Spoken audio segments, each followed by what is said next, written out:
Oops, it's 10:01. So anyways, at this time, I call to order, please, members of the public, I call to order the Douglas County Board of County Commissioners meeting for December 21st, 2023, and ask you to all please silence your electronic devices so we don't interrupt speakers as they come before us, and ask you to all please rise for the Pledge of Allegiance to be led today by Commissioner Danny Tarkanian.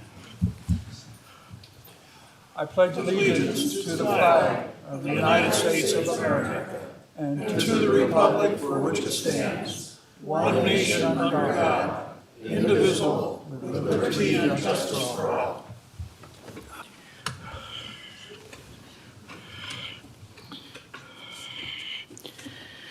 Okay, just a couple of housekeeping things. Number one, we will be taking a lunch today, so you can anticipate that. We're not exactly sure what time that will occur.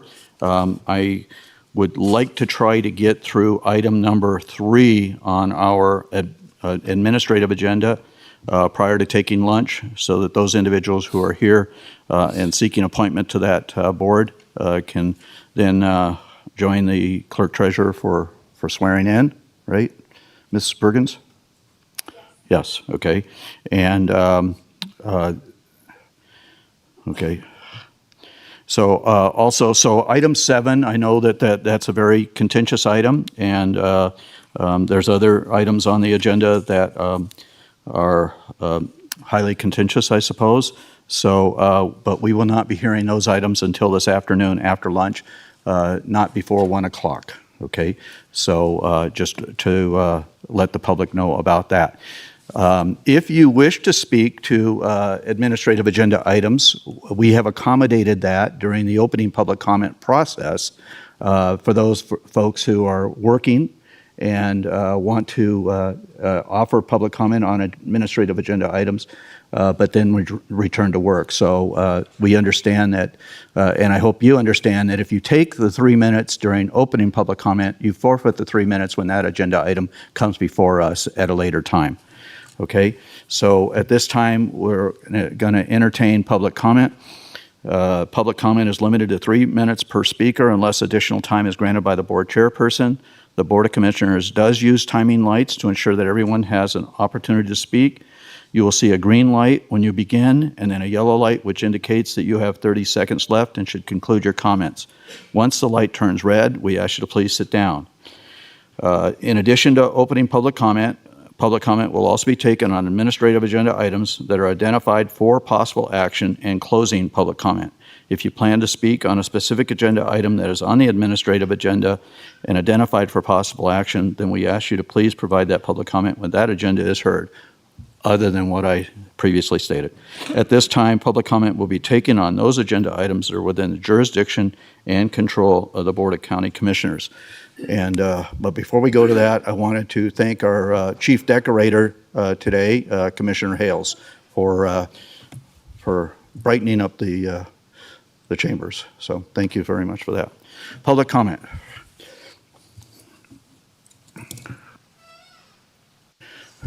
For those of you who have not participated in this process, please, we welcome public comment, and we don't want you to feel intimidated. We ask you to approach the podium, sign your, print your name so that we have that clearly in the record. State your name, and your 3 minutes will begin after you state your name. Thank you. Good morning, Ellie Waller. I'd like to thank the county manager for having a presentation from our advisory planning commission at the Tahoe Regional Planning Agency. It'll be good information for the public as well as this board coming from Garth Alling. Thank you for coming today. Trust but verify is what I'm starting with my comment today. For sale, confirmed by Lou Feldman. I believe all entitlements go with the sale. The Latitude 39 luxury 40-unit condominium project with retail and a restaurant is planned for 1.81 acres located at the corner of US 50 and Lake Parkway.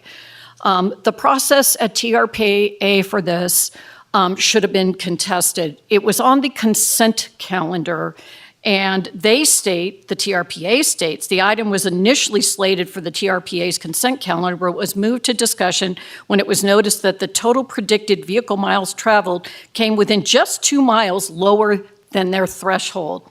I'll tell you, the public, myself included, objected that this should not have been on consent to begin with, and not just because of the VMT analysis. Furthermore, TRPA stated, we made great progress, but we still have many challenges in front of us, and I think this project really illustrates some of this, said Executive Director Julie Regan, as you will hear in their presentation. It is also an example of how a project can meet TRPA standards, but not necessarily advance all their goals.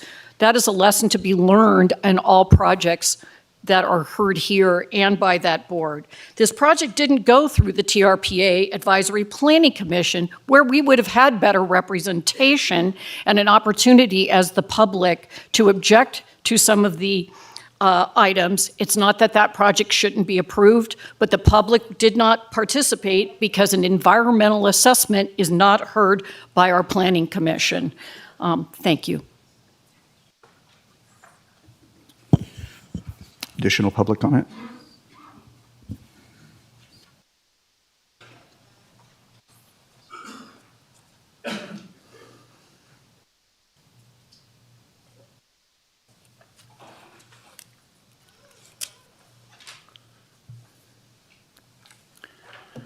Jim Slade. I have a few concerns that seem to address a lack of concern for public input and the public interest.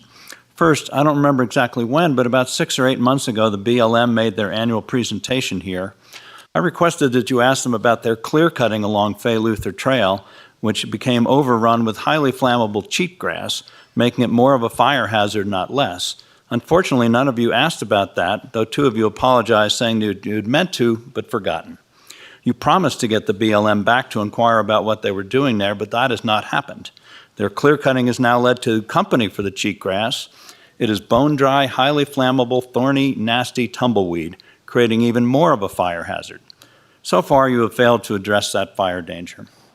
Secondly, at the December 7th meeting 2 weeks ago, the lengthy finance audit item, which was scheduled to be heard at a special meeting in November, was tacked on as the first item on a regular agenda with an unusual 9 a.m. start time.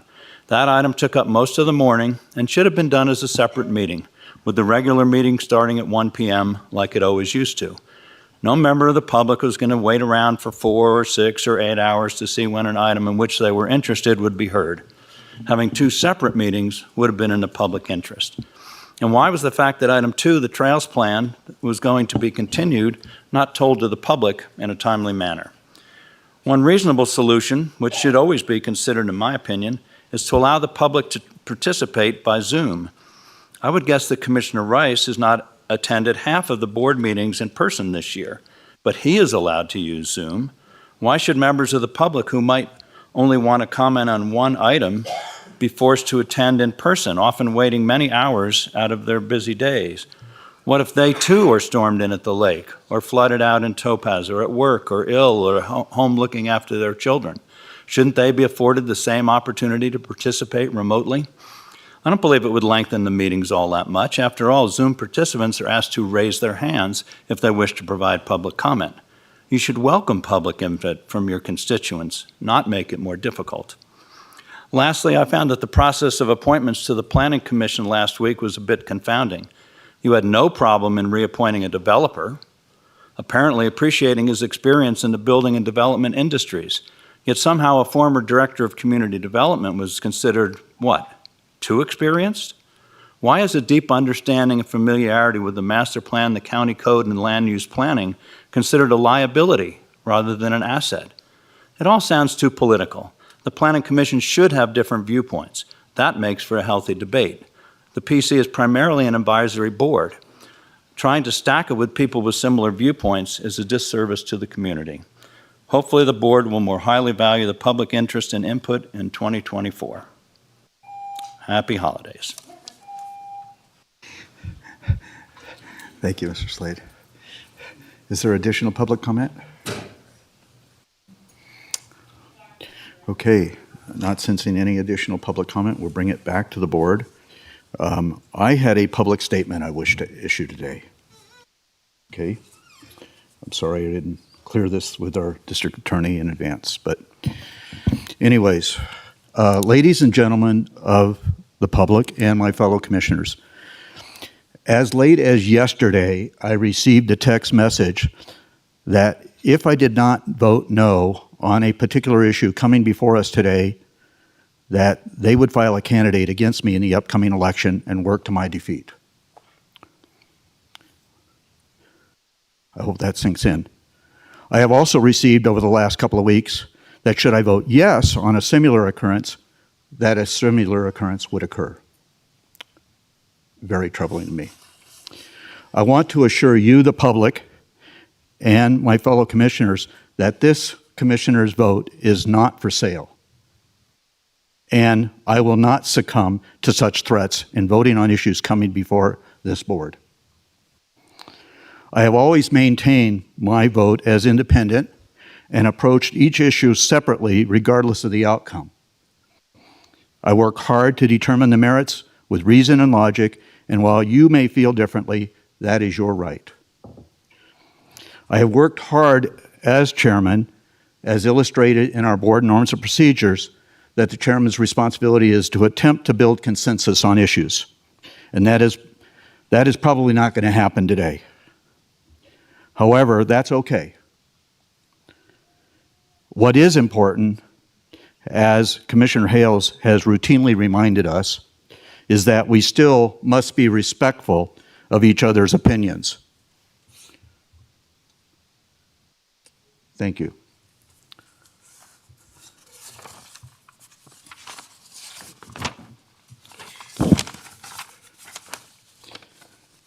Approval of agenda. I will entertain a motion to approve the proposed agenda as presented. I have been requested to remove item P, as in Paul, from the consent calendar and move that to the administrative agenda. And with the proper motion, I will be doing so. But recognizing the fact that we have a lot of folks here probably for item 1, I will move item P after item 1, okay? So anyways, I'll entertain a motion to do so. I move approval of the agenda with the change to move item P on the consent agenda to after item 1 on the administrative agenda. Okay, motion by Commissioner Hales, seconded by Commissioner Noasad, Mr. Rice, Commissioner Rice, for approval of the agenda with moving item P off the consent and to item 2 on the administrative agenda. Any other discussion, folks? Okay, all those in favor signify by saying aye. Aye. Motion passes 5-0. I'll now entertain a motion to approve the previous minutes as distributed of discussion to approve the draft minutes of November 7th, 2023 special meeting of the November 16th, 2023 regular meeting of the Board of County Commissioners. So moved. Okay, motion by Commissioner Rice? No. No. I'm just trying to correct my earlier. Okay, motion by Commissioner Noasad, seconded by Commissioner Hales, was it? Or Mr. Rice? Commissioner Rice. Hales. Okay, Commissioner Hales. Sorry. Motion by Commissioner Noasad, seconded by Commissioner Rice. Okay, this is starting off to be a real good day. Okay. Motion by Commissioner Noasad, seconded by Commissioner Hales to approve the draft minutes of November 7th, 2023 special meeting of the November 16th and the November 16th, 2023 regular member of the Board of County Commissioners. Any comments, questions, corrections? Sensing none, all those in favor signify by saying aye. Aye. Motion passes 5-0. Okay. We will now go into the consent calendar, and I will entertain a motion to approve all items on the consent calendar, items A through O, since P has already been removed.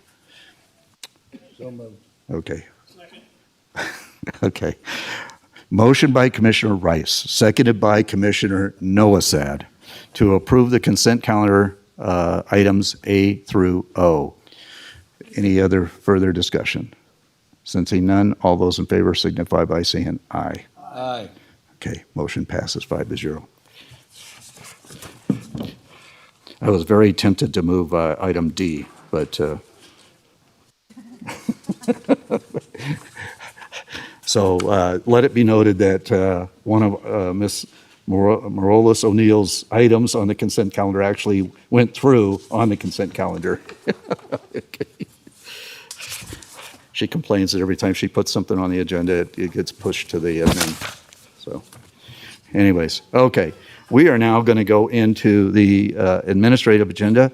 Item 1 for presentation only, and I'm going to come down forward to do this, and I'm going to ask Commissioner Rice and Commissioner Hales to join me down there for this.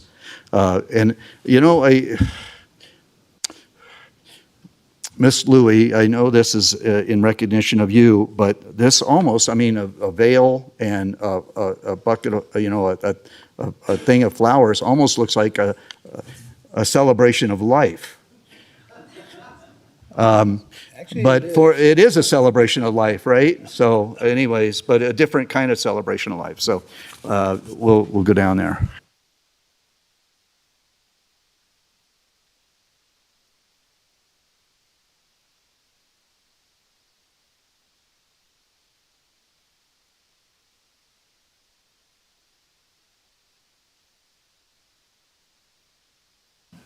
There it is.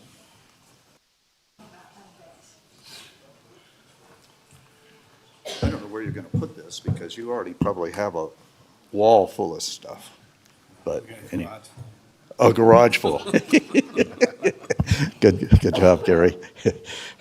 Yeah, you'll pay for that later, you know. I know I would. Okay, so yes, and there's a lot of people here for this, so that's why I decided to do this first. So, and celebrations of life are always good. So, fortunately, proclamation, Douglas County Board of Commissioners Proclamation 2023 P-113 honoring Renee Louie as the inaugural inductee into the Community Services Foundation $1 Million Club.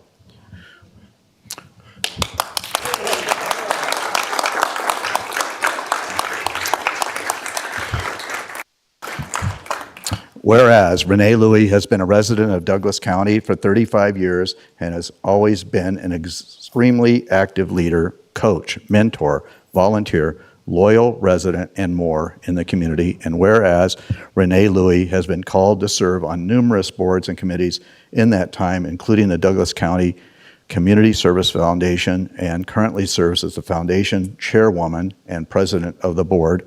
And whereas Renee Louie has significant leadership experience, business acumen, and skills to impassion donors and supporters, both businesses and individuals, to support the foundation and its purpose in an astonishing amount of over $1.8 million and climbing, to support that's right, $1.8 million. Okay, dollars and climbing. To support the community and senior centers in Gardnerville, State Line, and Topaz Ranch Estates, and both recreation and youth programs. And whereas Renee Louie served for 15 years on the original Community and Senior Center Feasibility Committee, the Design Committee, the Construction Committee. Did you actually pound in nails? The Capital Fundraising Committee, and secured substantial contributions and funding commitments for the foundation to furnish and equip the needs of the new facility before construction. And whereas Renee Louie was key and instrumental in raising funds for the foundation to make improvements and buy equipment for the Kale Community Center and Gymnasium at State Line, Nevada, and fund the kitchen remodel at the Topaz Ranch Estates Center in South Douglas County. Great remodel, I appreciate that. And whereas Renee Louie's passion to support and serve youth and teens in Douglas County to provide them safe facilities and environment to recreate, exercise, socialize, and learn life skills was the driving force to create the Incredible Kids program, which provides youth and teens membership scholarships at both the Douglas County Community and Senior Center and Cale Community Center and Gymnasium, no matter what socioeconomic background the youth or teens come from, and is the sole fundraiser, raising over $410,000 for the Foundation's scholarship program to Thrive since 2016. And whereas Renee Louie's lifetime dedication to family, volunteering, leadership, and community awareness has had a tremendous influence not only on the Douglas County Community Service Foundation Board of Directors, but also with the other numerous boards, committees, and nonprofits that she has been involved with in the last 35 years. Therefore, be it proclaimed by the Douglas County Board of Commissioners to recognize that Renee Louie be honored as the inaugural inductee into the Community Service Foundation $1 Million Club, and extend to her Douglas County's deepest appreciation and gratitude for her commitment to the residents, youth, and families of Douglas County, Nevada, adopted this 7th day of December 2023 by the Board of County Commissioners, signed by myself and attested to by our Clerk Treasurer, Amy Bergens. Renee.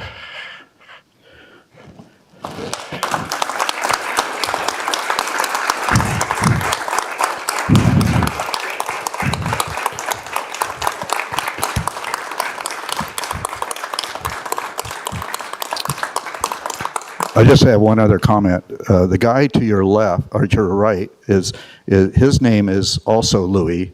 His name is Gary Louie, and I don't know if you two have met, because with all this, I don't know how you could possibly have met, but perhaps you have. So anyways, your husband, Gary. So anyways. If I may, Chairman? Before her? Okay. Yes.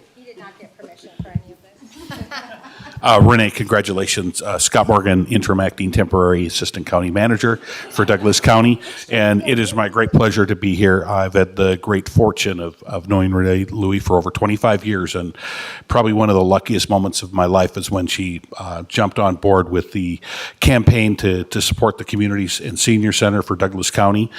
She's a driving force. I talked to her a little bit this morning and referred to her as a hurricane.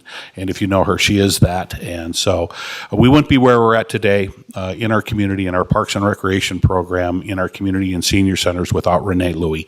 $1.8 million, a lot of money.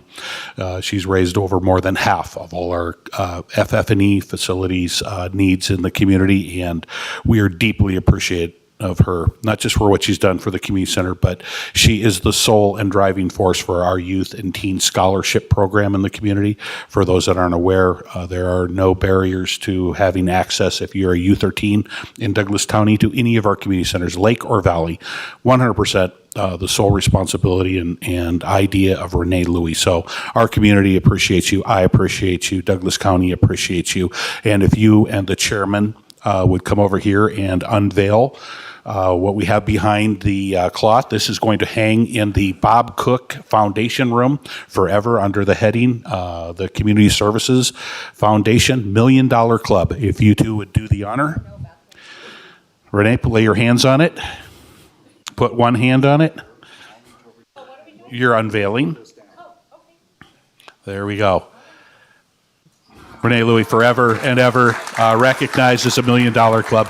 Congratulations so much. I'm so proud to be a part of this. Thank you so much.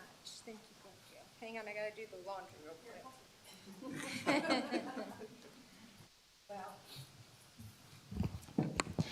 Thank you, Chairman, Commissioners, elected officials, Clerk Treasurer Bergens, District Attorney. Brand new county manager, congratulations. You know, there's a couple of things, and I'm going to be super brief. This gentleman right here, Mr. Louie. Yeah. So he's been married to me for 39 years, and I'm only 36. It's a magical wonder of math. And he and my family, my kids and my grandbabies, Whitney and Cody and Shelby and Drew and Addison and Mackenzie, they're the wind beneath my wings. But they're also the heavy lifters. My children have licked more envelopes, stuffed more things, carried more things, processed more things, painted more things, built more things. My husband has picked up thousands of pallets of donations and brought them from one place to the other while I was somewhere else. He's built events, he's taken down events, he's constructed, he's done everything. So it's not really about me. It's really about all the people that say yes. That's truly what it's about. Scott Morgan said and had a vision for the Kale Community Center. It's his vision. And he had a vision for the Valley Community and Senior Center. They're crown jewels of our community. He is why we all get to have what we have. So I say yes as much as possible to him. Without him, we wouldn't hardly have anything. It's about you. So your picture needs to be the whole wall, everywhere. Some people call them the buildings, community, and senior centers. I call them the miracle centers. Miracles happen every single day. Kids get their lives turned around. They make friends. Senior citizens that would otherwise be lonely and alone are not. They're with hundreds of their friends, even if it's for an hour or two.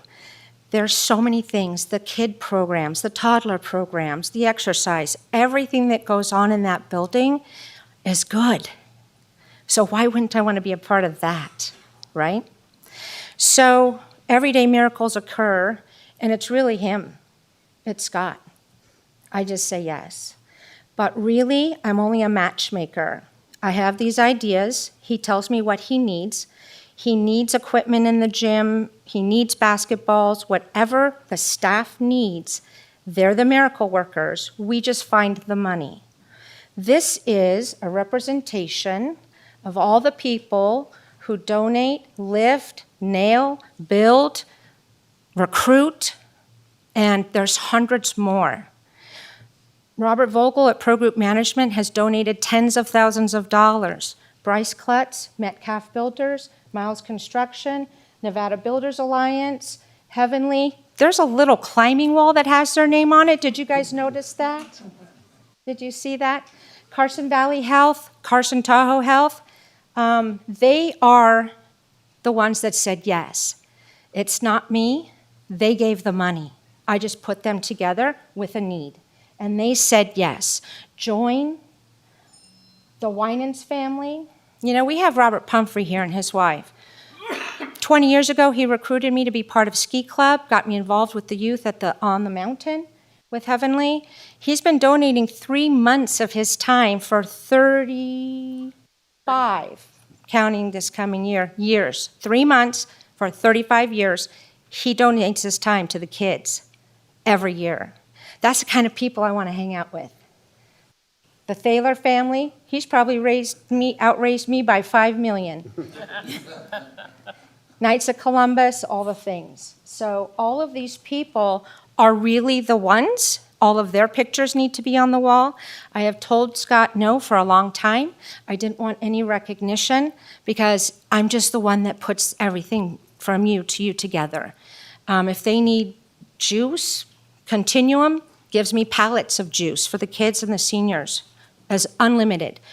Whatever they need, Continuum, AVK, Starbucks plant, they're all members of the Business Council. The Business Council members are really the ones, not me. So thank you for letting me do what I do. For my one time and only time in my life at this podium, I went over 3 minutes and you didn't stop me, so thank you. So with that, please just know that every day somebody says, "You having a good day?" You know what I say? I am, because I woke up. One day I won't. That gives me one more day to do one thing good. Just do one thing good every day, and it will mean something. It will add up. So all those $100, all those $50, all those things, all those $300,000, all the free Wi-Fi, all the things, it adds up to $2 million, and we'll keep going, okay? I promise that. Good? And oh, by the way, the $410,000 for the Incredible Kids, it's $507,000 now. I just didn't tell them. So, thank you.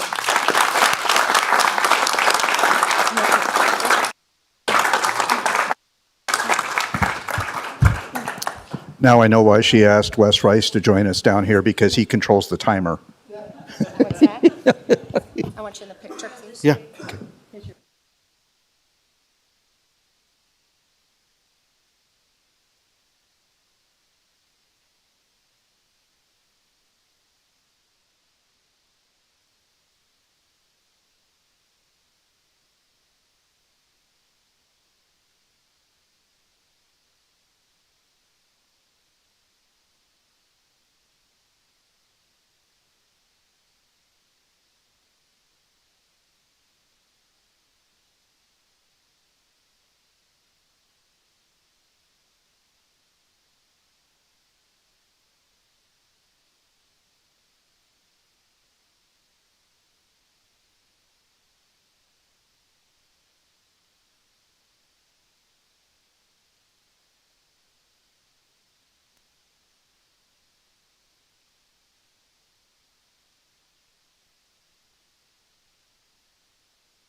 Okay.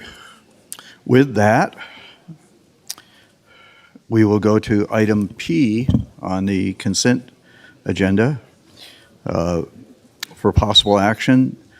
Discussion to accept a $215,000 grant from the Nevada Division of Forestry to Douglas County for use by the town of Genoa to fund projects that reduce the effects of catastrophic fire on intermountain communities and adopt resolution. Excuse me, members of the public, if you wish to talk about things, please take it outside. Thank you. I'll start again, okay? Discussion to accept a $215,000 grant from the Nevada Division of Forestry to Douglas County for use by the town of Genoa to fund projects that reduce the effects of catastrophic fire on intermountain communities and to adopt Resolution 2023R-117, augmenting the appropriate budgets to account for the grant funding. And I'm not sure what your title is right now. Interim Town Manager. Okay, Ms. Jody Bruns.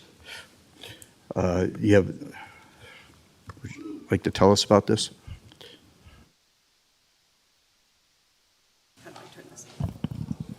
Am I on? So what questions can I answer?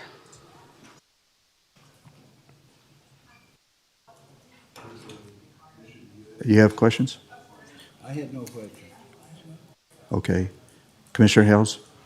I know a member of the public had some questions, so without questions, then I don't have any questions either, but I'll entertain public comment then. And maybe that will raise questions.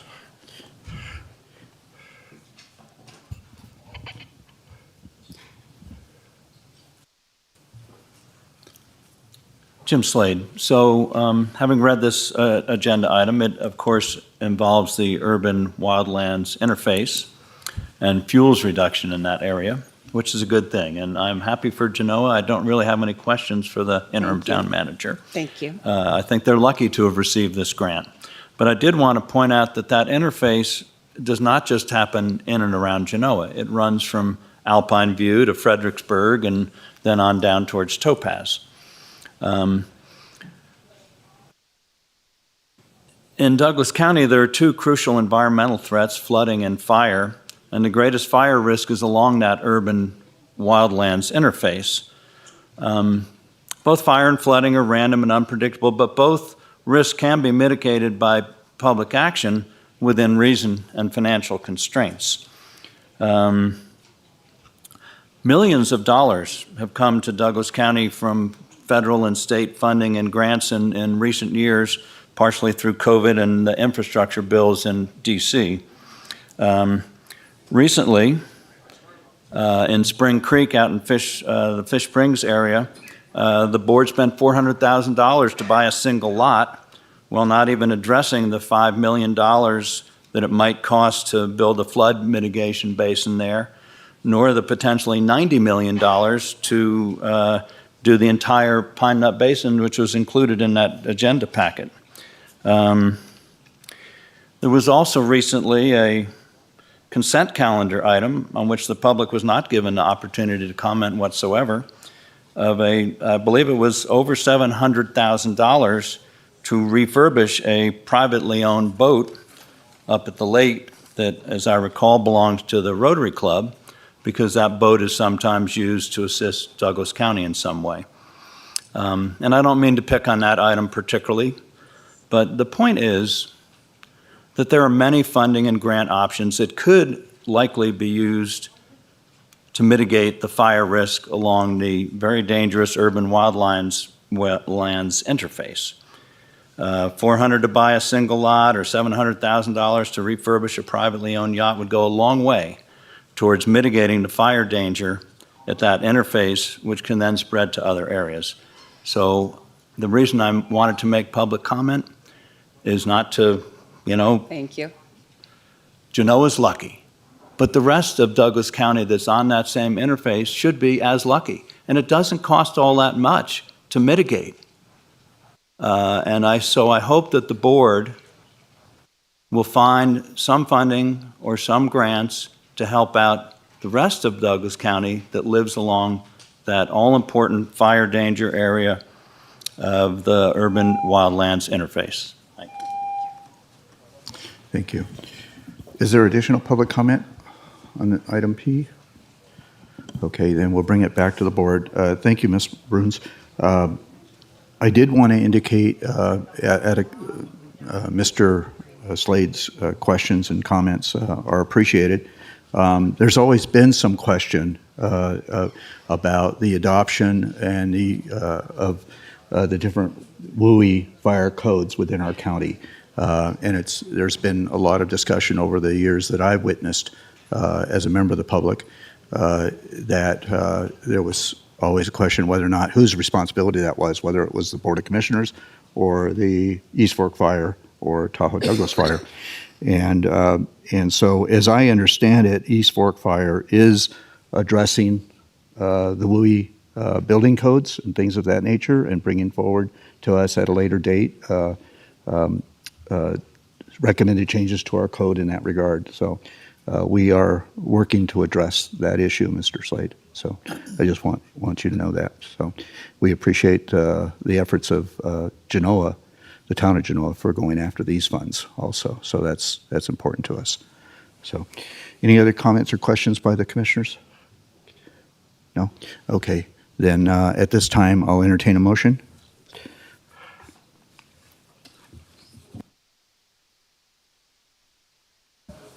I move approval of agenda item P. Second. And I keep it real short today, huh? Okay. Discussion to accept, motion by Commissioner Hales, seconded by Commissioner Rice, to accept a $215,000 grant from the Nevada Division of Forestry to Douglas County for use by the town of Genoa to fund projects that reduce the effects of catastrophic fire on intermountain communities and adopt Resolution 2023-R-117, augmenting the appropriate budgets to account for the grant funding. Sensing no further discussion, all those in favor signify by saying aye. Aye. Okay, motion passes 5-0. Thank you very much. Yep.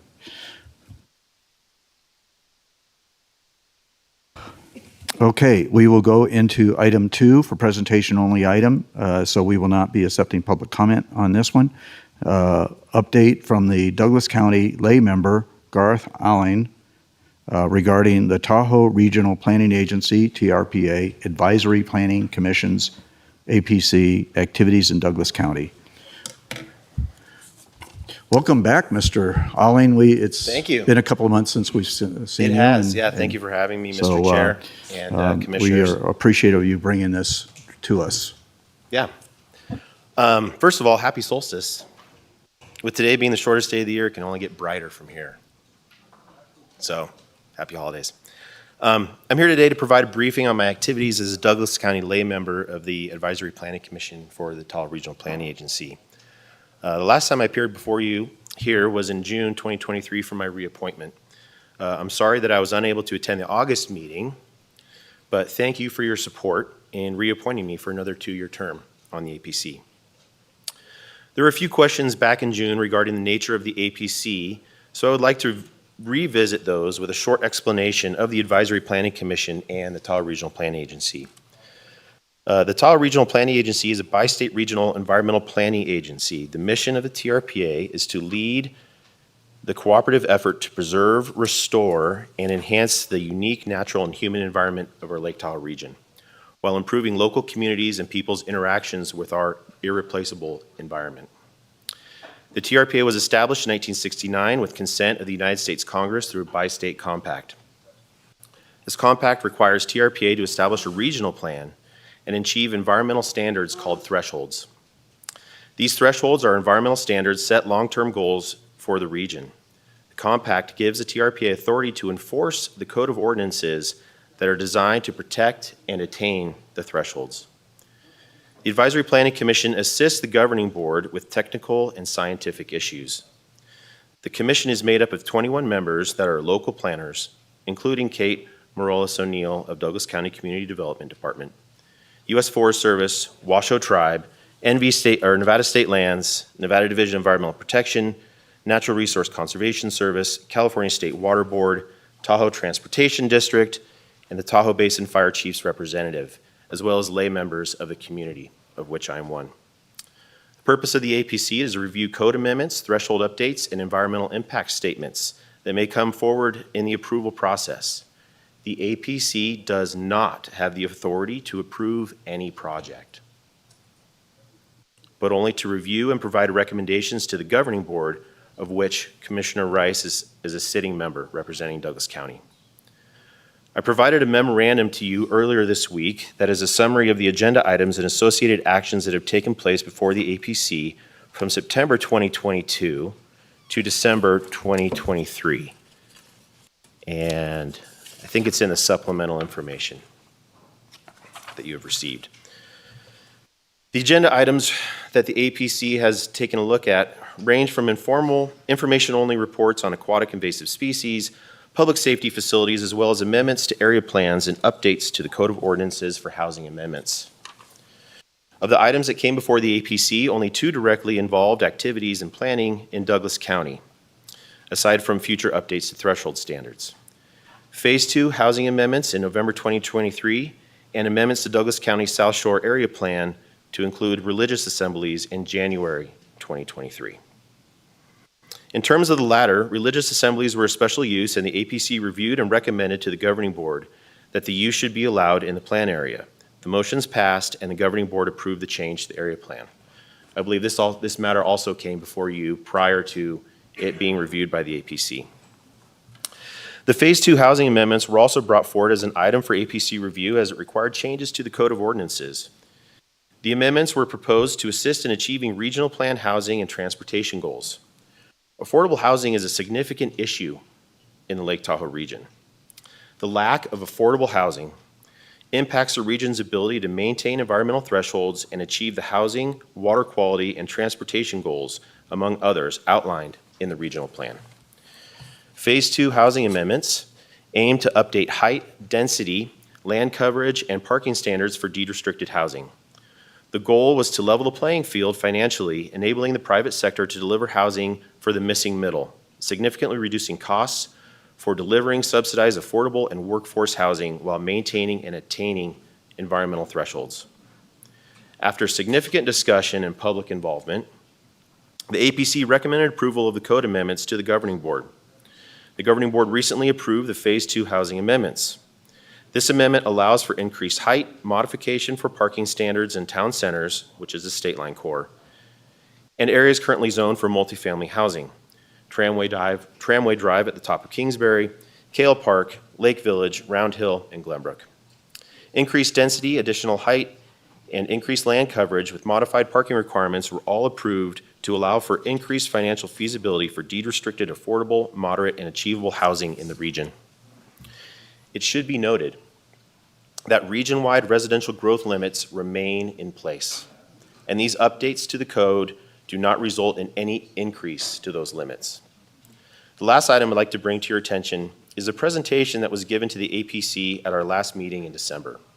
This presentation outlines the results of the 2020 census demographics for the Tahoe region. This presentation discusses the impacts to the Tahoe Basin that were brought up in the June meeting here regarding over-tourism and population. What I found interesting was a 12% drop in population in the Douglas County portion of the Tahoe Basin since 2020. And in state line, an 80% drop in casino employment and a 20% drop in occupied rooms. One item that plays into this feeling of over-tourism is a significant increase in day trips into Lake Tahoe on days when temperature is 65 degrees versus 100 degrees in the Sacramento area. Trips double. Lake Tahoe is becoming a climate refuge. The COVID pandemic played into this increase in day trips as well, with higher day visits and people driving into the basin to recreate versus traveling via airplane to other locations. The increase in social media use also plays into this over-tourism narrative, as there are now more people able to find local spots due to information availability. Other factors including increased short-term rentals in our neighborhoods, increase in second home use, and changes to travel time and behavior, for example, parking lots filling up much earlier for the beaches and ski areas, have compounded these feelings of over-tourism and growth. I encourage you to watch this presentation.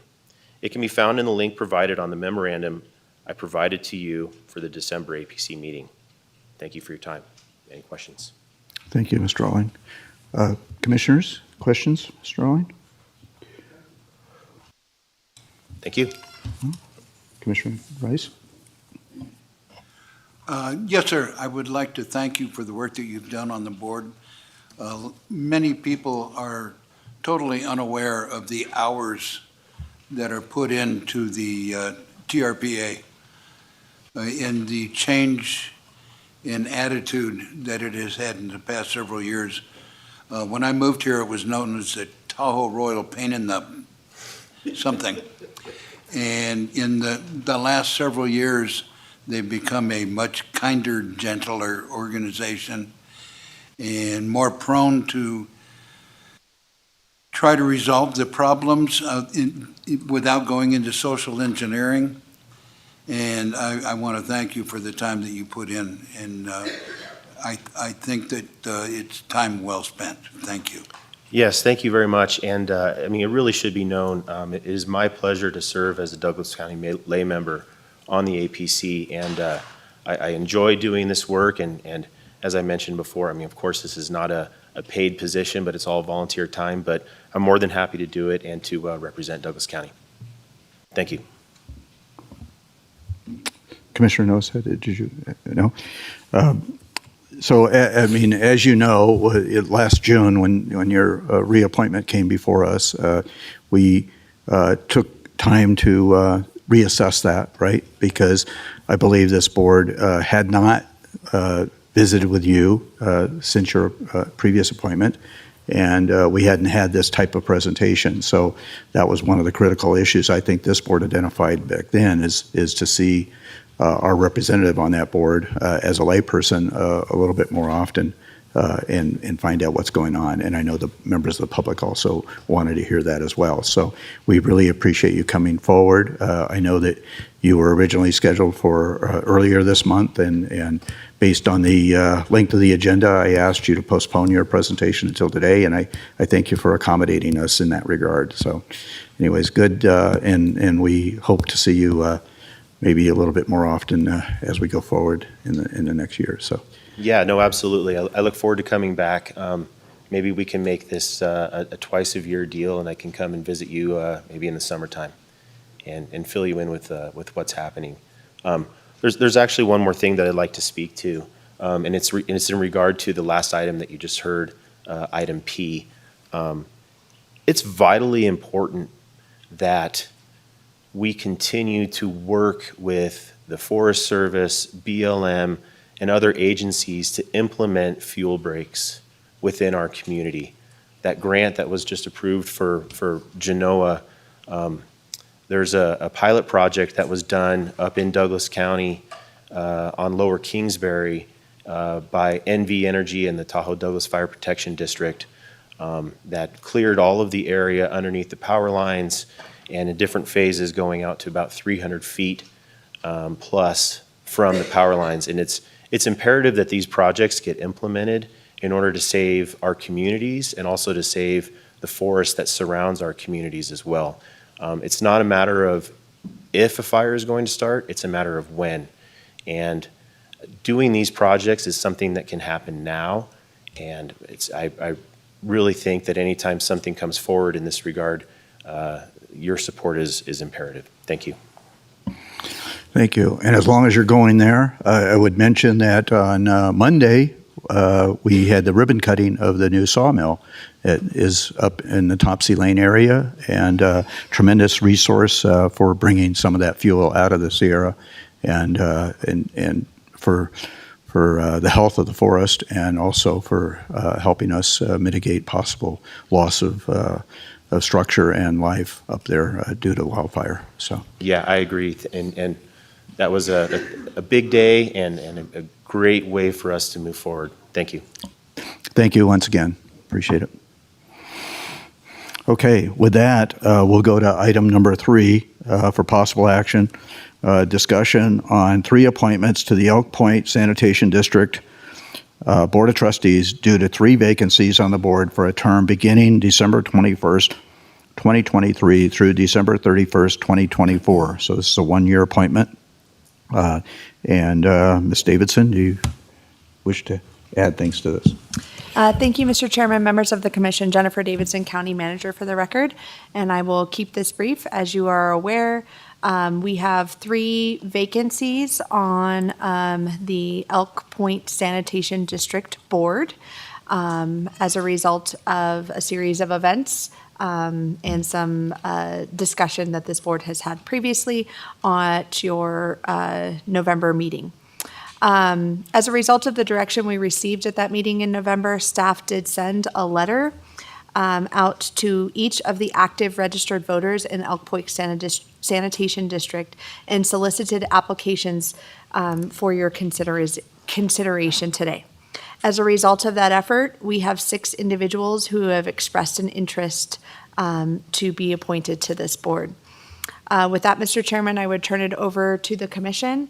The individuals' applications are contained in the packet, and I do believe many of them are in attendance today and would be happy to discuss their qualifications and their interests further with the commission if that is your desire. Thank you. Thank you. I think it's important to notice that we appointed 2 members to this board approximately a month ago. Approximately a month ago. The 3 members that we appoint today, their terms will expire on December 31st of 2024, as the other 2 will also, okay? All 5 will stand for election in the upcoming election cycle, as we identified in correction with our clerk treasurer Amy Bergens, right? All 5 will stand for election. And then once they're elected and they convene as a board, then they will have to determine who gets the 4-year terms and who gets the 2-year terms. Is that correct, Ms. Bergens? That is correct, Chairman, yes. So the way that the law is written is that if you are appointed, you will be on the ballot, or your seat will be on the ballot at the next upcoming election. And since all 5 of these seats will be considered appointed by the Board of County Commissioners, they will all 5 be up for election. Candidate filing is March 5th through 15th, so make sure that you come in and file if you want to hold your seat beyond that 2024 date. Okay. Now, just to clarify also for the 5, that they will not automatically be on the ballot. They will still have to file for office. Is that correct? So they may choose not to run for office come March. Correct. They will not automatically be on the ballot. The candidate filing that is this coming March 5th through 15th, you need to make the candidate filing packets. All of the information is already on my website at govotedouglas.com. The candidate filing packets, everything that you really need to know about candidate filing is on there. And once they file for that office, then we have to determine whether it goes to the primary or the general election, or if they're just declared elected, depending on how many people file for those seats. Okay, thank you very much for that clarification. I think that's important for these folks to know. So up for, we have 6 candidates for 3 positions that this board needs to select today. By my records, I have Ms. Doreen Andriacci, Mr. Henry Butler, Mr. Robert Felton, Ms. Kylie Gherkin, Mr. I guess Chris Jennings, Charles Jennings, and Mr. Bill Olin. So we'll, as we did with the previous selections of our advisory boards, we should allow each of those to introduce themselves and give them a couple of minutes each and entertain questions by the board. And then we'll go to public comment as required by this action item, and then we'll come back and express our desires in that regard. So. Okay, with that is Ms. Doreen Andriacci. Am I pronouncing that right? Andriacci. I'm not going to try again. 2. We gave each of the candidates for the advisory boards 2 minutes. So if you wanted to add something to your resume, you're not required to, by the way. Nothing to add to my resume. The reason that I'm running is because I have tremendous respect for Brad Onetto and for Ann Harry. I think it is critical that we have a team that can work well together. Brad is eminently qualified to serve on this committee. He has the technical, the expertise that we need. I've worked with Brad in the past, and I would be honored to work with him again to get this problem resolved. So you've read my resume. If you have any questions, I would be happy to answer them. If not, that's all I have to say for today. Commissioners, any questions of this? All right, thank you. I'm not going to try to say the name again. Okay.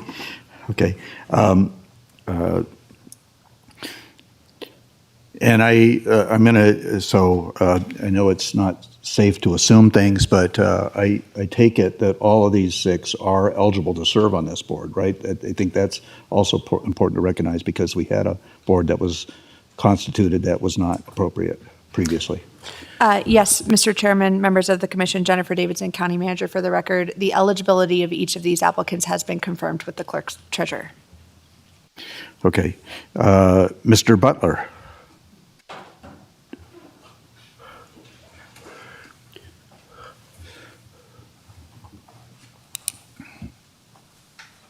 Good morning, Commissioner. My name's Henry Butler, and I became aware of a vacancy in the sewer board several months ago because of some various friends that I have in Elks Point. I've been a member of the Elks Point Country Club and lived in the area since 1992, having lived in 2 different locations down there.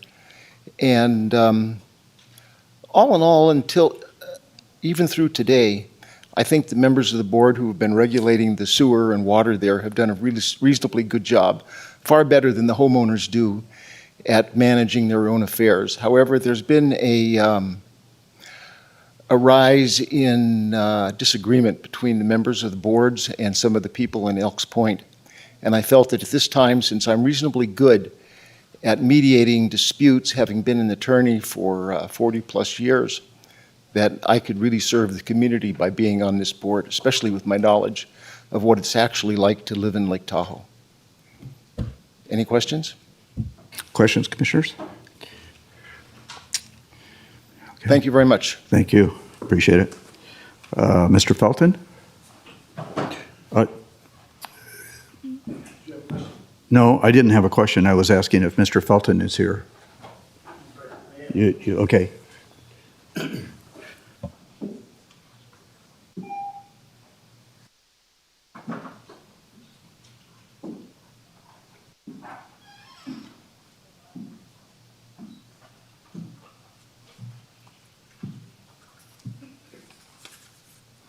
Well, thank you for giving us a minute to speak. I'm Robert Felton. Basically, what I had to say is primarily in the documents that I submitted. I just wanted to add a couple extra items.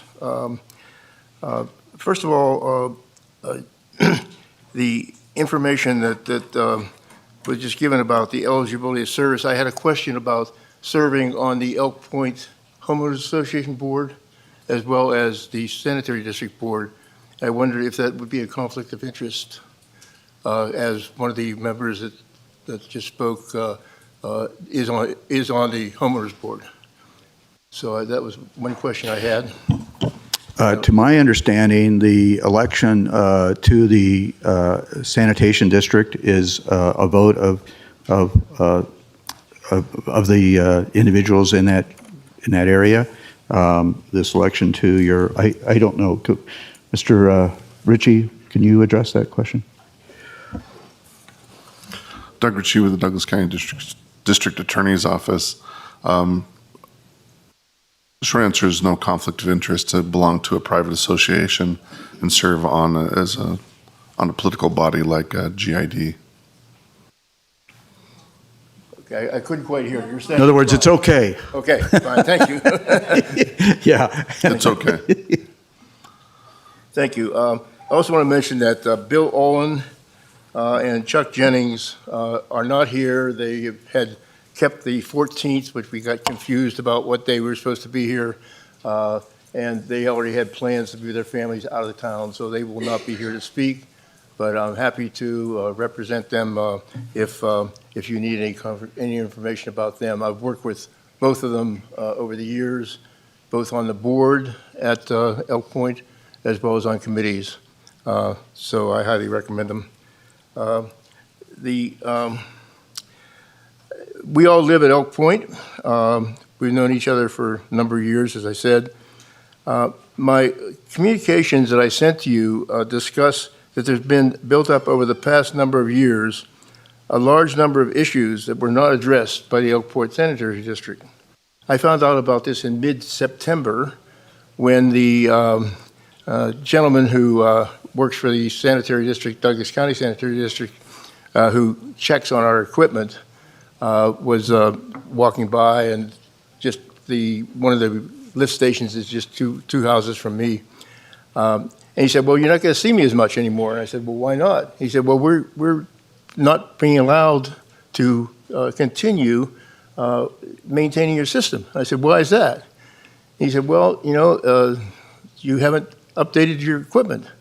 And I said, "Well, we never heard about that." And I was president of the board for 3 years. So I have great concern about the fact that we had equipment, first of all, that we owned, second, it's 50 years old, and that we were not going to have it maintained. That issue got resolved, but that led us into beginning to think about what's going on here. And frankly, I then got a hold of some documentation that I've provided that the cost to replace the equipment we have is like $231,000. And that was a real surprise. And then it was the fact that we owned the equipment, and we needed to have some way to maintain it. So all these things got us, myself and the other 3 members who have applied here, concerned. And therefore, long story short, is that we believe that you need to change the number of the people that are on that board. And I would recommend that you choose from the 4 people that have applied: Bill Olin, Chuck Jennings, Randy Henry Butler, who just talked, and myself, because we think that we need a lot of work to get done to get our systems, equipment, and our procedures and processes back to where it's running the way it should. We have a sanitary district sewer system that is right next to the lake and really needs to have proper equipment. So that's all I have to say. Thank you. Thank you very much. Is it Kylie Gherkin?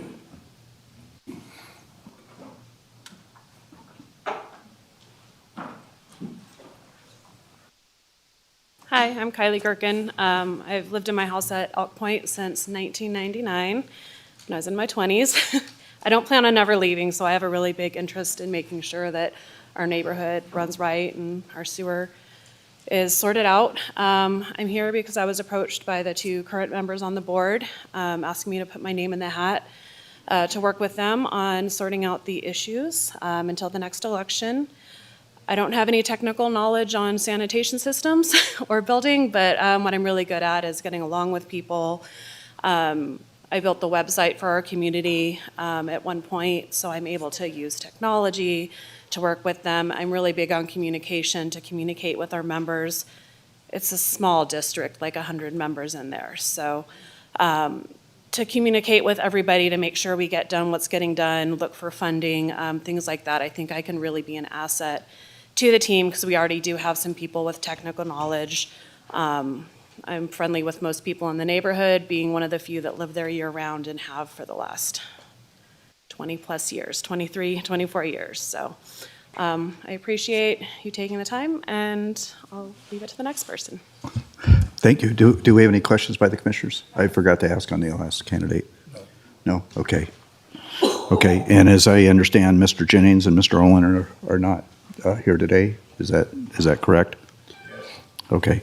So, at this time then, since there's no further questions by the board, we'll go to public comment on this, and then we'll bring it back and try to make some selections here. So at this time, public comment is open on item number 3. Good morning. My name is Deborah Palmer Moretto. I have been a member of the Elk Point District since 2005. I began my legal career in Douglas County, lived in Gardnerville, and started as Judge Gamble's first law clerk way back in the day. I became my expertise. I'm not allowed to call myself an expert under the bar rules, but I did GIDs. I did land use planning. I was considered an expert or someone knowledgeable and experienced on TRPA. I did that for 30 years here in Douglas County. I am a voter in Douglas County. And I thought it would be interesting to hear my point of view for a couple of reasons. My husband, Jerome Moretto, was the chair of the Elk Point Sanitation District for 12 years. And as a lawyer and by his side, I went to the meetings, I've reviewed the documents, I could probably recite NRS 318 by heart from all my years representing Zephyr Knolls GID, Zephyr Heights GID. At one point, I represented Elk Point Sewer District. So I have a lot of background in this area. I also know the 6 applicants quite well. I've been their neighbor. I live full-time at Elk Point. I have great respect and support for the 2 you've already appointed, and that would be Ann Harry and Brad Oneido. They know their business. Brad Oneido knows the procedures better than I do. He has corrected me a few times, which made me laugh. But they're very well versed on what are the issues before the Sewer District Board. They are very accomplished. Ann Harry herself has gotten a lot of consensus of the 95 homeowners there and on the issues involved. Now, they do have serious issues with the aging equipment, of course, and it's going to cost money to replace it. But I think a consensus building board is important and somebody that understands the procedures. Ms. Andriaki, who is on the Elk Point board at this time, she was elected by the members, so she has the support of the membership. She's also quite well versed on, she is an engineer by trade. She's very accurate and on point when it comes to getting engineering information. That's her trade, and I think she'd be an excellent appointment. I think Kylie Gherkin is being very modest. She worked for an appraiser up at Douglas County, up at the lake. She's very familiar with everything involved with appraisals, including surveys, being involved with TRPA, being involved with Douglas County Building Department. I thought she was being kind of modest. Her brother is a contractor. Her parents are also in the construction business. They're very familiar with sewer districts. So I think she'd be a great appointee. And as for the third, I would defer to the 2 existing members as to their choice. Brad Oneido suggested Bill Olin be that third appointment. He put that in front of you in your attachments to the agenda.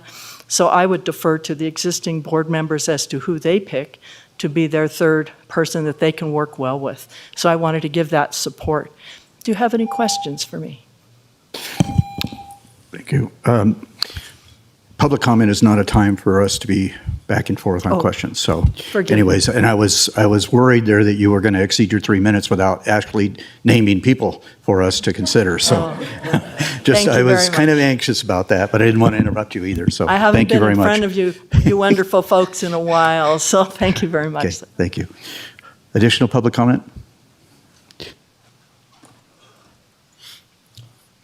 Good morning, Commissioners. My name is William Zeller. I appreciate the opportunity to speak today. Today I'm speaking as a ratepayer for the Sanitation District, a member of the Elk Point community, and a registered voter in Douglas County. I also serve as the at-large member for the Elk Point Board of Directors.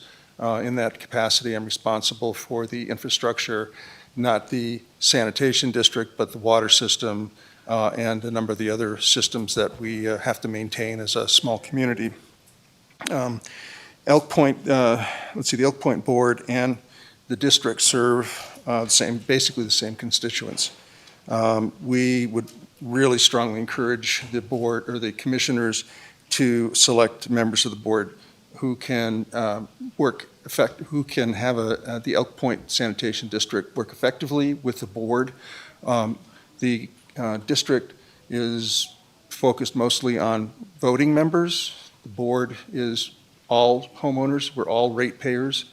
I think it's obvious that the Sanitation District Board will be very busy in the next 6 to 8 months addressing issues that have already been addressed or talked about. I can say from personal experience, the Elk Point Board is equally busy with a number of large infrastructure issues that we're dealing with. Although I am qualified, I am qualified to be appointed to this position. I've chosen not to apply. It's just too much to serve on these two boards. I think there's an awful lot of work that's got to be done by everybody, and so that's why I choose not to run for both. I would like to recommend the following people for these three positions: Bob Felton, who you already heard from, Chuck Jennings, Bill Olin, and Henry Butler, or as Randy, as we know him. I had to correct that this morning. I just found out his first name. Anyway, that's all I have. Thank you very much for your time. Thank you.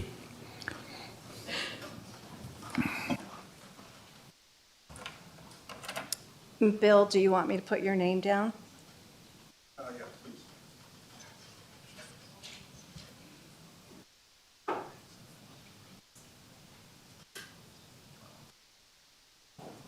My name is Kathy Oyster. May I ask Bob Felton a question as candidate? I'm sorry, no, we do not allow that during public comment. Okay, well, Ms. perhaps Oyster. this might raise a question for you. He indicated that we owned the equipment. I'd like to know exactly in his research who he thinks owns the equipment for EPSD. That's Pump Stations 1 and Pump Stations 2.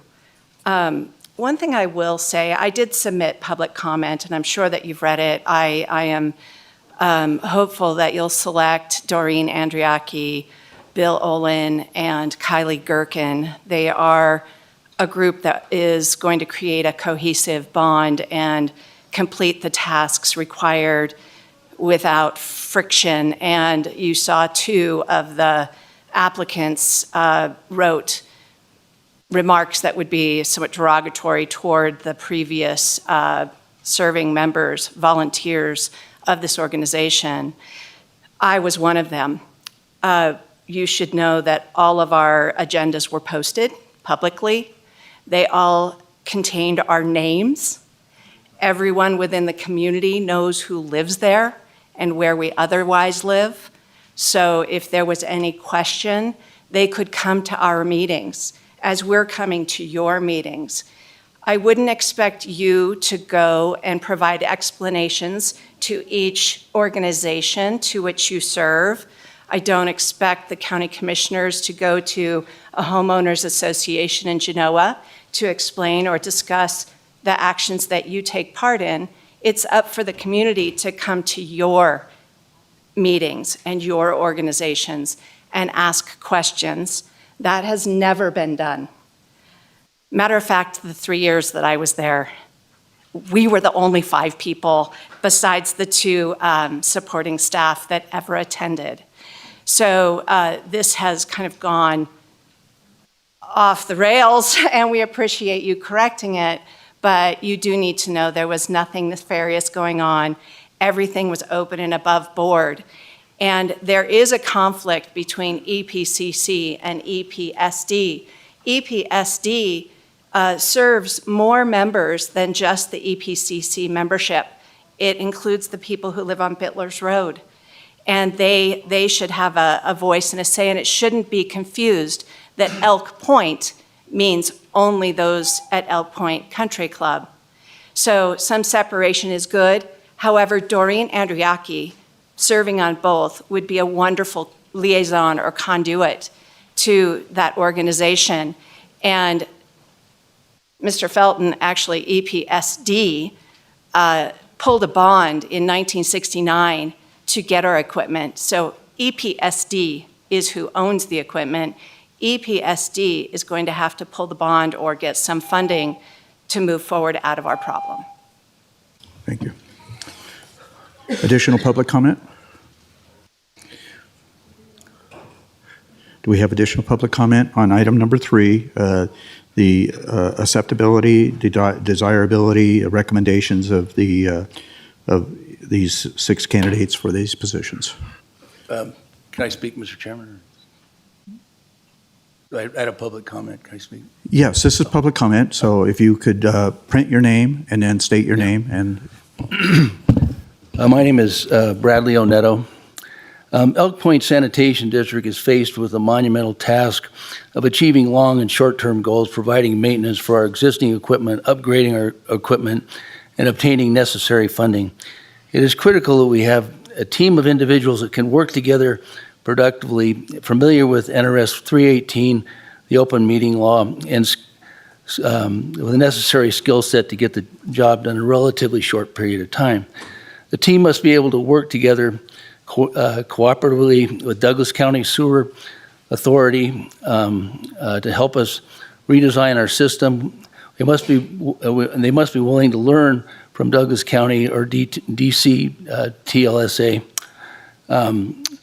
The Board of County Commissioners have appointed myself and Ann Harry with our experience. We respectively request that you consider the following names who would give us a cohesive team to move forward. Doreen Andriaki, Kylie Gerken, and Bill Olin. Doreen, Kylie, and Bill have the desire to serve the community and are qualified and willing to perform the tasks to bring their skill set, which includes experience, engineering, research, construction, internet, and web page design. We must remain committed to serving the overall needs of Douglas County and the EPSD. Thank you for your consideration. Thank you.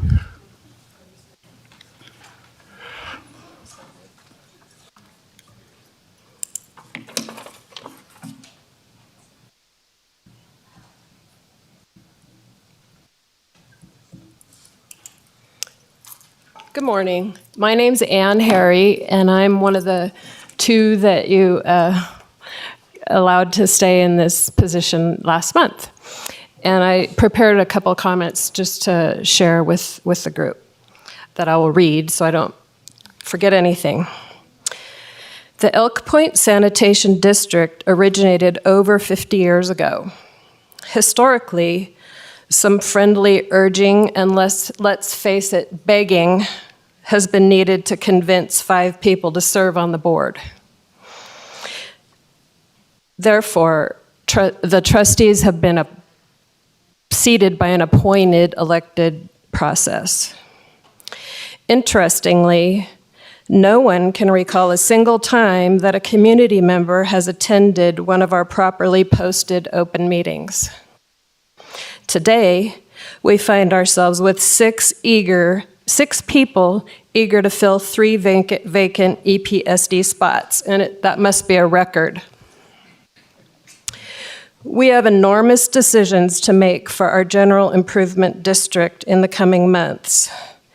I have read the impressive credentials of the 6 applicants and believe that each of these individuals is well qualified for the task at hand. I, though, look forward to working collaboratively with honest, forthright people who are open-minded, have common sense, and are committed to working well with others to serve the common good of our community. As such, I wholeheartedly hope you will consider appointing Doreen Andriaki, Kylie Gerken, and Bill Olin to serve with Bradley Onetto and me as trustees of the Elk Point Sanitation District. The 5 of us will make an excellent, well-balanced team. Thank you. Thank you.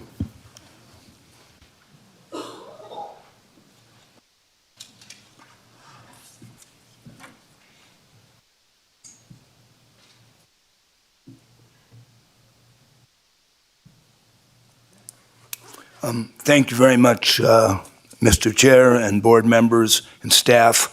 For the record, I am Marty Bibb. I'm past chair of the Elk Point Sanitation District Board. First and foremost, many thanks to you, board, and to the incredible staff that you have, that within just a bit over a month, we were able to do the things that met the standard required by the county to be in compliance going forward with all the General Improvement District law.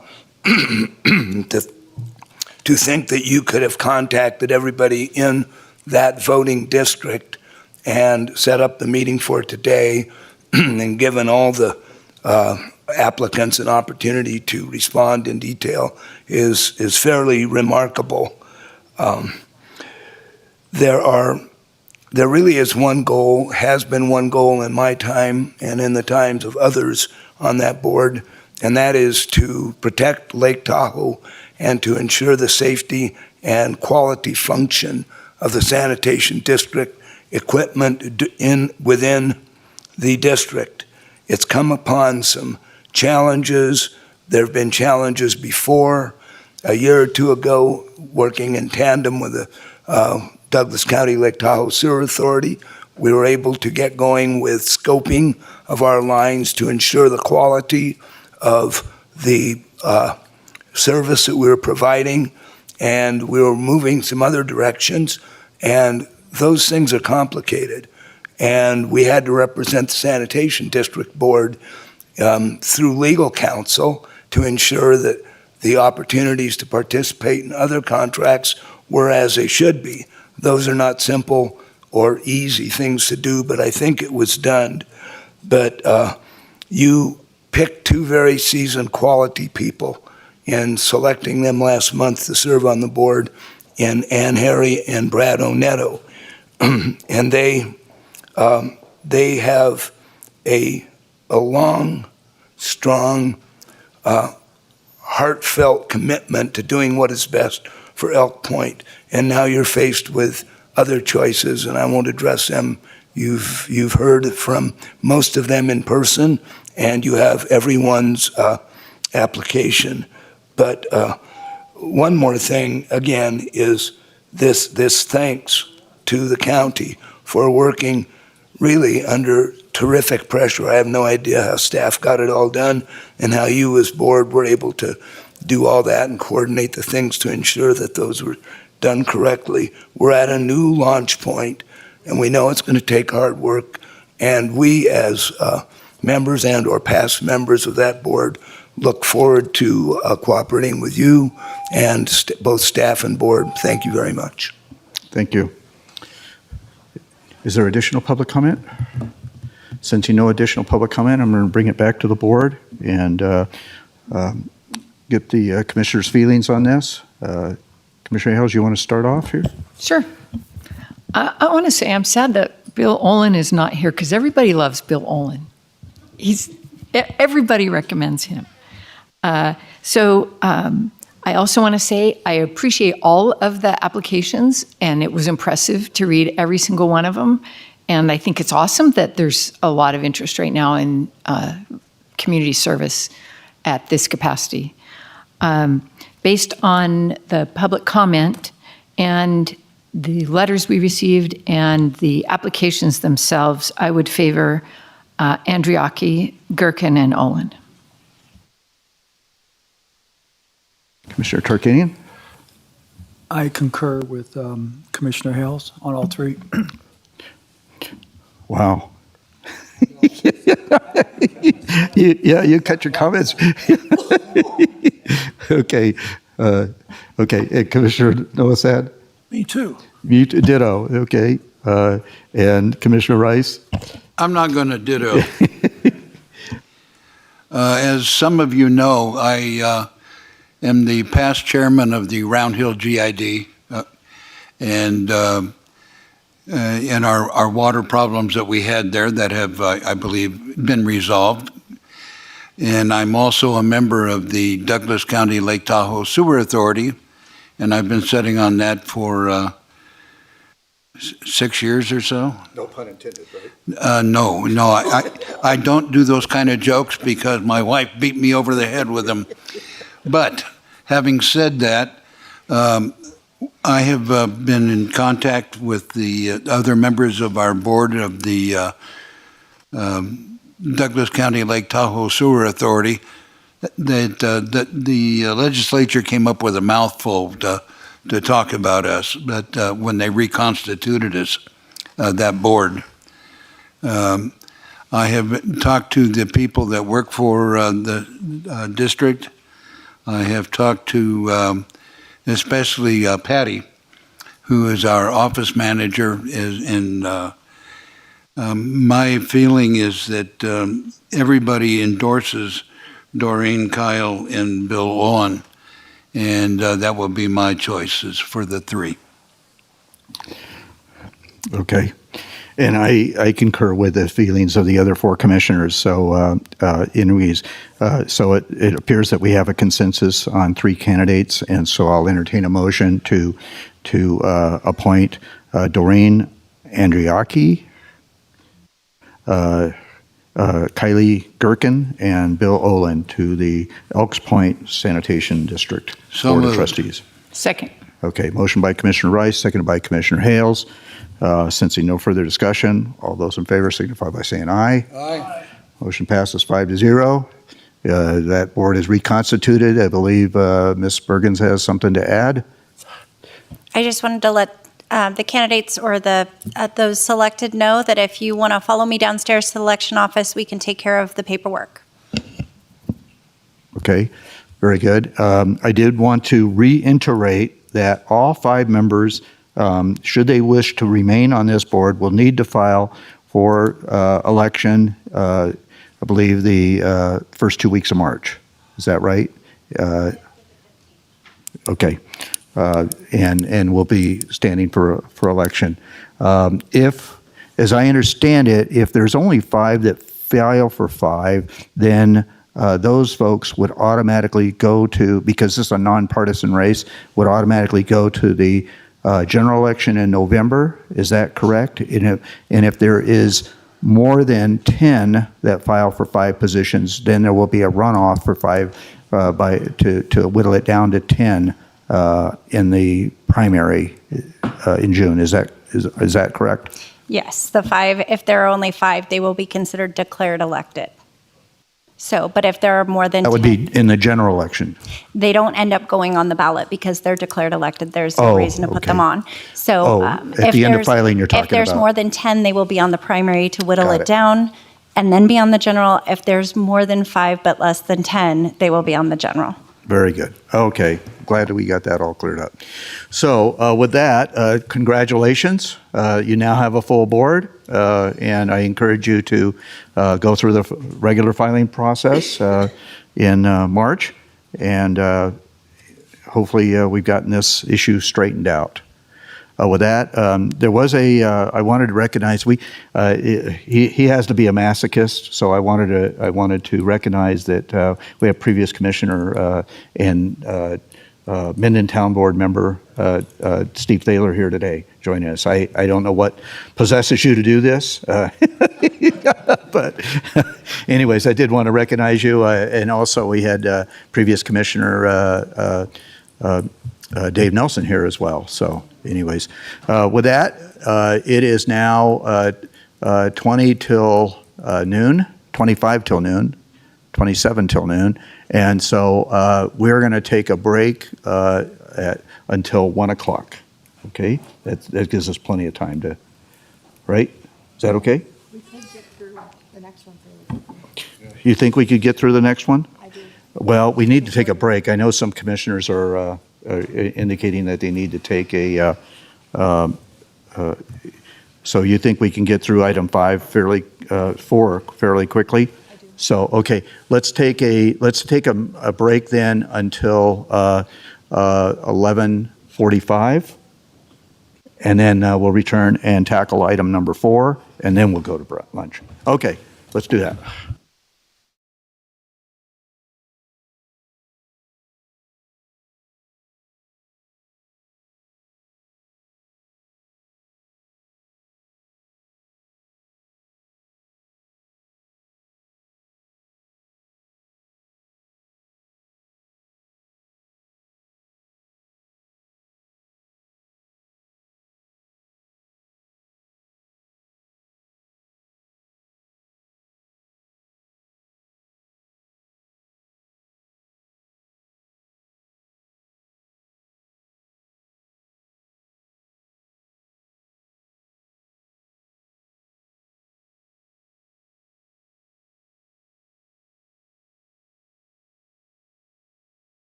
Okay, it's 11:45, so we'll call the meeting back to order, and we'll go into item number 4 for possible action, discussion regarding the FCS Group's 2023 sewer utility rate and connection fee analysis, including financial findings and sewer rate recommendations for Douglas County Sewer Utility Fund 325, being presented by our Public Works Director, Phil Richter, and Mr. Rick Robillard. Commissioners, thank you. Philip Richter, Director of Public Works, for the record. This presentation today, the representatives from FCS Group, Jason Mumm, Martin Shaw, and Caleb Hansen, had put this together, and we're actually intending to online essentially be here to present this presentation, but for technical problems or technical reasons, that was not able to happen. So we conferred with them this morning, and Rick and myself will do the presentation. I think we're well versed in the information, so we decided to just continue and move forward with this agenda item. So I just wanted to acknowledge that the FCS Group, which are sort of industry experts in rate studies, rate study analysis. They conducted the original rate study for our water system back in 2019. At the same time, had done a rate study for, at that time, for the sewer system as well. We moved forward with the water consolidation rate study in 2019, but did not move forward with the sewer when we are intending to, but then with COVID, we held off on that. And we are bringing that forward now for consideration. And with that, I'm going to turn this over to Rick Robillard, the Deputy Director, so he can go through the presentation. Commissioners, Chairman Rick Robillard, Deputy Director, Public Works. I'm just going to walk through all the slides on the presentation, and then we'll have questions at the end. This is the, let me go. This is the FCS Group's scope of services. They initially start with a pre-study communication. They completed that. And then they go to the data collection, which is provided by Public Works, which is financial data, accounting data, et cetera. And then we go to the revenue requirements, which is part of a financial model and connection fee update, which is going to be presented today. And then we go to the final documentation. So the study's objectives were to identify the annual sewer rate adjustments for FY24 to FY33. We've had no rate increases in our sewer system since FY 2019. Right now, between FY24 to FY28, we have projected $5.37 million in capital projects scheduled. And we're looking at updating our connection fees, which is a one-time connection fee for new connections to our sewer system. So the guiding principles for the study is to identify revenues needed to fully fund daily operations and maintain the current levels of service, so that's operations and capital, long-term financial self-sufficiency, protection of the utility infrastructure, and ensure continuity of our services, and then provide rate predictability for our customers, and then update our connection fees based on state regulations.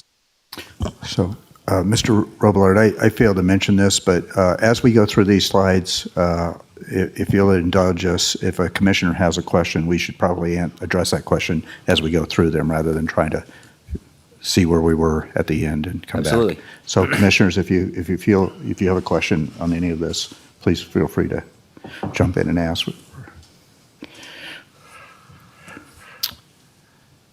So these are the guiding utility policies which are established by Douglas County. So our operating reserve, the policy states 60 to 90 days of operating expenses, which the benchmark is $0.37 million to $5.6 million. The capital reserves, which is 2% of the cost of the system's assets, current assets, which is currently at $0.98 million. And our debt service coverage, which is our net revenue needs to be greater than 1.25 of our revenue bond debt service. These are policies as set for by the county.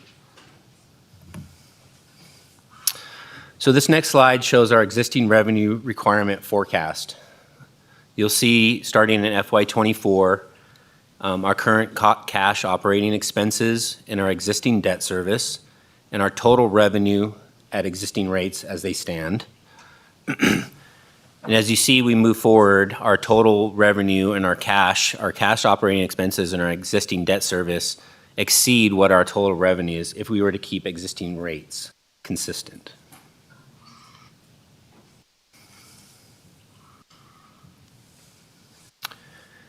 This is our operating reserve target with existing rates, and that goes back to our 60 and 90-day requirements. And you'll see that the line in, I guess we'll call that brown, and then our line in purple is our 60-day, and the brown is our 90-day, and our operating reserve fund balance. And as you see, as we move forward, continuing with our rates, we go into the negative.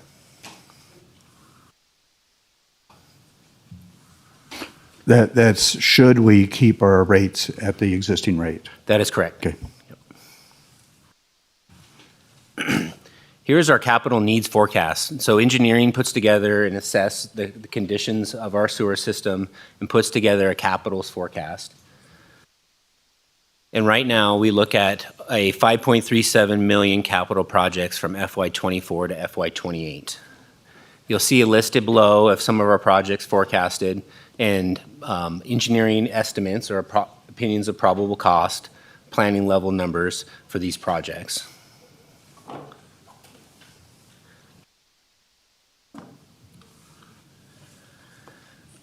So the next step in the model is to propose revenue requirement forecasts to meet our requirements of the 60 to 90 day, the capital projects, and our existing debt service to maintain the 1.25%, or 1.25, I'm sorry. So FCS Group looks at numerous scenarios to be able to meet these requirements, to be financially stable. And this slide shows that if we propose a 5% next fiscal year, 4% the following fiscal year, and then subsequently 3% increases, we will meet our rate-funded capital, our cash operating expense, and our existing debt service. So that's shown by this dashed line on top.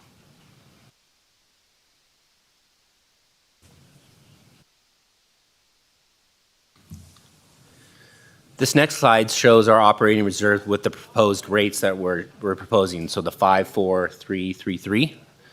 You'll see our 60 and 90-day reserve targets.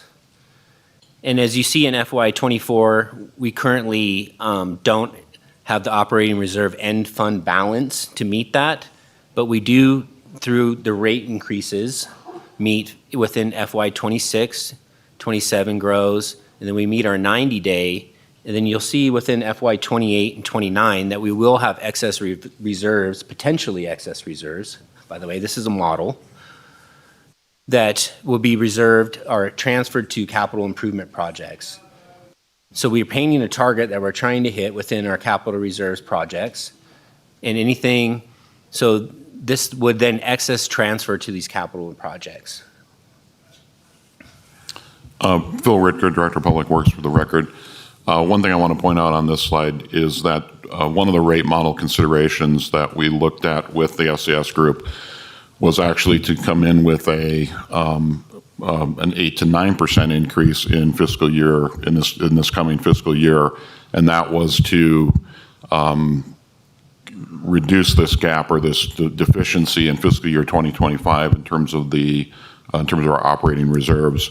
We've looked at that, and I think we've considered it from the standpoint of it more palatable to spread that rate increase out, even though we will be below an operating reserve. But we have the ability, I think, within the capital projects to move things around to satisfy those requirements without hitting the ratepayers with a large one-time increase. Okay. So as I look at the slide, I think the previous slide to this. Yes, so you're in fiscal year '24, which is, we're not in that right now. Are we in 23, 24? Okay. So you're not proposing any changes to rates this fiscal year, but the rate increase of 5% would then take place July 1 of 2024. Is that correct? That's Phil Whitaker for the record. Yes, that's correct.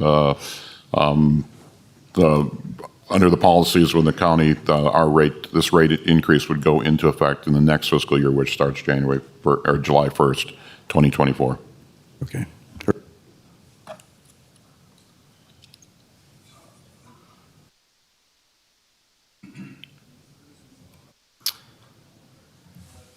So moving on in the presentation, we'll go to what the connection charge background is. So what is a connection charge? It's a one-time charge applicable to new development or redevelopment resulting in a net increase in capacity needs or expected demand. So why do we charge that? That's to recover proportionate share of the cost of the system infrastructure that's already been invested and paid into by ratepayers, et cetera. And regular updates promote equity between development and existing users. So below that is the NRS statutes that require this, the authority for the charge. And then how do we impose this charge? So an equivalent dwelling unit is, we estimate a discharge per EDU. So county standard is 250 gallons per day for EDU. And that represents how much water discharge or usage of a typical home.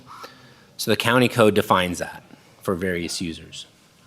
So your typical residential home would be charged 1 EDU. Commercial is then assessed EDUs based on fixture counts. So how many toilets, how many sinks, et cetera, they have. So here's the methodology between on a connection charge. So you look at the existing system cost plus the future cost. And you divide that by the existing system capacity plus capacity added by future projects. So right now, our current charge is $6,020 per EDU for a connection fee. The existing cost is the original cost of the assets plus up to 10 years of interest. This is used by the Washington State because NRS is silent on this calculation. So FCS Group proposes this methodology, which is a pretty standard accepted methodology.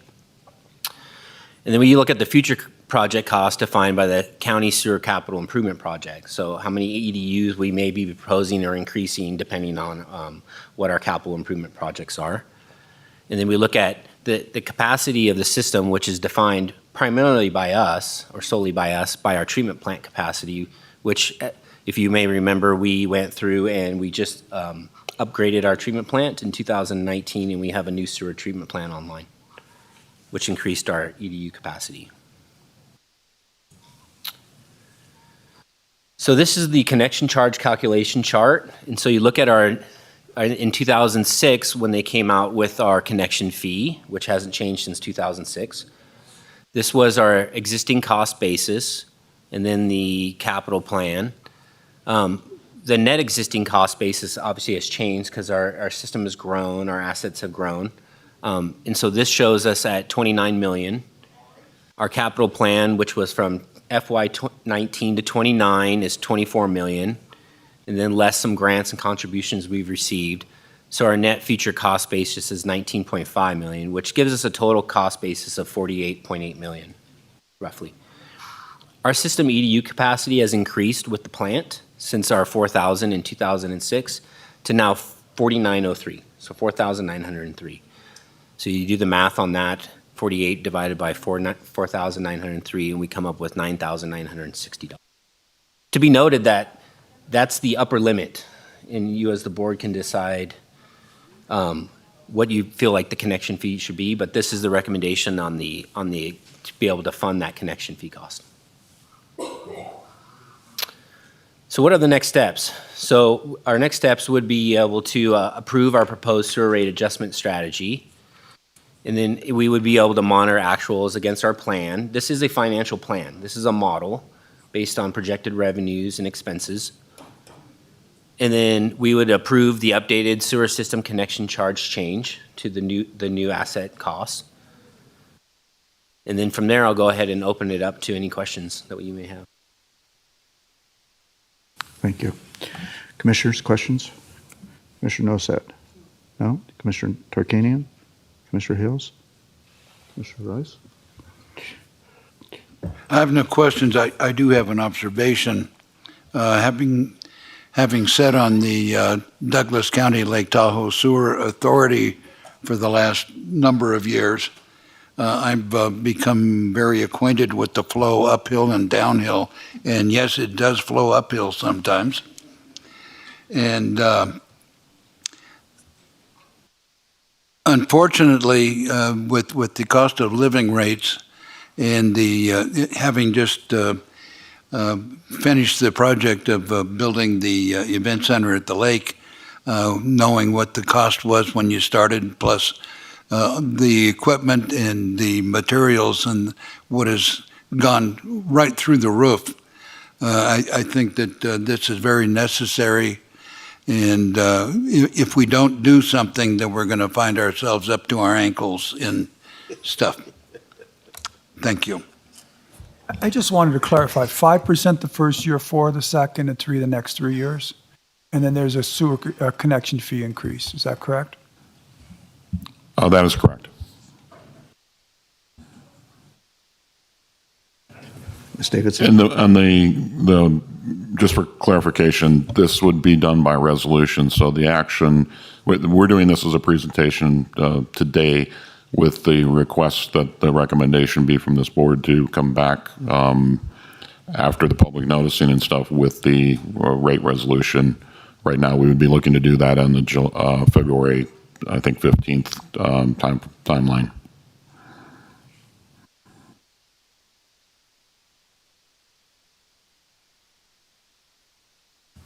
Thank you, Mr. Chairman, members of the Commission. Jennifer Davidson, County Manager, for the record. For a majority of the board, this is the first time we've had a conversation regarding setting rates for a county utility. And I just want to let you know that there's a variety of considerations that we're going to be talking to you about regarding our enterprise funds in the near future. This methodology that FCS is using here is a best practice standard nationally that others are using. And it is a way to wrap our arms around what is a little bit of a science, an art. Rate making is an art. What we're talking about is a moving rate window, right? And we want to make sure, bottom line, that the rates that we design cover the expenses that we're projecting to the best of our ability while balancing that against the impact to our residents. And the other context for the board to consider when we're having these discussions, and Mr. Ricker alluded to this at the beginning, his introduction to this presentation, he spoke about the fact that the county consciously made the decision back in 2019 to do a study of both the sewer and water utilities at the same time. However, the board consciously chose not to adopt rate changes to the sewer at the same time as water because we were concerned about the potential impact. Anytime you raise rates, it has unintended consequences on customers. Definitely, there's some volatility in rate making and rate design, so I just want to let you know that this is the best guess that we have given the data, the best educated guess that we can make given the data that we have before us. But if when we come back to you in the future and we next study this, we're going to show you what actually occurred given the adjustments we make. What I'm trying to say is if you increase the cost of bread, people might not buy as many loaves of bread, right? It changes customer behavior anytime you do rate increases.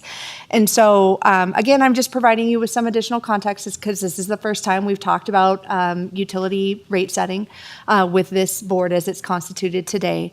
And please know that one of the things we're going to have on our radar in the near future is a discussion about water rate increases. Because the last time we looked at RADA rates was in 2019. So we're going to need to make decisions and be mindful of our impacts on both fronts, is what I'm trying to say. So thank you for that. Mr. Chairman, I had a quick question of clarification. So are you saying that in a few years, you're going to come back and see if the rate changes that we agreed upon was enough or too much, but we still do the same rate changes now? Or are you saying that in the near future, we're going to come back and say, hey, we need to change the rate structure? What I'm attempting to not very eloquently say is that it's an important best practice for us to continue to monitor what happens after these rates are adopted. And we may need to course correct or adjust our strategy. So while this is the proposal today, if we're not meeting the objectives, we may need to do a rate review sooner than that. It is not recommended because we want to make sure we give our customers some rate certainty. It's really not recommended that we do that unless we're in total crisis mode. But it's good to monitor these things. It's good to get routine reporting from our enterprise funds to understand the fiscal health of our funds and to keep this information in mind. So the beauty of the model that we have paid for in this study is that we now own this information from FCS, and we can plug in actuals and project moving forward in real time the impacts of these rates, and we can come back to the commission if any adjustments do need to be made.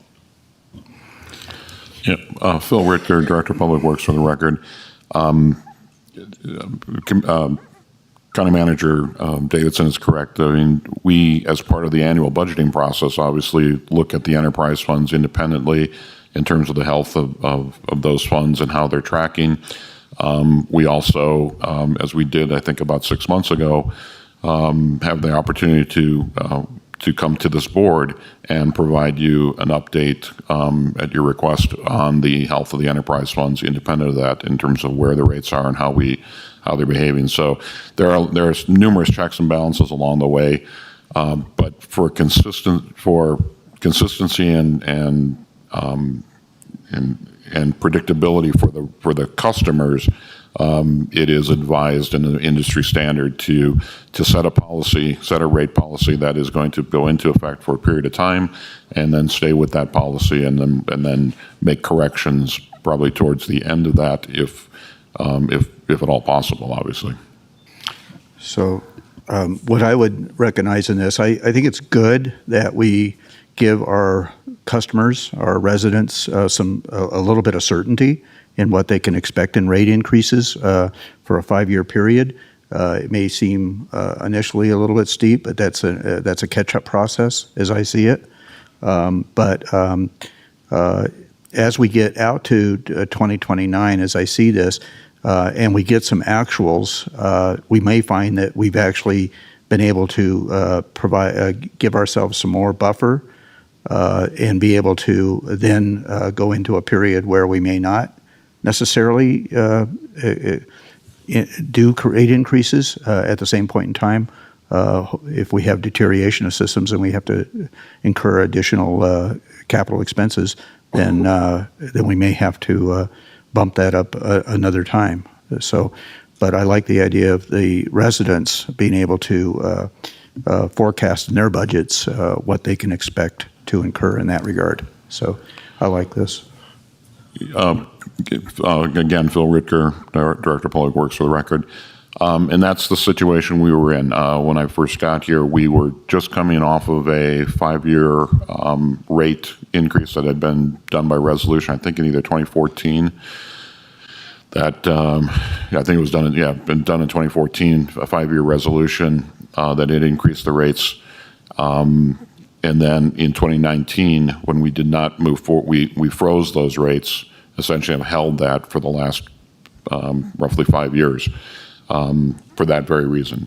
We looked at it and have been managing the system accordingly. As the one chart shows, though, we're now at a juncture where, to maintain the current rates, we know without even projections that we will be falling behind, easily falling behind on terms of just operating in debt service, not to say reserves. I mean, because right now we're pulling from reserves to make that difference up. So, Thank you. Any additional questions, Commissioners, before we go to public comment? Okay, let's go to public comment on this. Is there anybody who wishes to add public comment to item number 4 regarding the sewer utility rate and connection fee analysis? Sensing no public comment, we'll bring it back to the board. So as you indicated earlier, if we a motion to accept this report, and then you would come back with a resolution basically putting this into effect. Is that correct? Okay. So if there's no other questions, I'll entertain a motion to accept the report as presented. I move that we approve the FCS Group's recommended Douglas County sewer utility rate structure and connection fees of $9,960 as presented, and direct staff to bring forward a resolution based on those recommendations. Okay, motion by Commissioner Hale, seconded by Commissioner Tarkanian to accept FCS Group's 2023 sewer rate report and request staff bring back a resolution. So since no further discussion, all those in favor signify by saying aye. Aye. Okay, motion passes 5-0. Thank you very much. We look forward to that, I guess, in the next calendar year, obviously. We don't have any meetings scheduled after this. Okay, so my computer now is showing it's 12:11, so we have dipped into the noon hour a little bit. Do we think we can return by 1:15? About 1:30. 1:30? Okay, I'll accept that. So we'll take a break until 1:30. We'll go into recess until 1:30. Thank you.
Okay, it is 1:30, so we will resume the Board of Commissioners meeting for 12/21/23.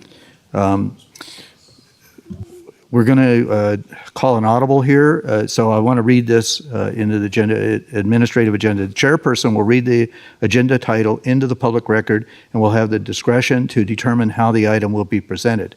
Agenda items may be considered ahead or after the schedule indicated by this agenda. And then public comment will be taken on items that are identified for possible action. We have a commissioner that needs to leave by a time certain today.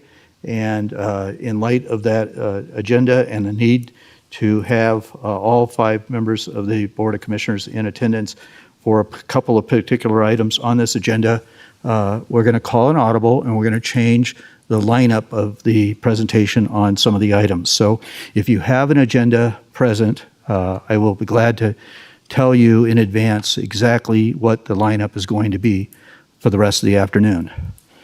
First of all, we are going to go ahead.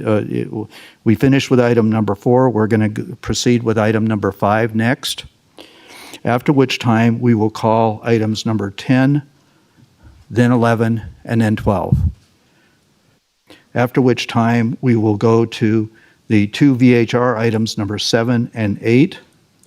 We will follow that with the ARPA discussion on number 9, followed by the China Spring issue, item 13, and then we will finish up the day with item number 6. So did everybody get that on their agenda? Sorry, Mr. Slade, no, we could not. So I'll give members of the public an opportunity to get an agenda so they can mark how we're going to proceed.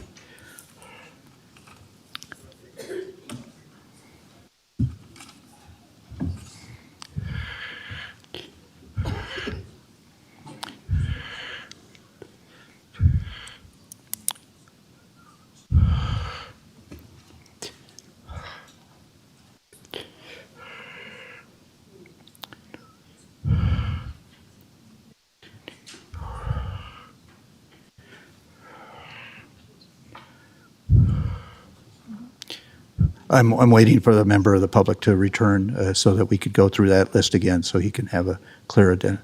If he's still there, I mean, Mr. Hutchins, can you check and see if Mr. Slade is still here, or is he getting a copy of the agenda? Did he leave? Okay. So we won't proceed. Okay, so once again, I'm going to go through this again. Item number 5, which is next, we'll hear that. Then we will go to item number 10, 11, and 12, which are all interrelated. And then we'll go to item 7 and 8, which are related. We'll go to 9. We'll then go to 13, and then we'll finish up with 6. So at this time, we'll go to item number 5 for possible action. Discussion to abandon a portion of an existing public right-of-way, approximately 12,548 square feet in size, located between 3651 Shawnee Drive and 3645 Shawnee Drive on Sierra Place. Assessor parcel number 1420-06-310-026, DP 23-0184. The applicant is Craig C. Carr, and is being presented by Mr. Jeremy Hutchins. Yep, thank you, Mr. Chairman, members of the board. Agenda item number 5, page 995 in your packet, DP 230184, Sierra Place Road Abandonment Petition. Presenting is Jeremy Hutchins, your county engineer. I have my esteemed colleague, Mr. Dallaire, Community Development Director. And yep, no funny stuff today. This is serious stuff. So we are located here in Sierra States. I like to locate things in relation to my second office, which is Home Depot. So we're right by Home Depot. And if you take Jacks Valley Road, you just kind of turn on Shawnee, and this is where we're talking about. So we're in the North Valley. And this is a zoomed in photo or slide. So here's Shawnee, and the orientation is north. The applicant who's petitioning for the abandonment of the right-of-way is Mr. and Mrs. Carr, and their parcel's here. It's about an acre. This red area is the right-of-way of Sierra Place that just never got built. It was punched through to Shawnee, but just never got built. We've worked with our coworkers in the Public Works Department, Mr. Erb, and he says there's no improvement to the traffic if this were to ever get built, so he was agreeable to the petition as well. But this red area is about 12,500 square feet, and that's the petition to abandon this area. It would be abandoned to Mr. Carr. His neighbor, Mr. Winston Ho, has provided a letter saying he's okay with all the property going to the Carrs. There's no possibility to subdivide even with this. It's too small of a parcel. So here's a site photo of the area in question. It was created by this document, Final Map, and here's a rough boundary. I've taken this photo myself. I'm standing on the easterly side looking back to the west, and so this is kind of the area we're talking about. So we're talking about abandoning the land. Yeah, not my truck. I guess that is a little bit of funny stuff. My only joke, I promise. Impacts of abandonment. There's no financial impact to the county. We didn't acquire this by purchasing it. It was offered for dedication into the previously referenced map. So the financial impacts are none that I can determine. The Public Works I mentioned before is supportive of the abandonment, so staff is supportive of it. The only public comment I've received to date is supportive. There are a couple of conditions in the staff report, and they flow from the utility statement by NV Energy. So whenever you abandon roads, you have to go to the utility companies and ask if they're okay with the abandonment, because sometimes they have a utility located there. NV Energy has a power line located kind of along the eastern boundary, and they requested that a public utility easement be maintained. And it's typical we do a 5-foot utility easement around the boundary of the parcel. So this yellow area that I've highlighted is something we'd like to reserve out of the abandonment. There's going to be a separate access easement that Mr. Carr will have to record. He's already got a draft from the power company. So they've requested that they be able to drive down here to the line. So that's a condition of approval that we get that easement, and then it would record concurrently with the abandonment. So here's the finding in NRS that allows counties to divest themselves of the right-of-way, and the finding can be met, well, in staff's opinion. And here's the recommended motion, and I'm just going to read this out because it's slightly different because this public utility easement reservation came up this past week to kind of streamline things. So the recommended motion is authorize the abandonment of approximately 12,548 square feet of public right-of-way along a portion of Sierra Place to the benefit of the applicant as proposed under DP 23-0184, subject to the conditions of approval as recommended in the staff report, with the modification that a public utility easement 5 feet in width along the south and east boundary of an abandonment area be reserved. And I'm happy to answer any questions. We also, behind me is Mr. and Mrs. Carr, the applicants, or the petitioners. So yeah, I'm happy to answer any questions. I'm sorry, Mr. Tarquini was so focused on my slide, I did not see you. He was waving. I was waving Mr. Carr. So no questions. That's the end of my presentation today. So, commissioners, questions on this? Commissioner Nosad? No? Yes, no? No? No? Okay. You did indicate there no financial impact. Would that be perhaps no negative financial impact? Because as I see it, if an individual takes over additional property, then they're responsible for the property taxes on that property, right? So there would be some financial impact to the county. However, it would be positive impact rather than negative. Would that be a fair statement? That's fair. Yeah, there's no negative impact to us is what I would say. And then also would point out that, this maintenance, I believe, is happening, that you see here is happening by the cars. And so I do have other photos with areas that show more like this area that are just full of sagebrush and a fire hazard, actually. So, yeah, no negative impact to us that I can tell. What is the orientation of this particular I'm slide? standing east and on the east side of the Sierra Place. So let me flip back one more slide. I'll get you standing here, and I'm looking in this direction. Okay. Okay. So Yeah, most of kind those of in the woods middle. are of those woods are. Yeah. Okay. Yeah. Okay. Got it. And if you can't hear Mr. Carr, he's saying this. Well, I was going to ask. That may not be your car or your truck, but is it your? That's a sweet caddy right just there. trying to add to Jeremy's little If that's your hilarity there. Cadillac, you should be able to pay for the land then, right?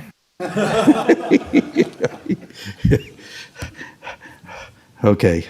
So, no other questions. So this is for possible action. So we'll go to public comment on this. Is there any public comment on item number 5? Okay, seeing no public comment, we'll bring it back to the board. If there's no additional questions or comments, we'll entertain a motion.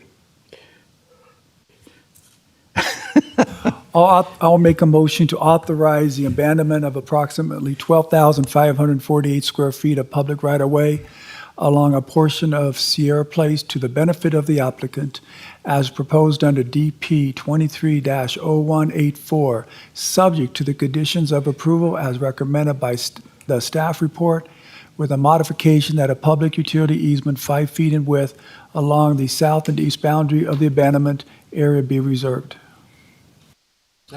Okay, motion by Commissioner Tarkanian and seconded by Commissioner Rice to abandon a portion of the existing right-of-way as presented and in the motion.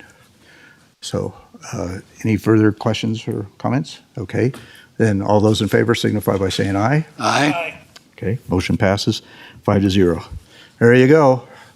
You can go over to the assessor's office and perhaps get a new assessment on your property now.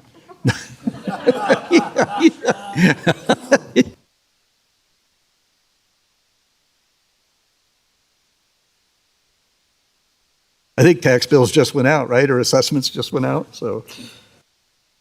Okay, as I said, 6 is going to be moved to the end of the agenda, so we'll go into item number 10 at this time.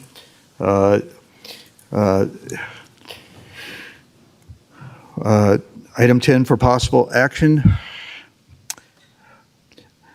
Discussion on the adoption of Resolution 2023-122. Once again, Resolution 2023-122, a resolution of intent proposing the issuance of and authorizing the publication of notices relating to general obligation limited tax additionally secured by pledged revenues bonds for the purpose of financing a building project, providing the manner, form, and contents of the notices, authorizing the county chief financial officer to arrange for the sale of the bonds, providing other matters properly related thereto, and providing the effective date thereof related to the Douglas County Justice Center construction project. The anticipated amount of the proposed general obligation bonds portion of the Justice Center financing is up to $37 million. I wish it was 37,000. $37 million being presented by our Chief Financial Officer, Terry Willoughby, and Deputy District Attorney, Zach Wadley. Thank you, Terry Willoughby, for the record. This item has gone to the Debt Management Commission, and they've directed it to come back here. It was approved unanimously by the Debt Management Commission earlier this month. You heard a presentation on November 2nd about the history and the need for this project, and I'm going to go into a brief presentation. This is can be found on packet page 1447.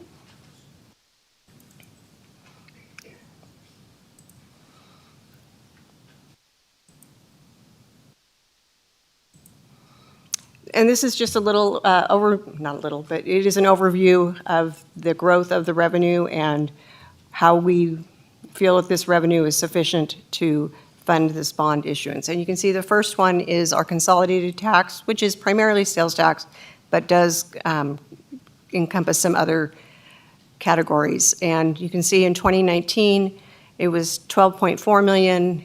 Our fiscal year 2023 actual was 15 million. That is a 21% increase over the 5 years. Taxable sales, similarly, 36% increase from 2019 to 2023. So it demonstrates that we had strong economic growth. You can see in 2021, which was the COVID year still, the taxable sales went up dramatically, but we have maintained that level of taxable sales. Current year taxable sales, this is as of September 2023. You can see Douglas County, I know it's a little hard to see, Douglas County, year over year for those 3 months, 8.3% growth from the last year, and year to date, 5.9%. So still continuing to grow. This is a comparison of the geodebt as percentage of our assessed values among our neighboring counties. And you can see that the average is 2.39%, and Douglas County is 0.83. So we've been very conservative in debt issuance and continue to be so. And it compares with Carson City, 6.92, and Lyon County, 1.01. Some significant events that affect our ability to repay this debt. In fiscal year 2022-23, Douglas County transitioned, as we all remember, from a guaranteed county for tax collections. This was based on increase in taxable sales where we had to make a choice, and we made that choice to continue rely on our own sales. In fiscal year 22-23, the community center medium-term bonds were paid off. That was the last year. And then in fiscal year 21-22, the revenue bonds, the long-term portion, was refunded at a lower interest rate to achieve those savings.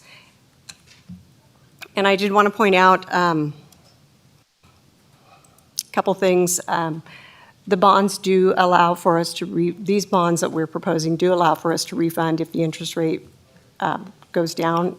Actually, the U.S. Treasury has hinted that they will be reducing interest rates next year, so we are hopeful that it happens either before we issue or that we'll be able to refund. With that, I'm happy to answer any questions. Commissioner? Okay. Ms. Davidson has something to add. Thank you, Mr. Chairman, members of the Commission. Jennifer Davidson, County Manager for the record. Just for context, again, it's important for the public and the Commission to know that this is the next step in the process for debt issuance. And I've been referring to this as our pre-qualification process, so we can determine what our budget is going to be for this project. We are not going to be moving forward with issuing these bonds until a final design is brought forward to this commission for approval. And there will be some additional public hearings along the way. So this is just one step in a multi-step process, and it's a necessary step so that we can continue with this project. Thank you for that opportunity to provide additional context. Okay. Thank you. And just so part of the conundrum is we can't enter into a construction contract until we have funding available. So we have to proceed with this step because it does take a while to issue the bonds. Okay. My question would be, what is our time frame in regards to having a final design? Once we go through these processes of getting pre-qualified, what is our anticipated date in regards to final design? So thank you, Mr. Chairman, for that question. Members of the Commission, Jennifer Davidson, County Manager for the record. And so we are working through the design right now. We have some significant design issues to work through with the user groups of that building. We want to make sure that this meets their operational requirements. And so that is going to take a little bit more time. We anticipate moving to final design this spring. And that's with fingers crossed. This is one of the most complex projects that the county will work on. And as we mentioned before, there are rising construction costs going on right now. So this is a bit of a moving target that's going to require some really creative work, innovative work with the team and the users of the building to get to where we're going. But we are confident that we can get there, and we think it's going to be occurring this spring. Thank you. Commissioners, other questions? I think I understand this, but I just want to confirm. On that slide that compares the 4 counties' general obligation debt, and Douglas is 0.83%. That won't, as I understand it, that won't change. Or this, because sales tax or taxes won't go up, they're just going to stay what we already have. Am I understanding this right? That's two, so it is kind of two pieces, two different pieces. So this was showing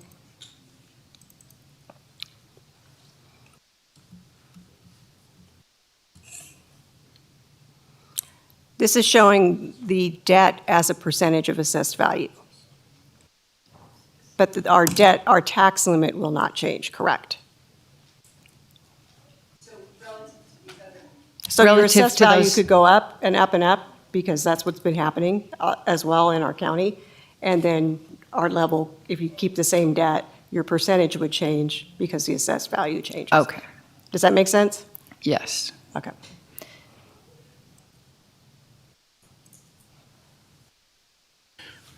Other questions, commissioners? Okay. Then I think we'll take this to public comment. Yeah, let's go to public comment, and I'll have I'll have other things to say after we go to public comment. So public comment on item number 10.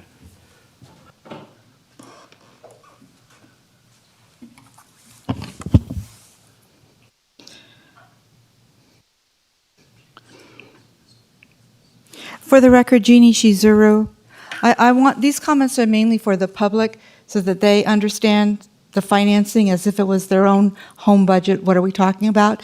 This consolidated tax that is supposedly securing this debt is not really where the money will be coming from to pay this future debt. It just means that there's a NRS that allows the governments to obligate the public for a general obligation bond, which means we are ultimately responsible for it, and they do not have to bring it to a vote to us if they have enough consolidated taxes that they haven't already dedicated to a general obligation bond like this. So on the subject of, okay, yes, they do have enough consolidated taxes that they can commit towards these unapproved, publicly unapproved general obligation bonds, but do they have the income stream?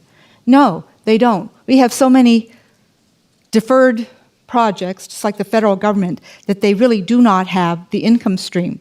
I want to say, though, in the next item, we're not supposed to talk about the next item, but the county does have some money that they can put towards debt, and that's the special ad valorem capital projects tax. You pay 5 cents for every 100 of your property taxes for the special ad valorem capital projects tax. It's a revenue stream that they are planning to use on an additional to this $37 million, $14 million worth of bond. So that's the one they're probably going to start with because they have the revenue stream. But this other $37 million that they're trying to tie in right now because they think this is the lowest that building costs are going to be, they're trying to tie it in so that they can get the JLEC Center going. But let's say after that $14 million bond cannot exceed 10 years. So let's say after 10 years from now, somehow they better hope that they have a revenue stream to help pay for additional publicly unapproved general obligation bonds that they will be probably approving today. Thank you. Additional public comment?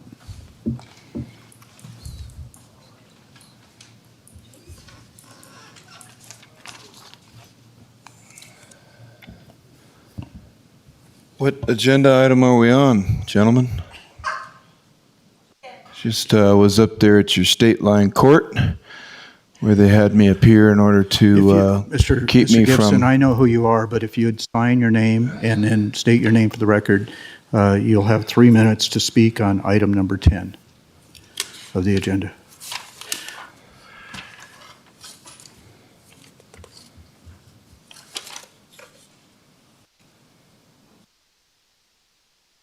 Oh, they just jumped right into it, didn't they?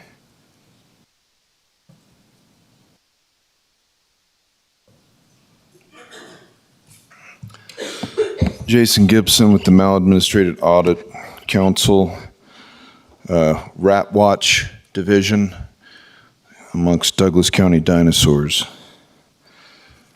Today, your rural lifestyle and everything that you know about this county, about this lifestyle that we've built for 40 years is gone. All these people here, these fictitious peoples that are running our county, are lying to you.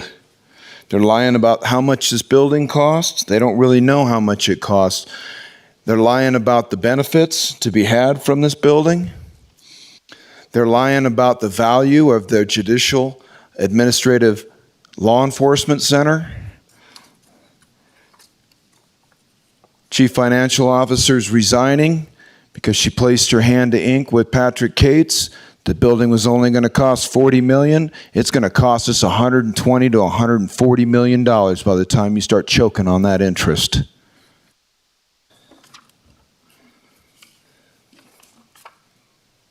This is not the top priority for this county right now.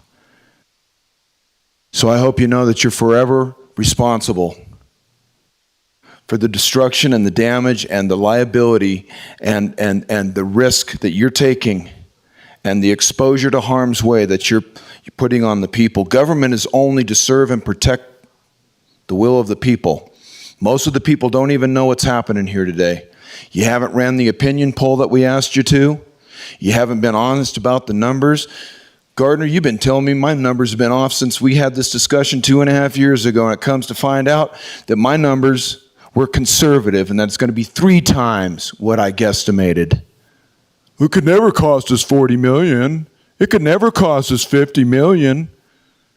We're not going to talk about the interest. Where's the interest in this agenda item? We object to the agenda item because it doesn't tell the people the truth about the interest and the cost of the building and the project. We found out more through the Record Gazette than we have through this board in 3 years about this project. You haven't been up front. You haven't been honest and you haven't been fair. In your crooked courts and your cops, they're all liars. They don't honor their oath or their pledge. It says in order to form a more perfect union. It means that there's a better way of doing things. You're supposed to do it better. But you're not. You're obscuring the facts. And the only way you can win is by cheating. That's the only way you can win. And rather than include this in our strategic planning process, which is where it belongs, this doesn't go through without a plan. Those American Rescue Plan Act funds shouldn't have been spent without a plan.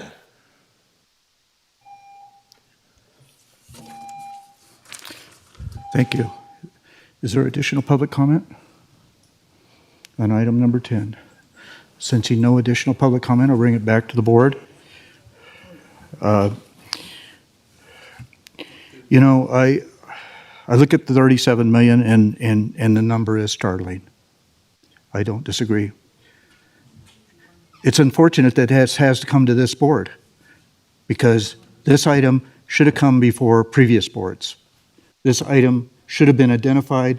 It was identified, but previous boards never took action to do this when it should have been done, in my opinion. Otherwise, it could have been done for a lot less money, in my opinion. This has been identified as a need for our county. We have outlasted the useful, the intended purpose of the current JLEC Center. Was built in 1982 and had a 20-year lifetime at that point in time. So it's something that needs to be addressed, and I'm happy and proud that we have the ability to address it. So, and to not address it is only going to perhaps even put it out of range that we'll never be able to address it as a county. So, I don't like having to do this, but I think it's a necessary item for our community, and so I'm in support of this. Additional public comment or comments from the commissioners? I'm sorry. I just want to ask Ms. Willoughby if she would like to respond to what Ms. Chisuro said in public comment, just because I want, I feel like the public deserves to know what our plan is and what the facts are. Terry Willoughby, I wouldn't be recommending this if I didn't think we could pay it back. We also have the county's financial advisor available on Zoom. He's certainly able to answer any questions like that.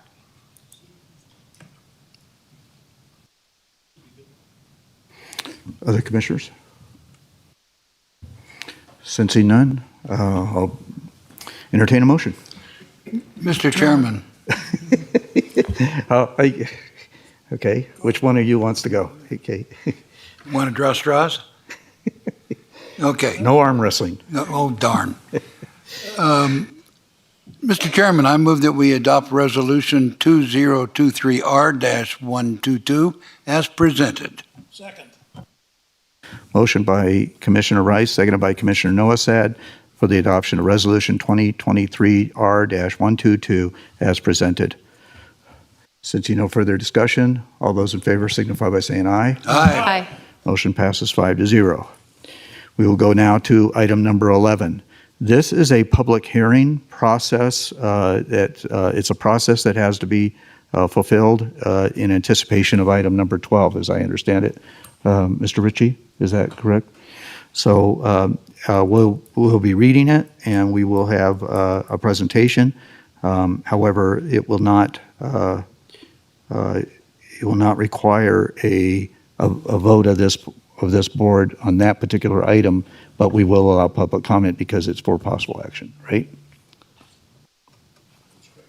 Okay, so for possible action, public hearing on Douglas County's intention to act upon Resolution 2023R-123, authorizing the issuance of medium-term obligations of Douglas County in an aggregate principal amount not to exceed $14 million in order to finance all or a portion of the cost of the Justice Center for Douglas County. Once again, being presented by our CFO, Terry Willoughby, and Deputy District Attorney Zach Wadley. Thank you, Mr. Chair. Zach Wadley, Deputy District Attorney. As you noted when you read the item, this is a legally required hearing on the second piece of the proposed Justice Center financing, which is the $14 million medium-term obligation piece. So there won't be any questions from the board for this item. We'll address those in the next item. But legally, you need to have this hearing, open it up for public comment, as you noted, take all relevant public comment, close it, close public comment, that is, and then conclude the agenda item, and then we can move on to the next one in order. Okay. Commissioners, any questions on this item? No, sir. Okay. Then we'll go to public comment on item number 11. Jason Gibson, want to put a recap on the circumstances. About 6 weeks ago, the Debt Commission reviewed this.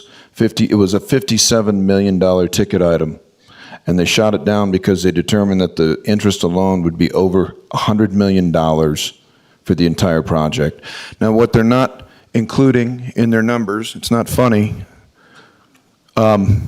is the $5 million they spent for the 55-acre Cop City, and the $3.5 million plus some change on the pre-construction consulting service. That's $10 million.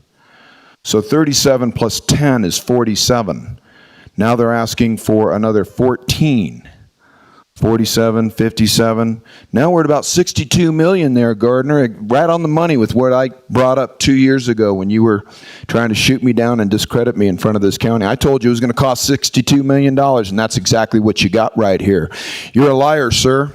It says in the common law not to bear false witness. You've been bearing false witness on this project for 2.5 years. All of you have been. They broke it into pieces.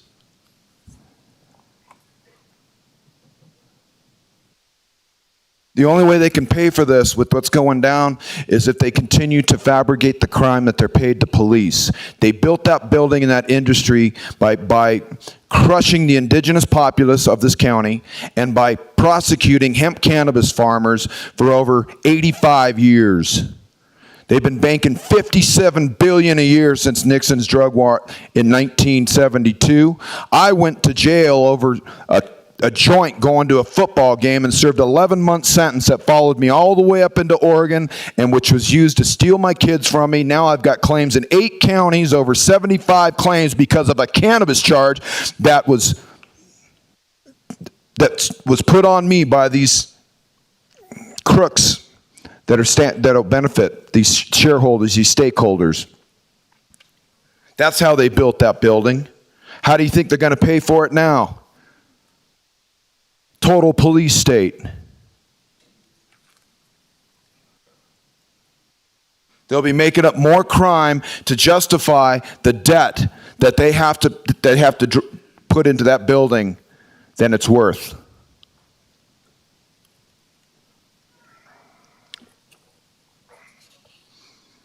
We're going to find a way around you. We're going to overgrow these people. You don't have to. It's governed by consent, folks. If they want that building, let them pay for it. Renegotiate your status. Get out now while you can. You could do that lawfully, and you don't have to pay these taxes. We'll put it on them. We'll make sure that they're stuck with the bill, and then we'll come for their property.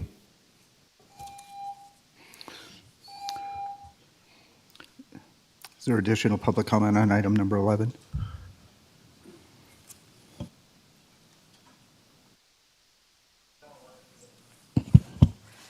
For the record, again, Jeannie Shizuru.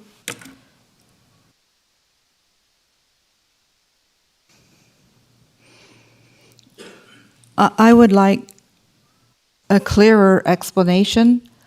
I agree with Mr. Gibson that the original $57 million that came forward about 6 weeks ago has now been carved up into its individual pieces.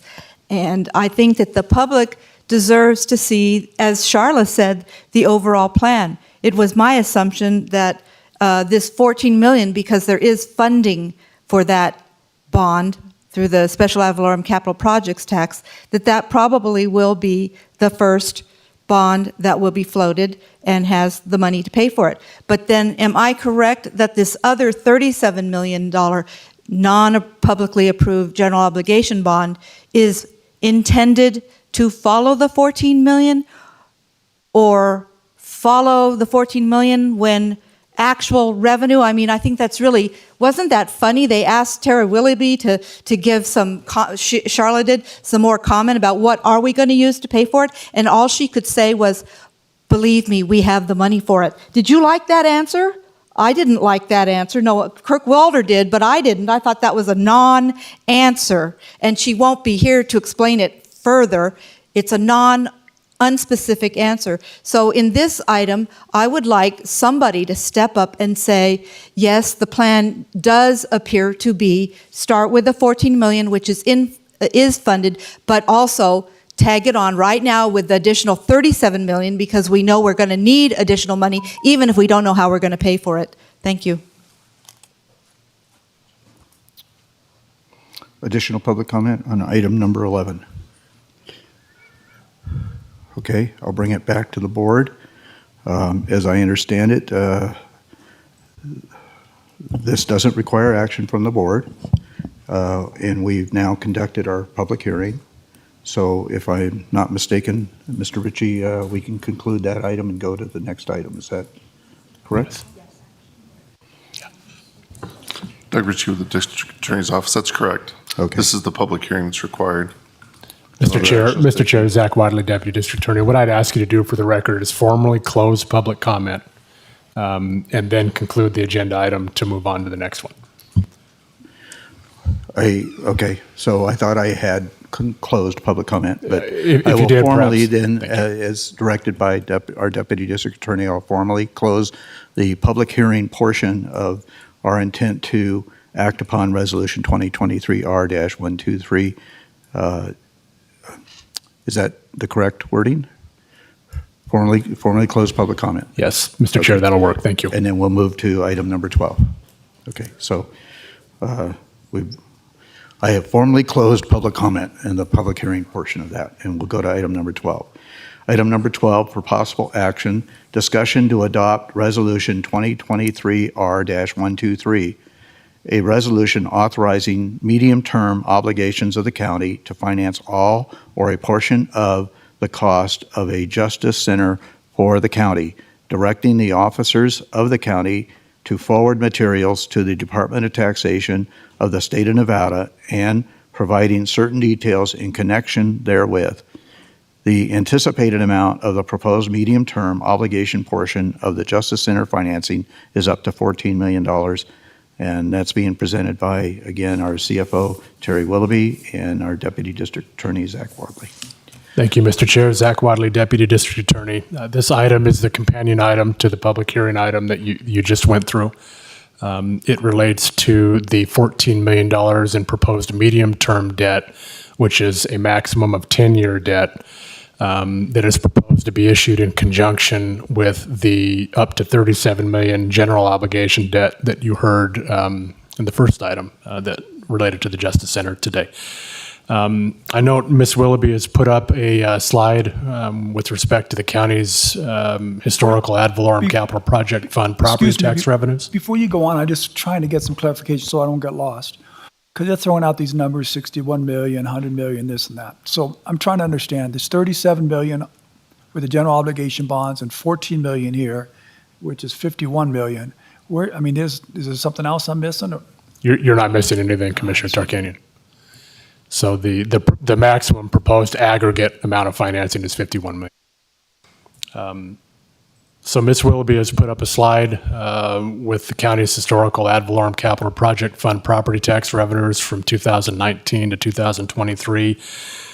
That is the source of the proposed repayment for these bonds.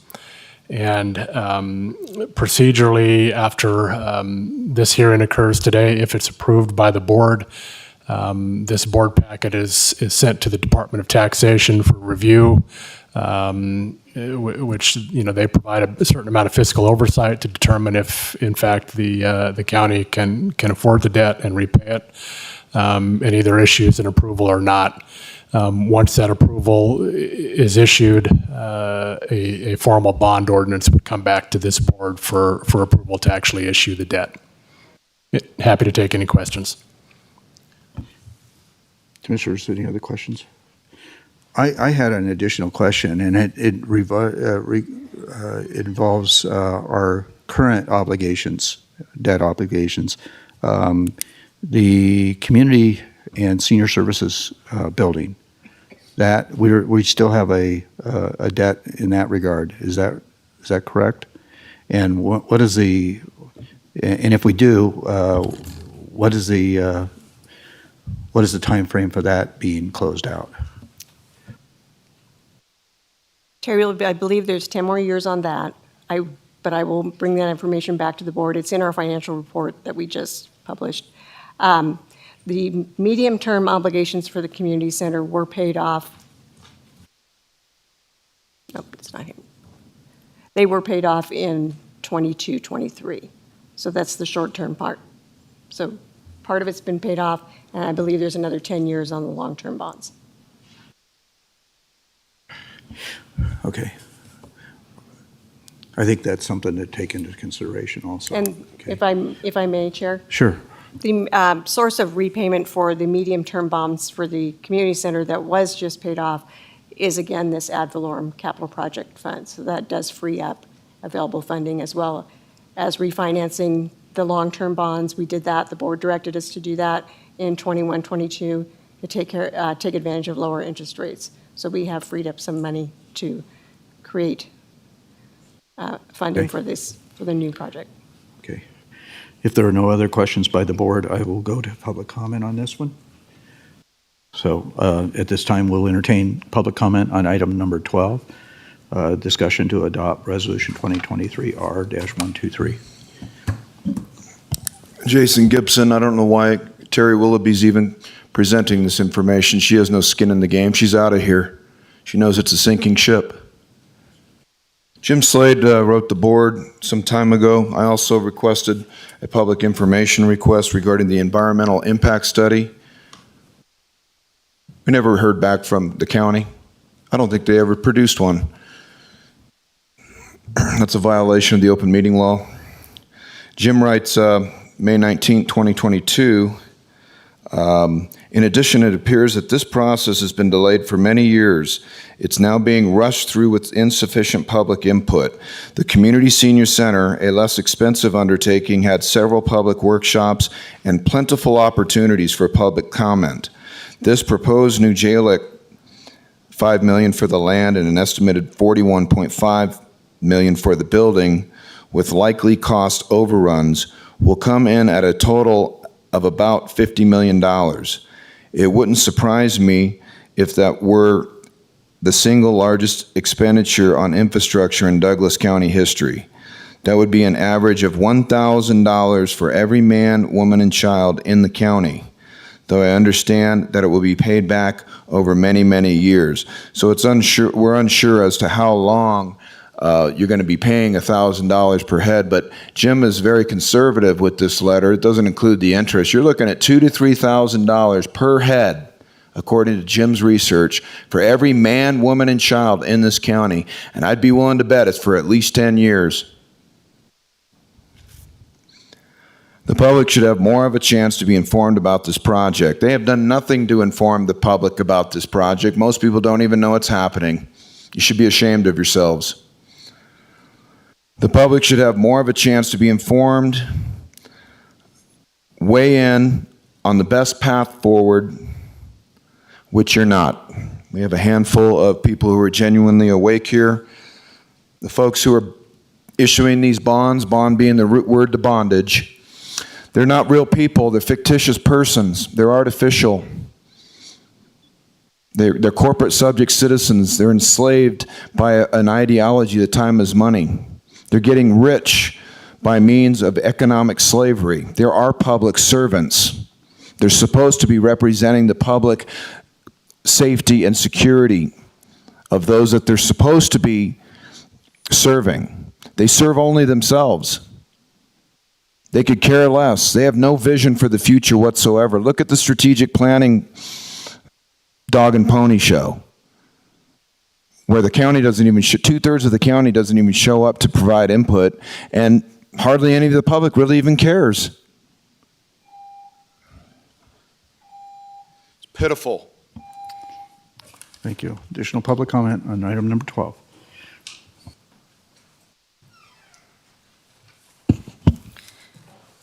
For the record, Jeannie Shizuru, this is my third bite at this apple, and I want to repeat it because I think it's important for the public to hear this 3 times. I've asked for an overview of what is the plan for financing this JLEC Center. I believe what they're presenting is the first 14 million and then some additional 37 million later. But I keep on asking, and I didn't think Terry's answer was adequate. Okay, I guess you're saying one of the things is the freed up money when you generally pay off the community center refinancing bond. But other than that, this board and these presenters have refused to give you an overview of what the plan is. If you were at home and thinking about buying a house and mortgaging it and how are you going to get the money, I mean, you would be having more information at that kitchen table than what they have dared to present you today. And I want it to be on the record that 3 times I asked for a clear picture of what is the plan, and all we got is that we're going to pay off that community center refinance bond, and that's all that they've offered us. That is shameful, and thank you for letting me say this 3 times. Additional public comment on item number 12. Seeing no additional public comment, I will bring it back to the board. Ms. Willoughby, you had something you wish to add? Terry Willoughby for the record. For the public, there was an extensive presentation with the entire financing plan presented to this board on November 2nd, 2023, and that's available online as part of the packet. It was. Thank you.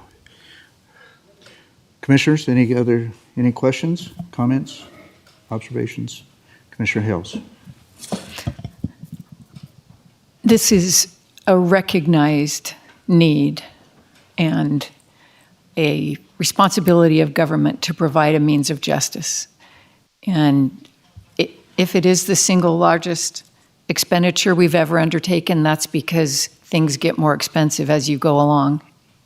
And that's just the nature of things. And I feel comfortable that this is a responsible step to take. And I know that some people may think, well, I don't really even use the Justice Center. But it's kind of like a hospital. When you need it to be functioning and functioning well. And it's our job, unlike a hospital, but it is our job to be, as a government, providing a means of justice. And I'm comfortable that we're doing the thing that good government would do. Commissioner Turkanian, no said? Yes. It's all been said. Okay, very good. As I've indicated before, the cost is going up by the day, and we need to pull the trigger. We've identified this. Previous commissions have identified this need, and for whatever reasons, have not pulled the trigger on that. But I think that it's time that we stop kicking this can down the road. We need to deal with this. Our current JLEC Center is just outdated, and we were looking at, and previous boards has looked at a remodel of that building, which would only really put a Band-Aid on that building. And I believe that estimate 4 or 5 years ago was at $55 million, 50 to 55 million. And so if we can get a brand new center and off that site and hand over that entire building to our current sheriff, I think that it's a wise decision by this board. So I support this. Ms. Davidson. Thank you, Mr. Chairman, members of the Commission, Jennifer Davidson, County Manager for the record. I appreciate the public comment that we received today, and I also understand from the public's perspective when they're not able to attend every single meeting that we've ever had on this matter, going all the way back to 2014, that this can seem very sudden and like they're lost and in need of additional information. What I heard today is that I can do a better job at keeping the public informed and consolidating and putting together all of this information in one easy to find location on the county's website. I can tell you my team has assembled a webpage, and we have put together a complete history of this project, including every presentation that's ever been given, the staff report, a complete context. And I would encourage the public to look for that information very soon. I'm hoping to launch that this week.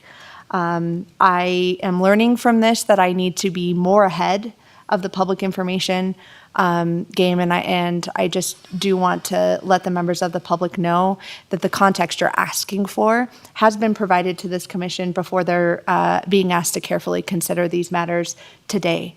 And that information will be available online very shortly. Thank you. Okay, Mr. Gibson. Okay. So with that, I'll entertain a motion if there's no other additional comments. I move that we adopt Resolution 2023-R-123 as presented. Second. Motion by Commissioner Hales, seconded by Commissioner Noasad to adopt Resolution 2023-R-123 as presented. Sensing no further discussion, all those in favor signify by saying aye. Aye. Motion passes 5-0. Mr. Gibson, I would recommend that you silence yourself. You are interrupting our First Amendment rights. Thank you.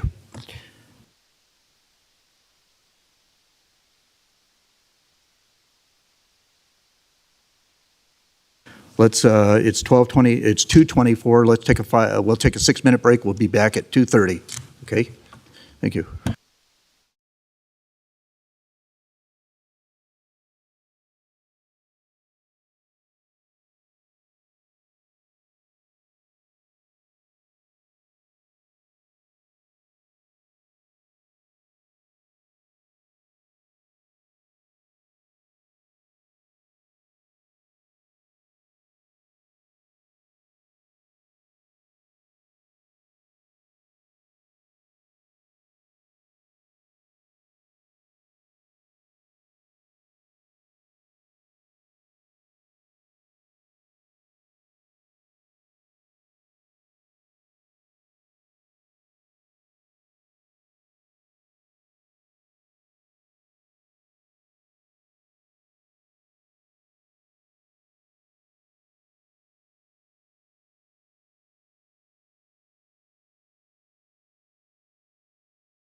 Okay, I am showing that the clock is showing 2:32.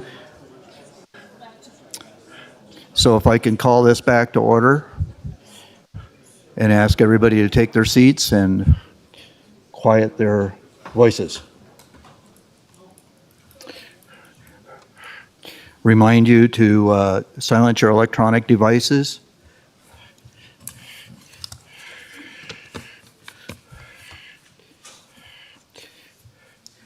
And we'll go into item number 7 for possible action. Discussion on the adoption of ordinance 2023-1627, an ordinance amending chapter 20.622 of the Douglas County Code by prohibiting or limiting vacation home rentals, VHRs, in residential communities north of Cave Rock State Park.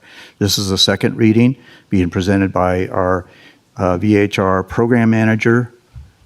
Did I get that title right? Ernie Strelo, and also Commissioner Tarkanian. And Mr. Strelo is joined by our Deputy District Attorney for VHRs, Mr. A.J. Hames.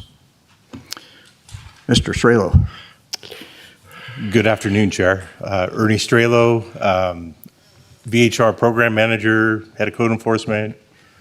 Happy to be here, Commission. Thanks for inviting me again. Love being here. Today, in this particular presentation, we're going to talk about, as you mentioned, Cave Rock Cove State Park.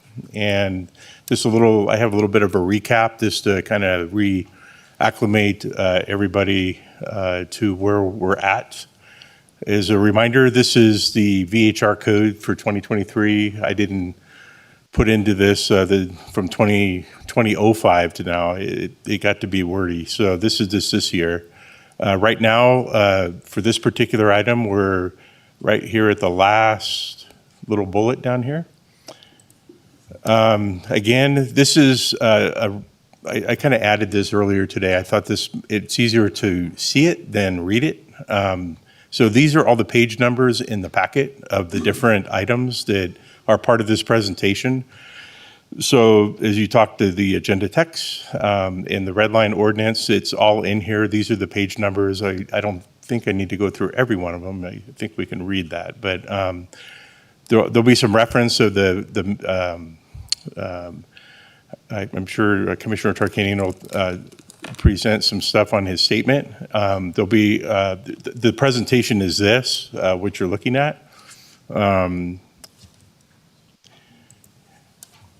What we're going to be talking about today, this is the second reading of the adoption of ordinance 2023-1627. And this ordinance is amending chapter 20.622 of the Douglas County Code by prohibiting or limiting vacation home rentals in residential communities north of Cave Rock State Park.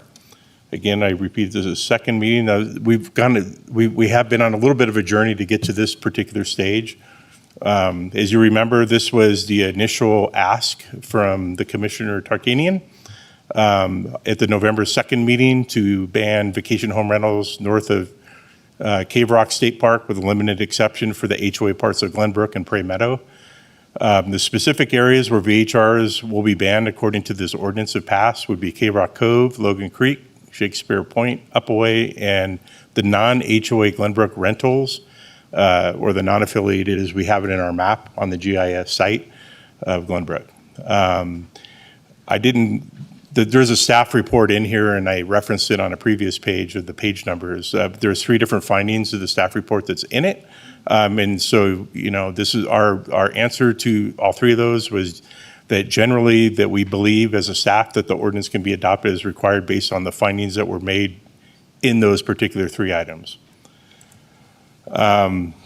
This did go to the Planning Commission on December 12th. The Planning Commission meeting, a motion was presented by Commissioner Kirk Walder to recommend denial of the proposed ordinance and not institute a ban on vacation home rentals north of Cave Rock State Park.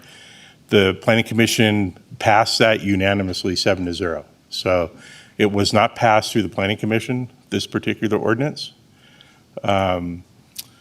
And then we kind of talked a little bit about this. So the rest of this particular packet has the specific permits that are affected in the different neighborhoods. I'm not going to go through them again, being that we've already gone through them. And then I added, the Planning Commission asked me to add some of the overlay maps that were on the county website that talked about recreational areas and stuff. And so there's different, it was along Highway 50. And so the different maps that are in here just reference, and it's based on color code. So if you have color, I hope you do, you can see the residential, and then you can see the rest of it. You know, there's different colors here based on what part of the Highway 50 you're looking at. Commercial, residential, tourist, so forth. Okay? So with that, I conclude our part. I will pass it on to Commissioner Tarkanian for further comment. Happy birthday, Ernie. Yeah, thanks. This is just what you wanted to do, huh, for your birthday. On page 1350 of the agenda item, I laid out exactly the rational logic and common sense basis for this proposal, along with its legality. Each of the commissioners have had an opportunity to see it. The public has had an opportunity to see it. I've discussed these items in previous meetings, and I don't think there's a need to go through them all again. It's going to be a long meeting even without that, so I would just pass it on to you, Mr. Chairman. Thank you. Okay, so questions, observations to Mr. Strelo from the board? Commissioner Hales? Mr. Strelo, question for you. Does data demonstrate that the current ordinance is effective and successful at reducing bad behavior by VHR guests? And does the current ordinance allow you to remove bad behavior by VHR guests quickly? Yes, it does. That's kind of two parts. Yes to both parts of that question. Yes, yes. Okay, thank you.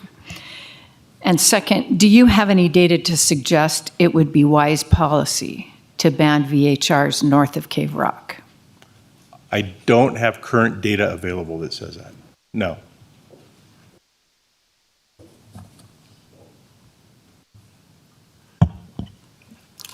Okay, Commissioner Nosat? Yes, Mr. Strelo. I'm looking at your lost revenue lineup. TOT is at $7,016 per unit.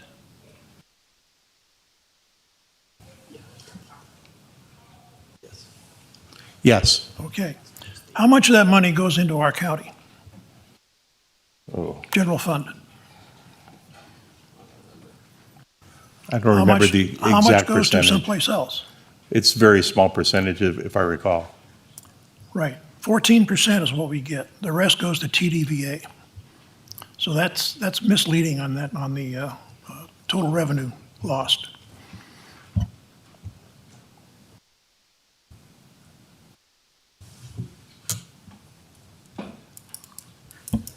Any other questions? Commissioner Nosat? Commissioner Turkanian? Were you trying to do some calculations, Mr. Nosat? Commissioner Nosat? Oh, okay. Commissioner Rice? I don't have any questions, but I have a few comments I'd like to make. I said comments, questions, observations. Okay.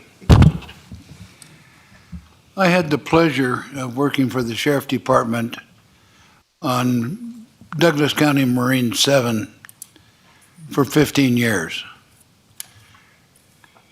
For those that don't know, Marine 7 is the Sheriff Department search and rescue boat. And for 15 summers, I got to cruise Lake Tahoe on your gas. Thank you. One of the areas that I was charged with patrolling was Glenbrook Bay.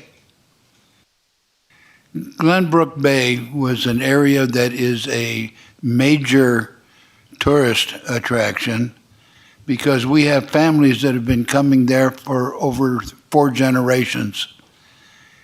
It is a place where people come and bring their boat to spend the summer or part of the summer. We had kids that that they're no longer kids, they're now college graduates, officers in the armed forces, and parents. And so I can say that I've known many of these people since they were the sons, daughters, and now they're the parents, and some of them grandparents when they weren't careful.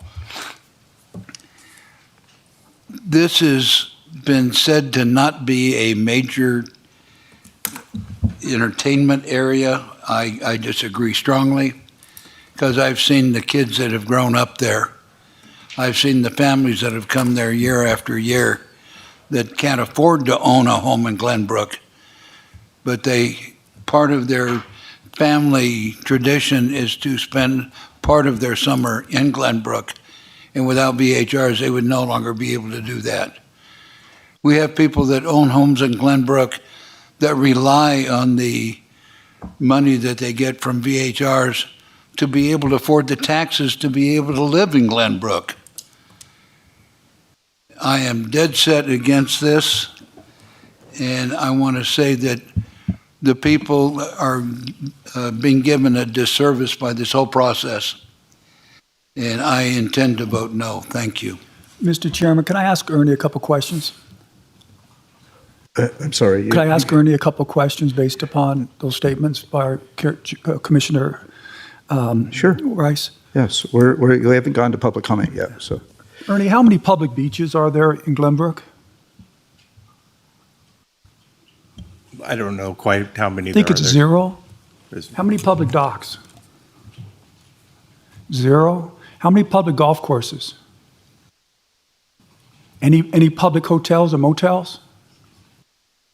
How about a public restaurant that's not associated to the golf course, which you have to be a member of?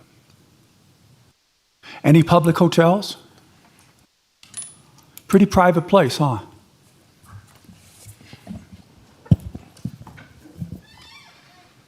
Commissioner Hills. Yes, I have taken this agenda item very seriously and given it a lot of thought and study. And for the first time in a year, I wrote down the remarks I want to make because I wanted to not forget anything and I wanted to get them all stated for the record because the record could be scrutinized in the future, potentially. The mission of the VHR task force was defined by the Board of County Commissioners on January 24th, 2019. Quote, to assist the county manager with drafting recommendations regarding the administration and regulation of VHRs in Douglas County in a way which would balance the rights of the property owner, that is to rent their home short-term, with the rights of the neighbors, that is to have a peaceful, quiet neighborhood without guests coming in. Any proposed changes to the VHR ordinance should be done to further this mission, balancing those two competing and compelling interests. In my remarks today, I'm going to present my analysis of staff findings and the recitals in the proposed ordinance, as well as Commissioner Tarkanian's statement. And then I'll say a few words from my heart. In my comments, I'm going to speak to Glenbrook as the primary neighborhood affected by this proposed ordinance. And I'm going to make a proposal in the next agenda item regarding the other neighborhoods involved, so I'm going to speak specifically to Glenbrook. This proposed ordinance relies on the argument that a ban north of Cave Rock could promote increased use of the high-density tourist zoning district designed to provide tourist accommodations. This is included in the first finding, the third whereas recital, and Commissioner Tarkanian's memo as a basis for the legitimacy of this proposed ordinance. But there's a huge leap of logic there. Just because an area is designated high-density tourist doesn't mean that other areas are not for tourists. This board has never indicated an interest in removing tourists from the rest of Tahoe or any other part of Tahoe. There's no evidence at all that it would be good policy to do so. In fact, the VHR ordinance acknowledges that all of Tahoe is a tourist area. It states, Lake Tahoe Township is the only appropriate and logical choice for the operation of short-term vacation home rentals. The current ordinance also states that the Tahoe Township, or the western edge of Douglas County, is rich in recreational activities. This is obvious from the many tourist and recreational activities near Glenbrook, in Glenbrook, including Cave Rock, and near Glenbrook, including Cave Rock State Park, Spooner Lake State Park, Sand Harbor State Park, and many others. Even if it were good policy to funnel tourists to the high-density tourist zone, there is no evidence that this ordinance would accomplish that. To the contrary, numerous public comments established that if Glenbrook renters could not go to Glenbrook, they would not go to the casino core instead. Tourists seeking the atmosphere of Glenbrook are certainly not going to find it in a high-density tourist area. Even if it were good policy to funnel tourists to the high-density tourist area, there is no evidence that a line drawn at an arbitrary geographical feature 7 miles to the north has any rational connection to that theoretical government interest. Why include Cave Rock in the ban and not Cave Rock Cove, that neighborhood, in the ban, and not Lincoln Park, which is 1/2 mile to the south? What is it about Cave Rock that would allow VHRs to the south but not to the north? It's arbitrary, and it has no rational basis to any government interest. The second finding from staff findings is that removing VHRs could decrease the strain on public facilities. Well, there's no evidence of what these public facilities could be that would have less strain on them, or that this proposed ordinance would further that goal, especially in light of the emphasis Commissioner Tarkanian has just made that there's no public beaches, there's no public docks, no public golf courses, no hotels, no restaurants. There's no public facilities that would have less strain if this ordinance were passed. The third finding, C, is that the proposal is compatible with the actual and master planned use of the adjacent properties.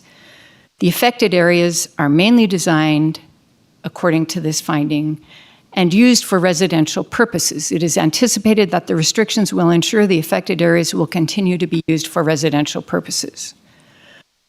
Well, this finding is also flawed. In fact, these communities have always had short-term rentals.